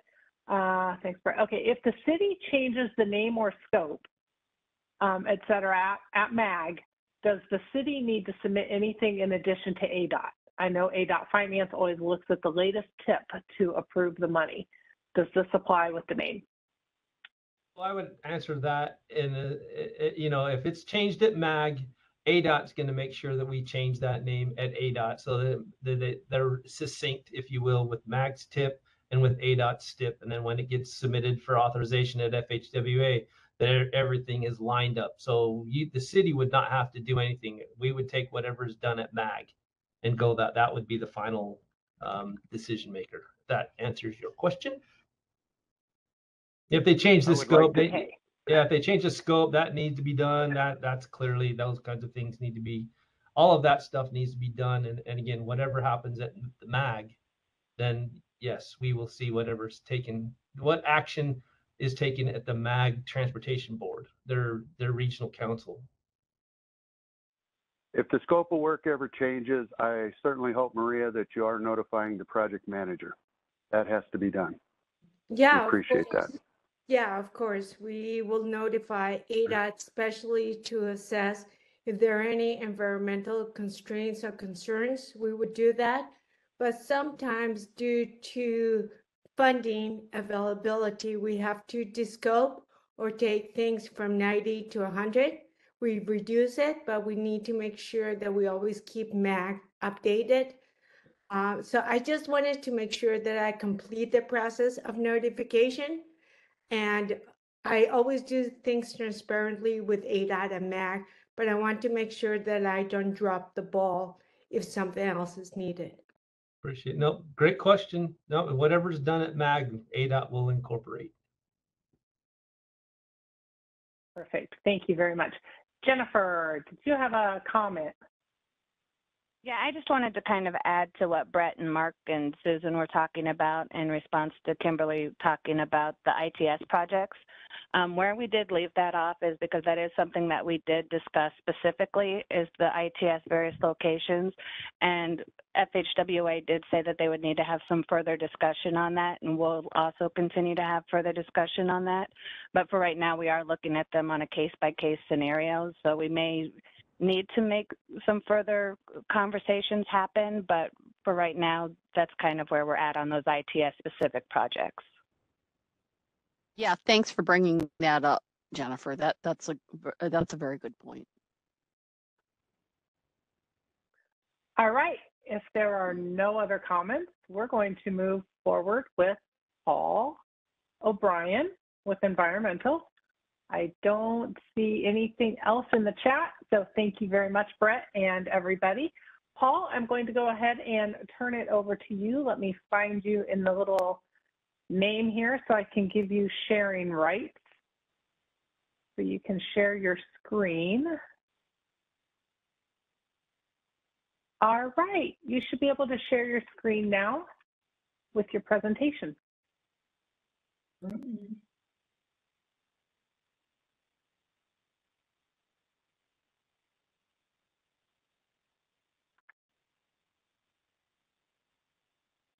think it's slow.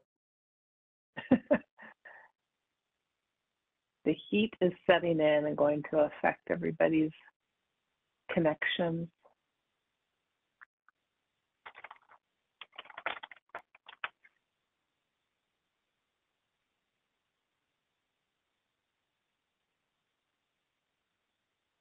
It is not coming up yet. I'm waiting to be able to get into my slide mode.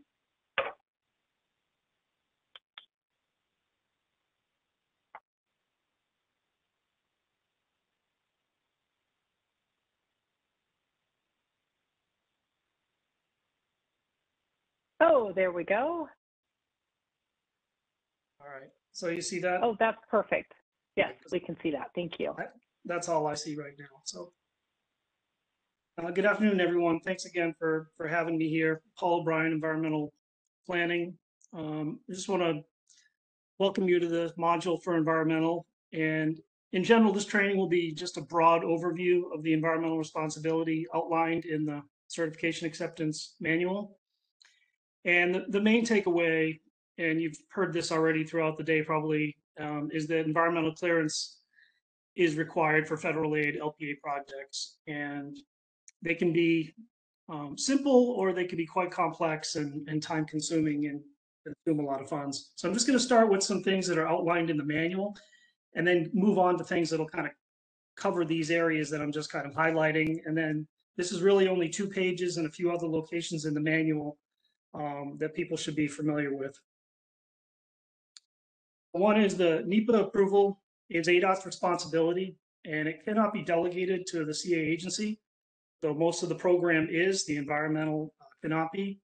And we also have MOUs that assign FHWA's responsibility for determining and approving CEs and NEPA documents, ADOTs. It's called CE and NEPA assignment. Again, I'm going to cover all these in some further slides. Right now, I'm just calling out what's in the manual.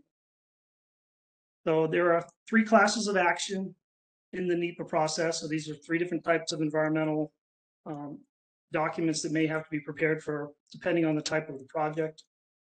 And ADOT environmental planning will prepare categorical exclusions, or CEs, with all the supporting information conducted by the CA agency. So the project sponsor is doing the work, and then ADOT's doing review and approval. And NEPA approval that has been validated prior to the PS&E submittal. So again, this is a step that's in the manual. And in accordance with regulations cited, the CA agency must incorporate the environmental commitments into the PS&E. And the CA agency must ensure that environmental commitments assigned to the CA agency and contractor are successfully implemented and documented in the project file. What is environmental clearance? Real simple, it means that the project impacts have been reviewed under all applicable environmental requirements, and the project is cleared for construction. And we have a federal environmental approval, which is the main one that you're working on throughout your project. Sorry, and that's your NEPA, and that's needed for federal approval, as you heard earlier. And then we have an environmental clearance. We say ADOT environmental clearance is that final step at the end that says that the federal approval is in place, and then also any permits have been secured or other things for that final clearance for construction. So with NEPA and the environmental process, we're talking a lot about laws and regulations. So that's really the heart of it all. And the overarching federal environmental law is the National Environmental Policy Act, or NEPA. I think you've already heard that earlier today, and it's sort of the main focus of what the approvals are for these projects. But we say also the NEPA umbrella, because we'll say NEPA approval or the CE is approved. Really, when we do that, it's shorthand for saying that all other applicable environmental laws have been reviewed and are completed too. So you've heard of the NEPA umbrella, probably if you've taken any training or known anybody that has, and there's a laundry list of laws and regulations that may come into play. I'm not going to cite them all here. We'll cover a few of them that are more relevant in a couple of minutes. So first we want to determine, as was noted in the CA manual, the class of action. There's 3 classes: the environmental impact statement.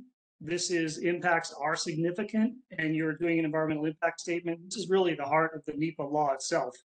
from what it was originally intended, was that for major federal actions, that a detailed statement on impacts of the environment and alternatives are considered.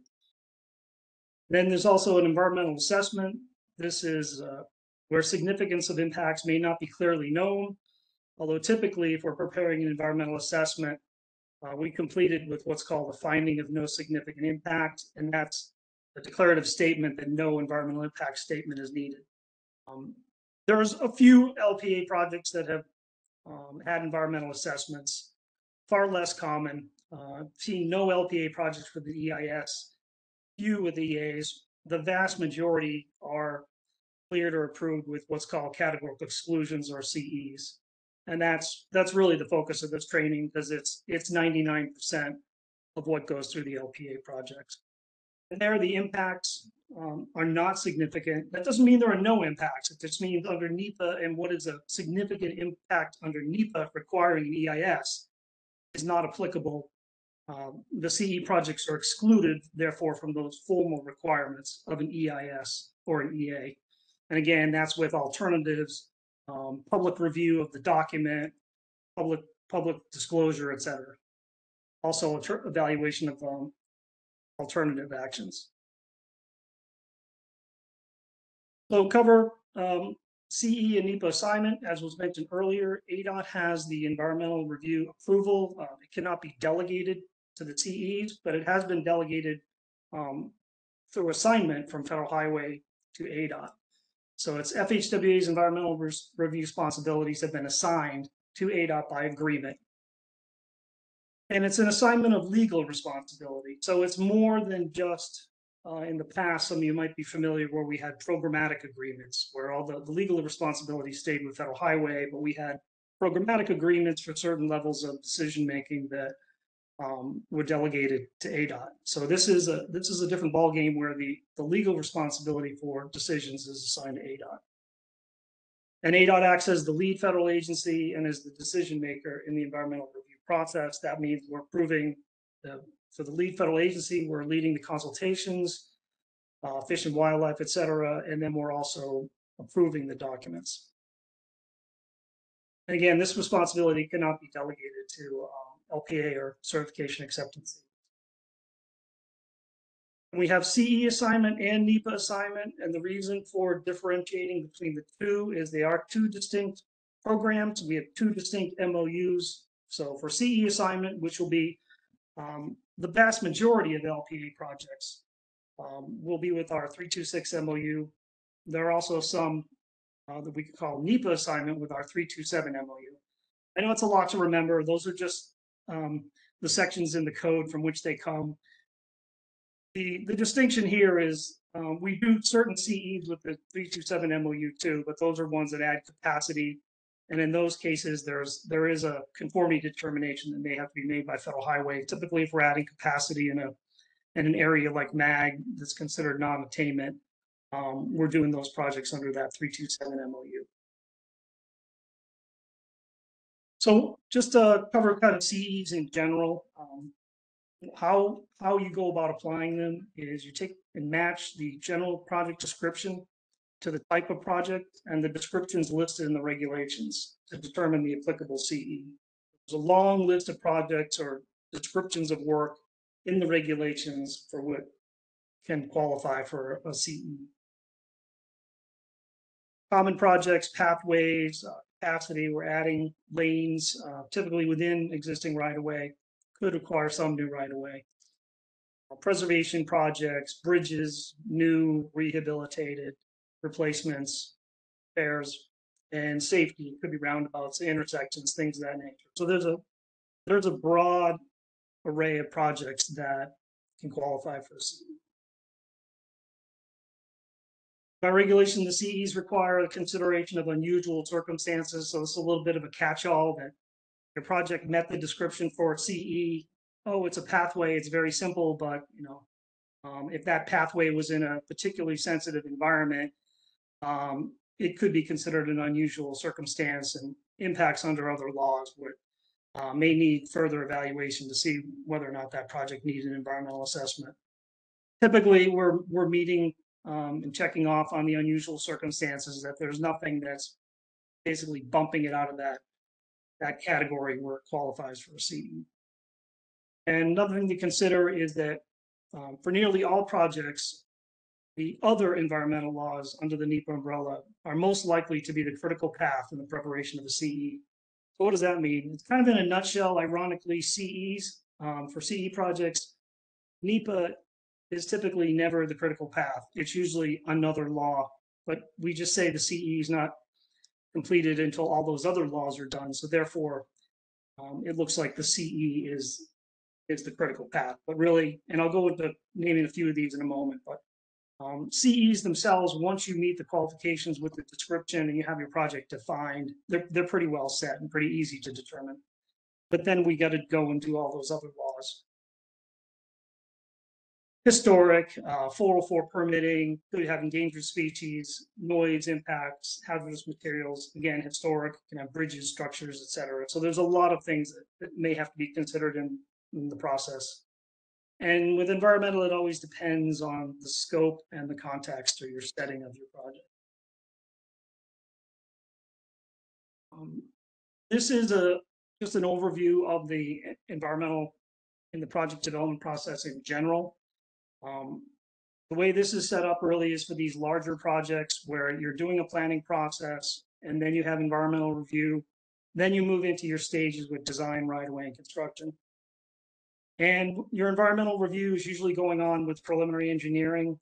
If it's a larger project, this is where you're doing, say, design concept or a project assessment, and you're defining your project, and then completing an environmental document, then moving into design, right-of-way, and construction.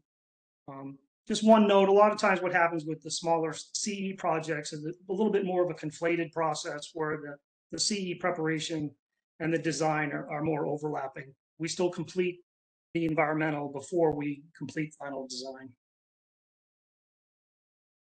And then that environmental NEPA approval is needed in advance of other possible multiple funding authorizations. If you're getting a federal authorization for design, that has to follow NEPA approval.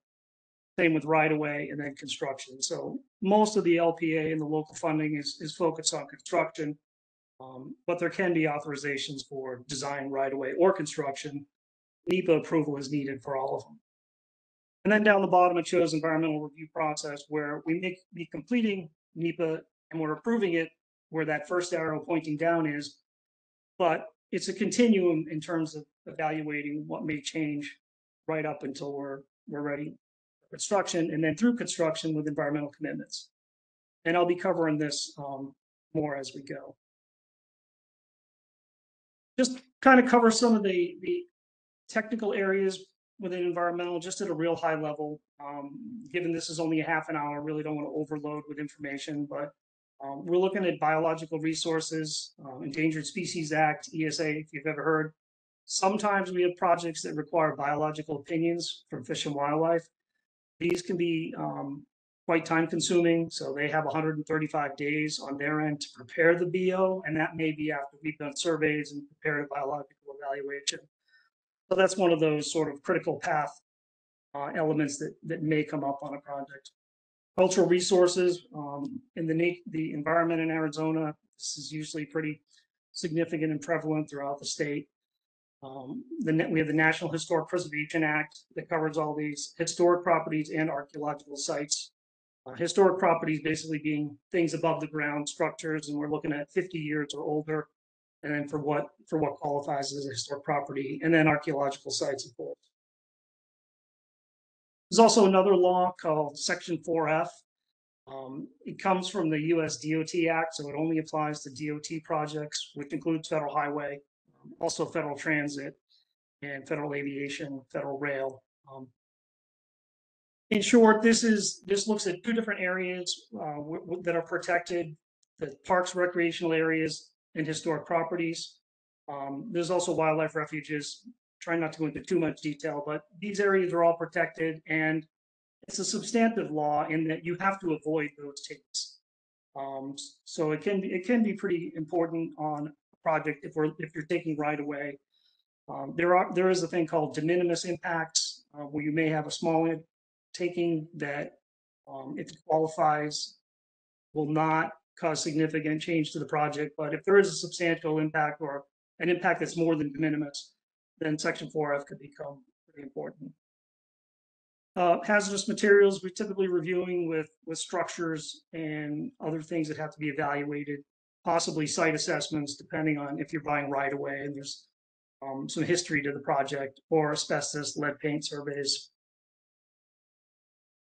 Air quality, this is pretty important, particularly in these urban areas where you have a lot of the CAA projects. Capacity projects need to be in the metropolitan plan. So whether that's Tucson, Phoenix, Yuma, and there may need to be traffic studies and then interagency consultation to see if your project's of what's called air quality concern. And then that may require a conformity determination. And again, if it's a 326 project, that would be by ADOT. If it's a 327 project, it would be by Federal Highway.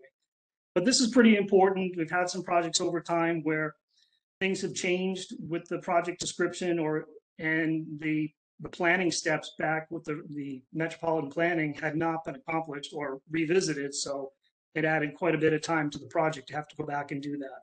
So anything with air quality, you always want to coordinate with ADOT air and noise team right up front when you're talking about your scope of work. And noise impacts, typically not an issue with CAA projects. We may have to do some evaluation and document, but largely we're looking at freeway type projects when we get into mitigations with noise walls. Environmental justice, another important area that we look at in all projects. Typically, if there's right-of-way impacts, if there's any displacements of businesses or properties, this is where it starts to get into that area where it could be of concern. And we'd assess for what's called disproportionate impacts, if there are any minority and low-income populations present and impacted. And public involvement, that's led by the CAA, but we've got to look for certain NEPA minimum requirements, depending on the type of project again. And that's why it's scaled to the scope and the nature of the project. And last mention, Clean Water Act, this is your Army Corps 404 permitting. Some other considerations I'll just mention briefly. Visual impacts, these are typically not issues on CAA projects, more forest and BLM lands, things outside of the urban area. Farmlands, we may have to do a review depending on what we're taking and if it's not zoned already for urbanization. And then floodplains, if there's a significant encroachment. This one doesn't come up too often. So that's just some of the topic areas that we may have to evaluate in an environmental process. Talk now a little bit about environmental commitments. It's a pretty important aspect of the project. They're developed over the course of the project through the development of plans and coordination with other agencies. And in short, we look for avoidance, minimization, and then compensation. So if there are environmental impacts, first you're looking for avoidance, second minimization, and then sometimes you can't, and you may be into an area where you have to do compensation. But really, all of these can be types of mitigation. And they're, like I said, developed during the project and reviewed and agreed upon by the project team. So you want your engineers and your construction people and maintenance and everybody to be aware of these and what's feasible and constructible and can be maintained. So once these are completed, they're part of the CE and the NEPA by incorporation. So we'll show them as an attachment, but basically they're bound to the CE and that NEPA determination. And then they become contractor commitments. So they're included in the contract. They go into the contract, now they're contractor commitments. So they're no longer just environmental document commitments, they're contract commitments. And the CEA is responsible for the implementation and recording of the environmental commitments in construction. The CEA needs procedures in place to demonstrate who and how this is done. An example, certification form signed by a person in responsible charge of construction. So how you do that is I'm not going to cover that here or define that. CAAs, some do it differently than others, but they all need to have this basic procedure in place for who and how, and then have them documented in the file. Changes during construction. So sometimes things happen in construction where there are some changes that need to be evaluated. So the person in the field is responsible. If there are things that go outside the footprint that may need some evaluation, some new scope of work, or areas not previously cleared, then they may need to come back to environmental planning. So those would come back to environmental for planning for review as needed. An example, for a local project, they may be slightly extending the pavement limits, and then that could be something that's just handled simply. So that might be typically informal with a note to file review, but it could also be something more complicated, and then we would have to do further evaluation. I want to make mention of the PEDS, we call it, the Project Environmental Data Sheet. This is on the ADOT website. There's a link to it there shown highlighted. This is that first look at the scope of work. So it's ADOT environmental planning technical input on the scope of the consultant work that is doing your project. So it's a good opportunity to have that early input to the environmental scope, so you're not overscoping or underscoping, both of which could have ramifications. So you don't want to, like I said, you don't want to overscope or underscope the level of effort and requirements. As I mentioned, like with that air quality, if there is an air quality issue and a conformity determination is going to be needed, that could be a huge step, traffic reports, et cetera. And you do not want to start technical evaluations before checking with ADOT. This is not a requirement, but it's in the CAA's interest to have the PEDS prepared. Like I said, it can really help with that scope, not go over or under. Cover a little bit now about the CE itself, what it looks like. So the CE is the environmental review documentation that we formalize everything, and it'll acknowledge the federal approval for NEPA and all those other laws in sort of a one-stop shopping. And the CAA provides the project description, location, limits, some of the things you heard earlier. These are all inputs into the CE. So we're clearing your project. So the location, limits, description of work, all that stuff has to come from project management side and then feed to environmental. So we put it in a document and then go from there.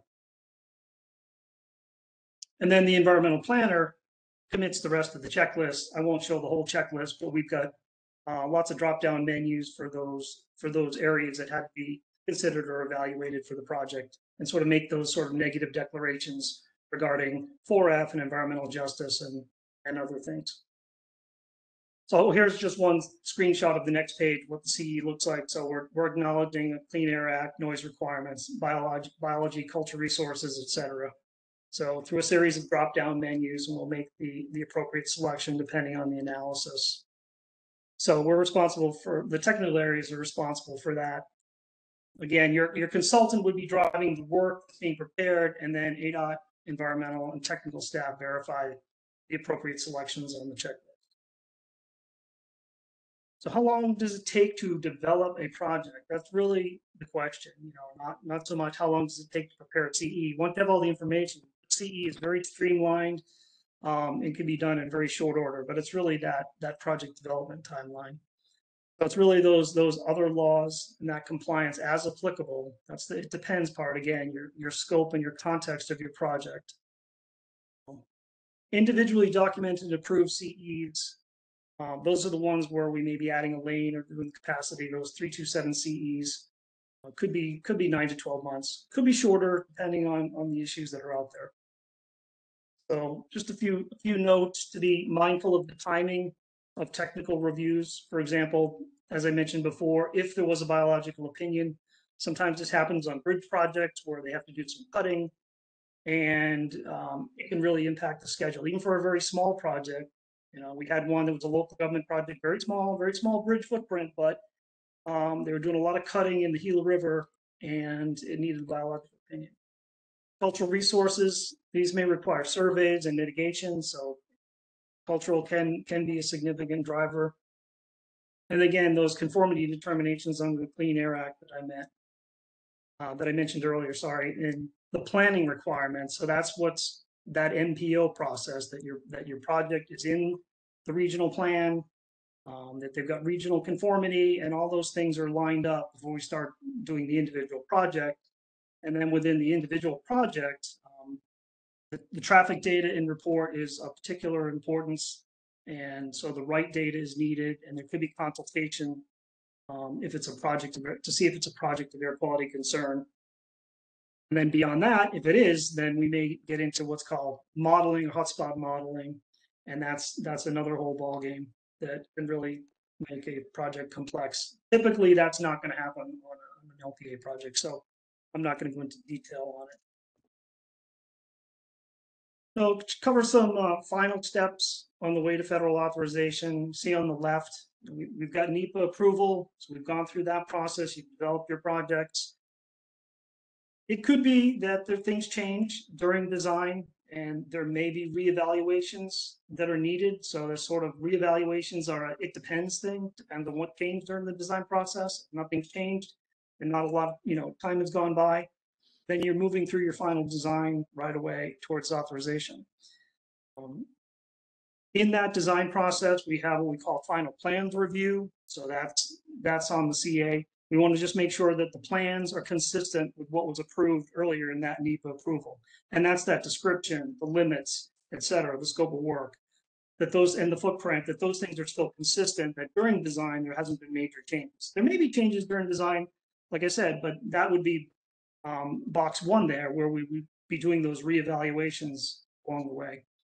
And then near the end, we're going to just validate. So we have NEPA validation. We have a DocuSign format for that. That's that whole package for authorization that the project manager will ultimately send to Federal Highway. So we'll sign off on that NEPA is complete, that everything's consistent and things haven't changed and everything's up to date. Environmental mitigations are incorporated into the PS&E, et cetera. And then your federal authorizations. So I kind of already covered these boxes on that one slide, but again, that NEPA reevaluation could come at any time, changes in scope right away, project limits, et cetera. CAA must notify ADOT environmental planning and the ADOT project manager if there are changes.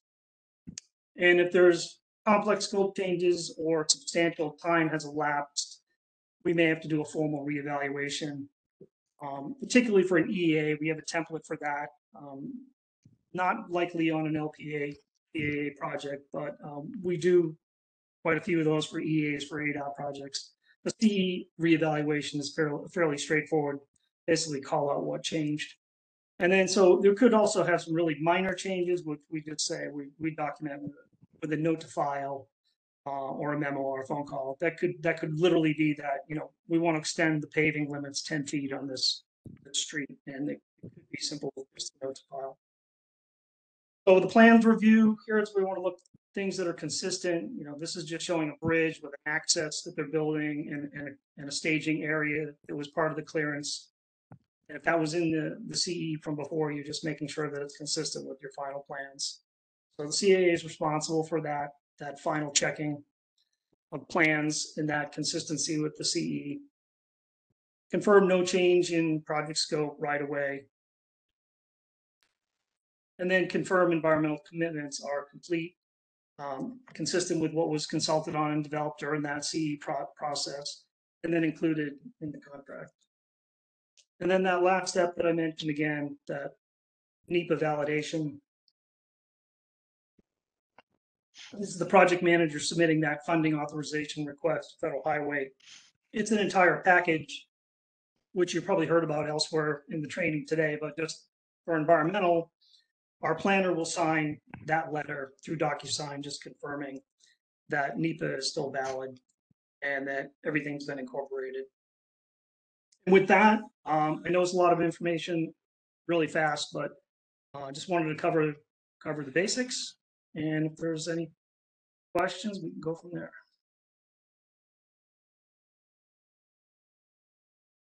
Great. Thank you very much, Paul. Does anybody have any questions? Any environmental questions? Anything Paul can help us with?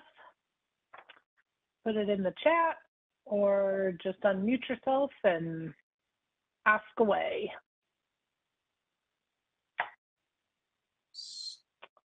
All right, I'm not seeing anybody going once, going twice. Paul, thank you so much for being with us today and taking your time to put that information together and deliver that to us. We appreciate that. All right. Thank you. All right. Thank you very much. Okay. Well, if there are no questions, we're going to move on. Let me see here. Need to change my role. I will pass this on to David Benton. David is going to discuss the Bridge Group. David is a bridge design manager. And David, if you would like to share your screen. Good afternoon. How are you? I'm doing well. How are you? I'm doing well. Thank you. All right.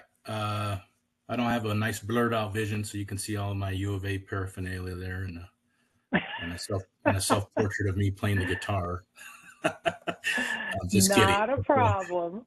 In any case, yeah, do want to share. Do want to share with. Let's see if I can get this. Can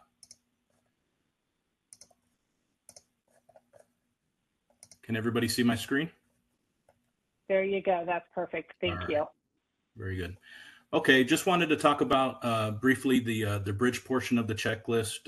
This is something new that wasn't, I don't believe, part of the checklist in the past, and basically what it entails is pretty much aligning the bridge design guidelines and standards, similar to what you see with the roadway group design guideline standards. However, we don't have as many items on the checklist.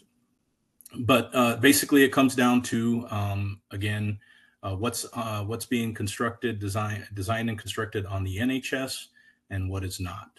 So just briefly, I'll go over the points on the checklist, and then show a little bit of the reference of the particular design specifications that you'll have to abide by for the NHS bridges.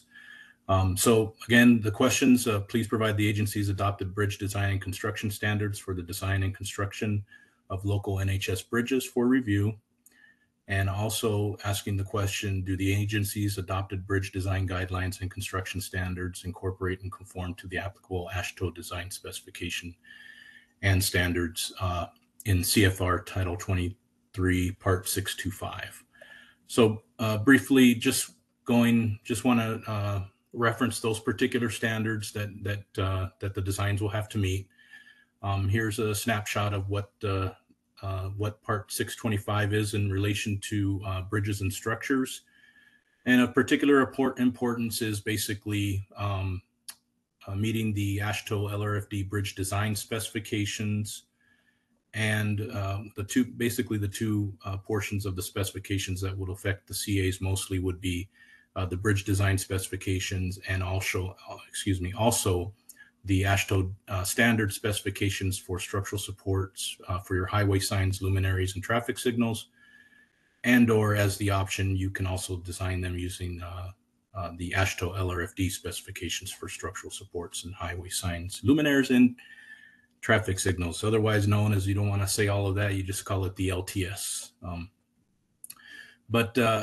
In any case, the CFRs go into a little bit more detail in terms of those particular standards and specifications, and what year and edition at a minimum you should meet. Here, according to the CFRs, new bridges need to be designed for LRFD, the 8th edition, which was published in 2017. And also the two specifications that you could design for the standard specifications for highway signs, the LTS short, or the LRFD structural supports for highway signs. You have either option. You can meet those particular design codes. So just wanted to touch briefly on those references into the design standards. And then again, for anything on non-NHS bridges, we would like to see, what's your agency's adopted bridge design and construction standards for local non-NHS roadways. And then also, in addition to any of projects that would be constructed into the ADOT in ADOT right of way, the adopted guidelines, and which should conform to the ADOT bridge design guidelines and any other applicable ADOT and AASHTO design specifications and guidelines. So it's a very brief presentation. Again, this is something new to the checklist in terms of bridges, but it basically replicates what's required for the NHS portion of bridges. As you'll see, very similar to what I plagiarized from our buddies at the roadway group. So thank you, Mike Denblacker. With that, Cindy, I don't have any further items to discuss. Just wanted to briefly go over the checklist, give reference to the CFRs, and open it up for any questions. So nice and sweet. All right, very good. Thank you very much. Does anybody have any questions? Any comments?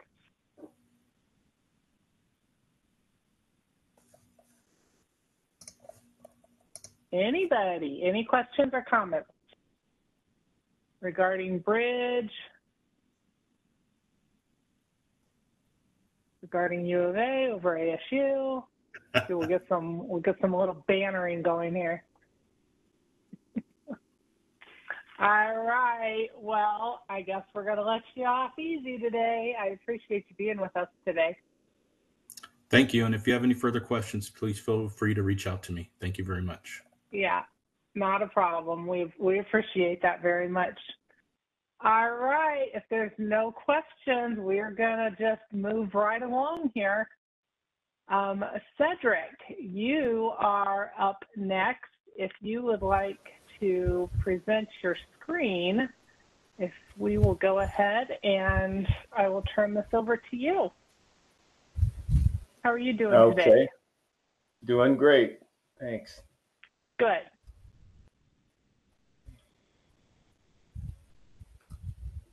All right, here we go.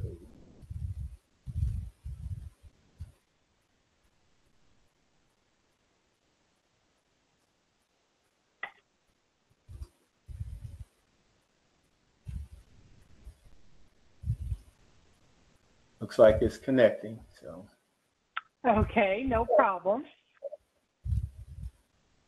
We'll tell everybody while we're waiting. Today, it marks a National Tell a Joke Day. And I looked and looked and looked to try to take a joke from the internet that was regarding roads or traffic, and I didn't find anything super funny. So I don't have a joke to share with you. But if anybody has a good joke, it is a National Tell a Joke Day.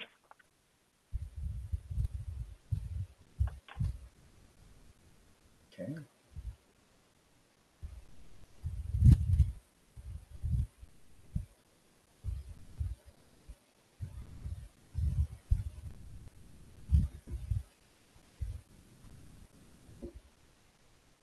So I see your presentation, but it's a little small.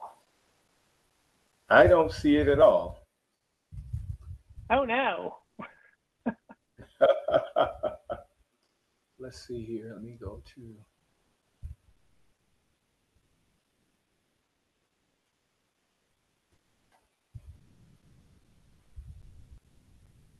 Can you see it now? I can. It's still small. Like it needs to be, like on my end, it's not in the presentation mode. So Okay. it shows all the slides. Let me stop sharing and then start again.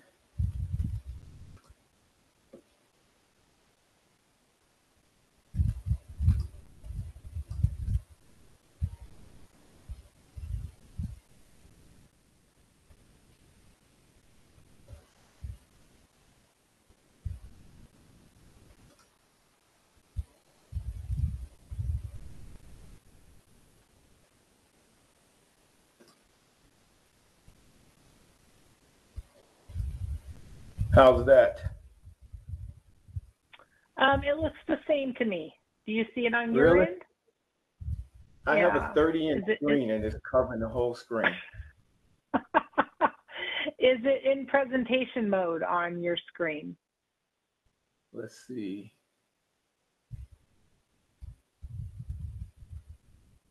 Maybe view.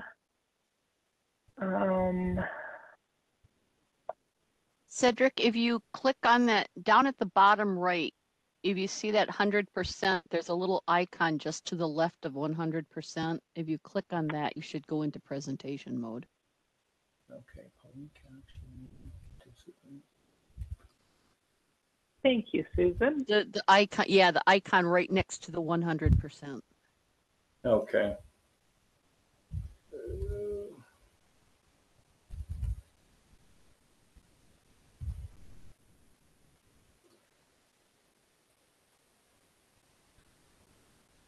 I don't have an icon that says 100% on my screen. Down at the very bottom right of your screen, underneath your notes section, underneath your presentation. Okay. Over, yeah, right yes, right there. That one. Okay.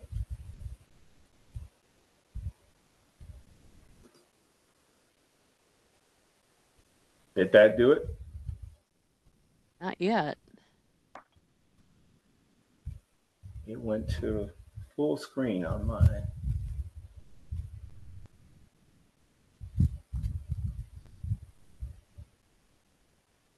Slideshow. Ready view slide sorter.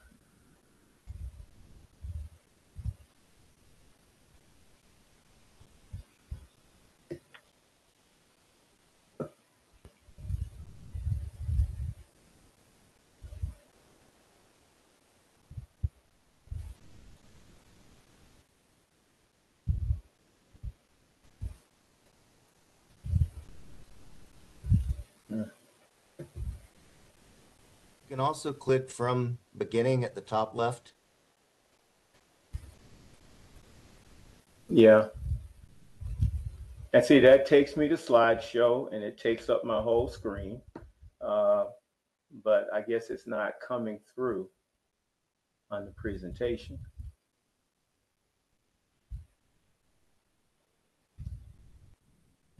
I'm wondering if you're sharing a different screen than the one that we see. I go share.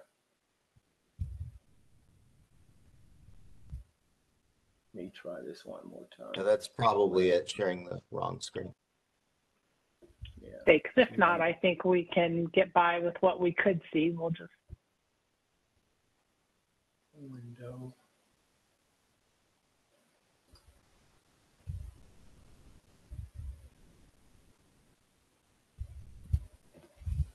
I mean, I'm doing the same thing, you know, I've done in the past when I shared the screen.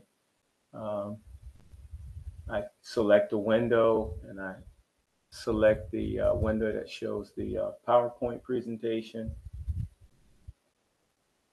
And it says you are sharing your application window. It looks like it's trying to share. Oh, Cedric, there it is, sometimes but that's- instead of doing the application window, share your entire screen, and then that may be better for you. All right, we'll try that. It's just given everybody an opportunity to come up with a joke for the National Tell a Joke Day. All right, I'll tell you a joke, and it's one that's it's not gonna make you laugh, but you're gonna go, well, that was really stupid, and I'm gonna go, you're gonna be remembered, and this is recorded as well too. So so that's gonna be really good. Now. Well, okay, it's a clean joke. I can also throw in a little caveat that today marks the first issue of Sports Illustrated was published for all you sports fans. Wait, George has one. Why did the traffic light turn red? I don't know, George. Why did the traffic light turn red? Do I have to have my video on to do that? Yes. I don't know. You would too if you had to change in front of all. That's a good one. Okay, that was good. That's a traffic joke too. You gotta love that. About the best one I came across was a police officer pulled you over because you were, or pulled a guy over because he was speeding, and the officer said, "Do you realize how fast you were going?" And he said, "I was just trying to keep up with traffic." And the officer said, "Well, there's no traffic." And he said, "I know, that's how late I am." Oh, boo. All right. Well, hey, well, Cedric, I think just share your screen that you had, go back, and I think we'll probably be good the way, Okay. we'll be good. Just go the way you were doing it, and I think we'll be fine. All right, here we go. Share screen.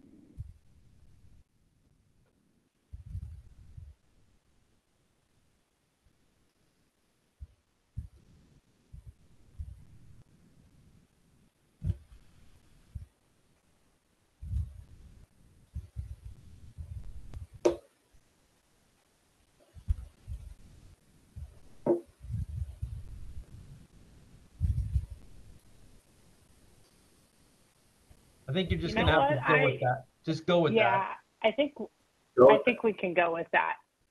Okay. If anybody needs it larger, they can zoom in on their own screen up above. All right, well, here we go. Good afternoon. I'm Cedric Johnson, the Contract Compliance Manager for Engineering Consulting Services. And this will be my second time doing this CA process. So when procurement and administrative activities of federal aid highway program funded engineering consultant contracts are performed by local governments, their own procedures must be followed, provided they're in compliance with the federal regulations and their processes are reviewed and approved by ADOT in accordance with 23 CFR 172.9. So in short, ECS is going to receive their procurement process for architects and engineers.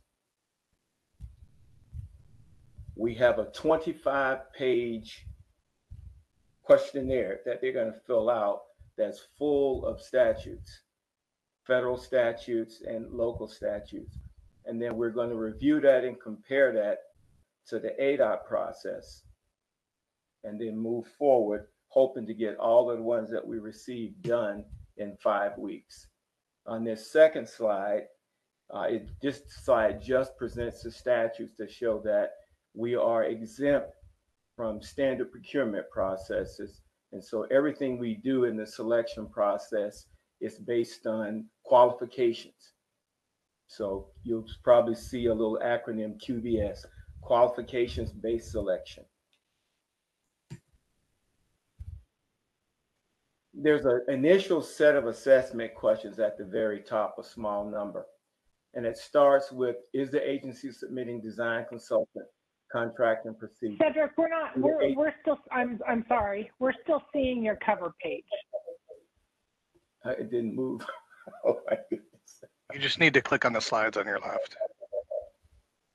They're moving, mine are moving. So I guess. There you go. Okay, now we're on the So I'm gonna have to, yeah, I'll have to exit the presentation. That didn't work. All right, so this second slide, I think I had covered. So basically, you know, with this particular slide, you know, we're showing that it's federal aid money, and they have to have their own process for their selection of architects and engineers. And then we're gonna measure that process with our process and law to make sure that they're compliant. On this third slide is just a slide that sort of outlines the fact that we're exempt from standard procurement code. So we select based on qualifications only. And once we get our selection based on qualifications, then we negotiate on price. The fourth slide, and this is the assessment questions, and this is why I had jumped to already. Is the agency submitting design consulting contracting procedures? Do the agency's design consultant contracting / procurement procedures meet the federal and state laws, regulations, and all applicable requirements for qualification-based selection? Does the agency use ADOT's pre-qualification list? So we have a list of pre-qualified consultants, and we process that list every year. And the only way you can submit to contract with ADOT for design services is if you're pre-qualified, a prime. You know, require notification to the ADOT PM of kickoff or progress meetings, inform the ADOT PM of error or emissions actions taken, require contacting the ADOT PM for approval and federal highway concurrence before terminating a federal aid contract, and include a tracking and reporting process for on-call assignments if applicable. I can have one more set of these. Now I'm on the on-call part of that. Is the agency submitting design consultant on-call procurement procedures? If yes, do the agency's procedures identify and define one of the two task or work order assignment processes? Does the agency procedures include on-call procurement procedures? Do the CA agency's procedures include a tracking and reporting process for on-call assignments? And now we look at contract types. Unless otherwise approved by ADOT and the Federal Highway Administration, the following approved contract types shall be used when procuring professional design and engineering services. Project-specific contracts. Project-specific contracts are contracts between the department and the consultant for the performance of services and defined scope of work for a specific project. Consultant services shall be procured through a competitive negotiation process unless previously approved by ADOT. Consultants will be selected based on the qualifications submitted in the response to the request for statement of qualifications, RFQ. Multi-phase contracts. Multi-phase contracts are contracts where solicited services are divided into phases whereby the specific scope of work and associated costs may be negotiated and authorized by phase as the project progresses. The initial solicitation must document the type of contract, all required phases of work, and the means for negotiating subsequent phases. Consultant services shall be procured through a competitive negotiation process unless previously approved by ADOT. On-call contracts. On-call contracts are contracts for the performance of professional engineering and design services for a number of projects which are to be awarded on a task order basis. When it is determined to be in the public best interest to obtain the services from a group of consultants perform on-call services in specific discipline and for a number of projects, i.e. subsurface investigation, right-of-way plans, traffic engineering, project management, etc. ADOT may advertise for these services through an on-call contract. The initial solicitation for on-call consultants shall identify the optimum number of consultant teams which shall be procured through a competitive negotiation process. Any established dollar limitations include a copy of the general scope of work and document the method for awarding individual task orders.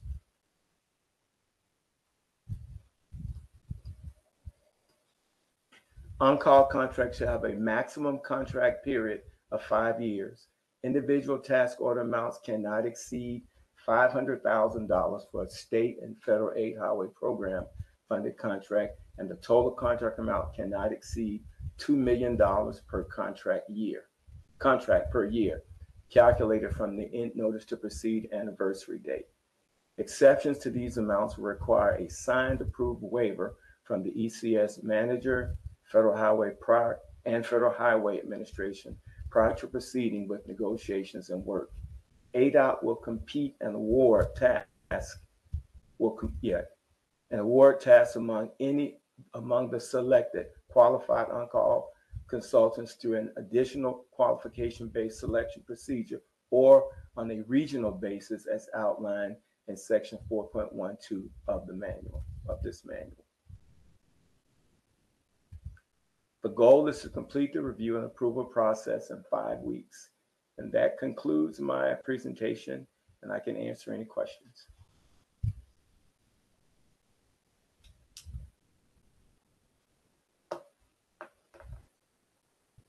That's great. Thank you very much. Does anybody have any questions or any comments or anything?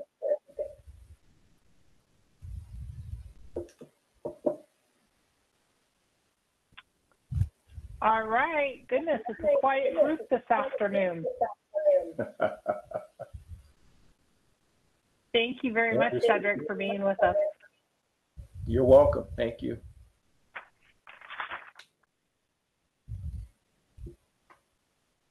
All right, one moment here. I'm getting a little feedback.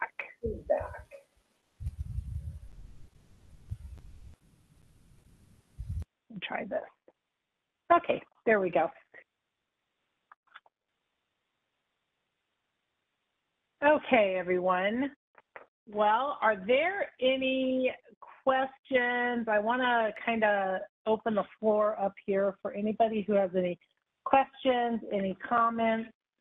And then I want to provide you a little bit more information on a couple things, and then we will wrap it up. But before I get started, I want to make sure that there aren't any additional questions or comments or anything that anybody wants to discuss. All right. Okay, well, I have a couple items that I'd like to address. Like we mentioned a couple different times, the LPA group is in the process of arranging some possible ad hoc trainings, and they are in, we're in the process of discussing them right now.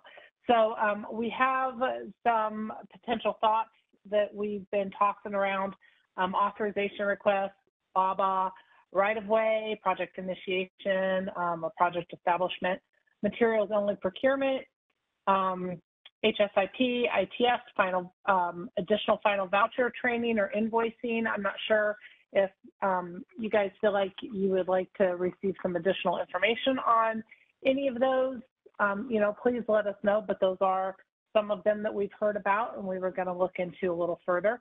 Once we have some information, yes, we will. Once we have some information confirmed on the trainings, we will reach out to each of the CA liaisons and then they can pass the information along. Again, if you guys have any questions, have additional comments, statements, please work with your CA liaison and then they will be in touch with the O&M manager and we will pass along any questions that we receive to the subject matter experts and we will gain everybody the information. We want to make sure that all CAs have access to the information, so we really want to make sure that the line of communications are followed so then everybody has access, has, you know, equal access to the same information. It helps if others have questions, it just really, you know, we find that that really helps for everybody to kind of make sure that we're on the same page. So I see that there's a question in here about, could someone discuss the project delivery manual? Do you mean an additional training?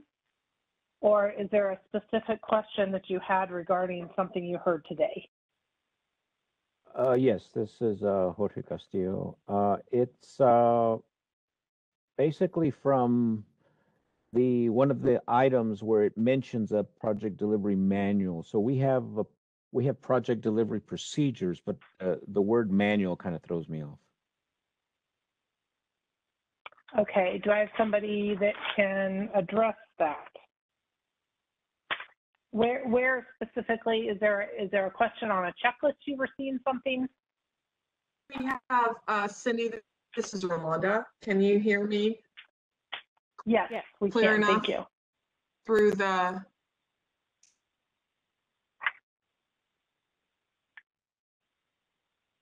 Rolanda, you're cutting out. Okay. Leave. Are you? Yes. Okay. I have to call back in. My phone died, so I was talking through my computer. So let me call back to the training. So give me a moment. Okay. While while you call back in, I will go through a couple more items, and as soon as Rolanda gets back on, we will go ahead and discuss the project delivery manual a little more in depth. I want to remind everybody that each of the checklists, there are some due dates on not some, but there's a due date on each checklist. So please make sure that you're aware of that and when those dates are. As soon as the checklists are finalized. So after we wrap up today's training, there are some questions and some changes that will be made to those checklists. So once they're finalized, they will be posted on the website, and then your CA liaison will be notified of that, and then you guys can go ahead and access them that way. Let's see. I want to remind the CA liaisons to please send me email me a listing of your attendance from your agency. So that would be a big help. And Rolanda, are you back on?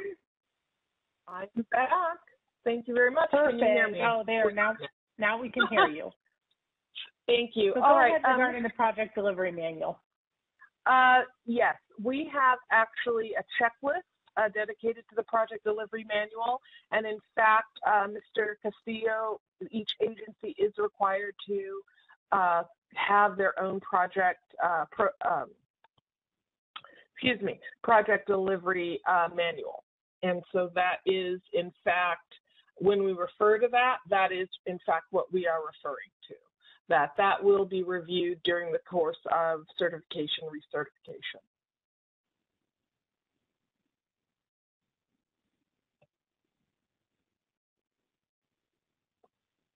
Is that, do I need additional, any additional information? Oh, okay, I did not hear him. Thank you. Oh, he did it in the chat. Sorry, I'm reading the chat because I'm sending messages. So, thank you, Kimberly. You're welcome. I'm monitoring the chat. Sorry, Cindy. Kimberly, you always have my back. All right. All right, very good.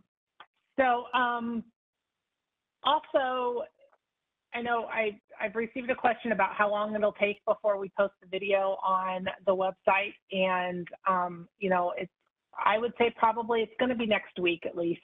We'll try to get it up just as quickly as possible, but there are some things that they have to do in order to convert the file and then get it out to our web team and stuff. So it's we'll shoot to get it up there as soon as possible. On our end, we'll be working on it tomorrow, and they're really quick to get to these files as quickly as they can. So it's just going to kind of depend on what their project load is. So I really want to say a few thank yous. I really hope today, everybody found the presentations informative.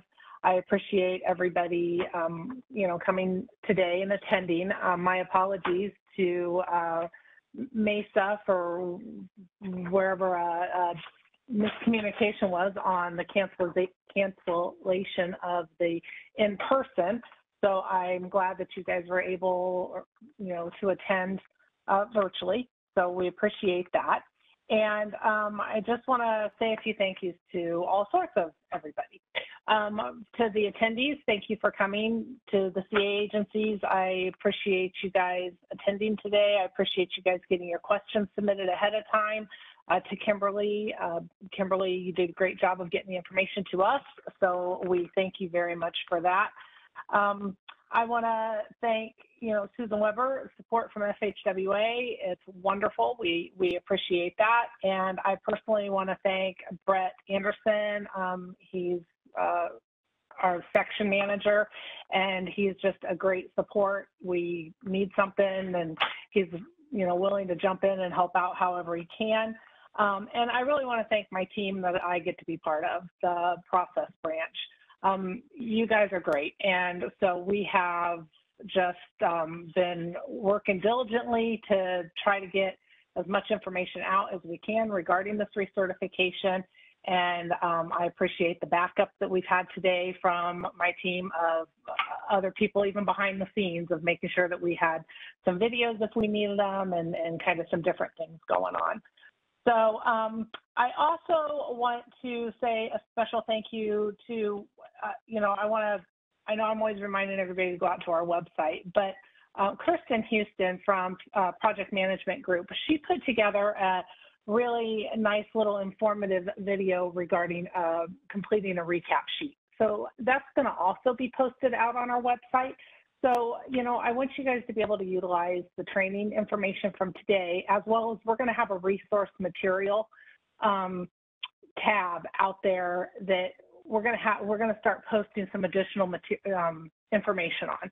So Kirsten's, done a great job on this little how-to video. So I really hope you guys have a chance to check that out. Again, once we get that website updated and the information is out there, we will pass that information along to your CAs so you guys can go out there and take a look at it, because I do think it was really nicely done. So thank you very much to Kirsten for the support. And Kimberly, I see your hand up. You have another question? Yes, I'm sorry. Make sure. No, go for it. Real quick, I just wanted to ask, someone asked, I think it was Javier, what's our general next steps? I think we really just need to start towards our recertification for those first ones. Of those ones, are those going to be the prioritized ones, if there's any updates to them, so we can get them out to our team? Yes. When can we expect those? I'm sorry to ask that question, but I know my team's already working on some of those because they are kind of in-depth ones. I do not know. Jennifer Catapano, do you have a thought on, I know it's not. I know, I was going to say probably by the next week, the end of next week, because we have to regroup with the team, and then it always takes our web team, a day or so to get them posted. So, and of course, we'll keep you all notified. Perfect. Thank you so much. As soon as they are on our website. Thank you. So on that note, does anybody have any other questions? I have a question. Yes, go ahead. I don't know if it's for you or Rolanda. For us who as an agency that's trying to now enter into the CA process, will we receive some information on the next steps? Because I know there's a few things at the front end of the today's session that were talked about, like the 15 assessments that will be completed and the CA agreement and identifying CA layers and all that kind of stuff. So sounds like there's quite a few steps that we have to go through before we get there. So hoping we can. Yes, we will. Hi, Parab. We will be making touching base with you within this next week to see how you wish to proceed. And you should already have in our initial letter some next steps, but I will resend that out to you, and we can proceed from there. But yes, you would be on, the new agencies would be on a similar timeline as the rest of the CA agencies, those recertifying. So the expectation is that you would complete the checklist as well and go through the certification process in the same manner. So we will be in touch with you. Excellent. Next week.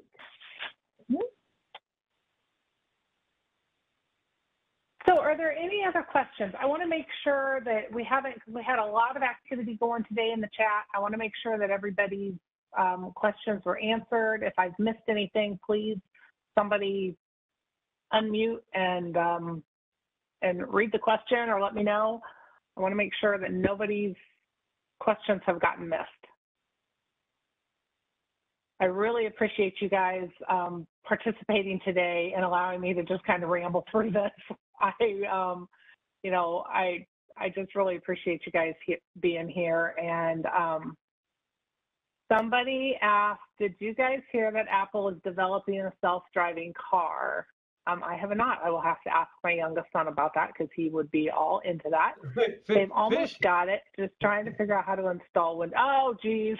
It's the joke of the day. Ellie, That's a you good one. get it. That's a great joke of the day. That is a wonderful way to end this session. That's awesome.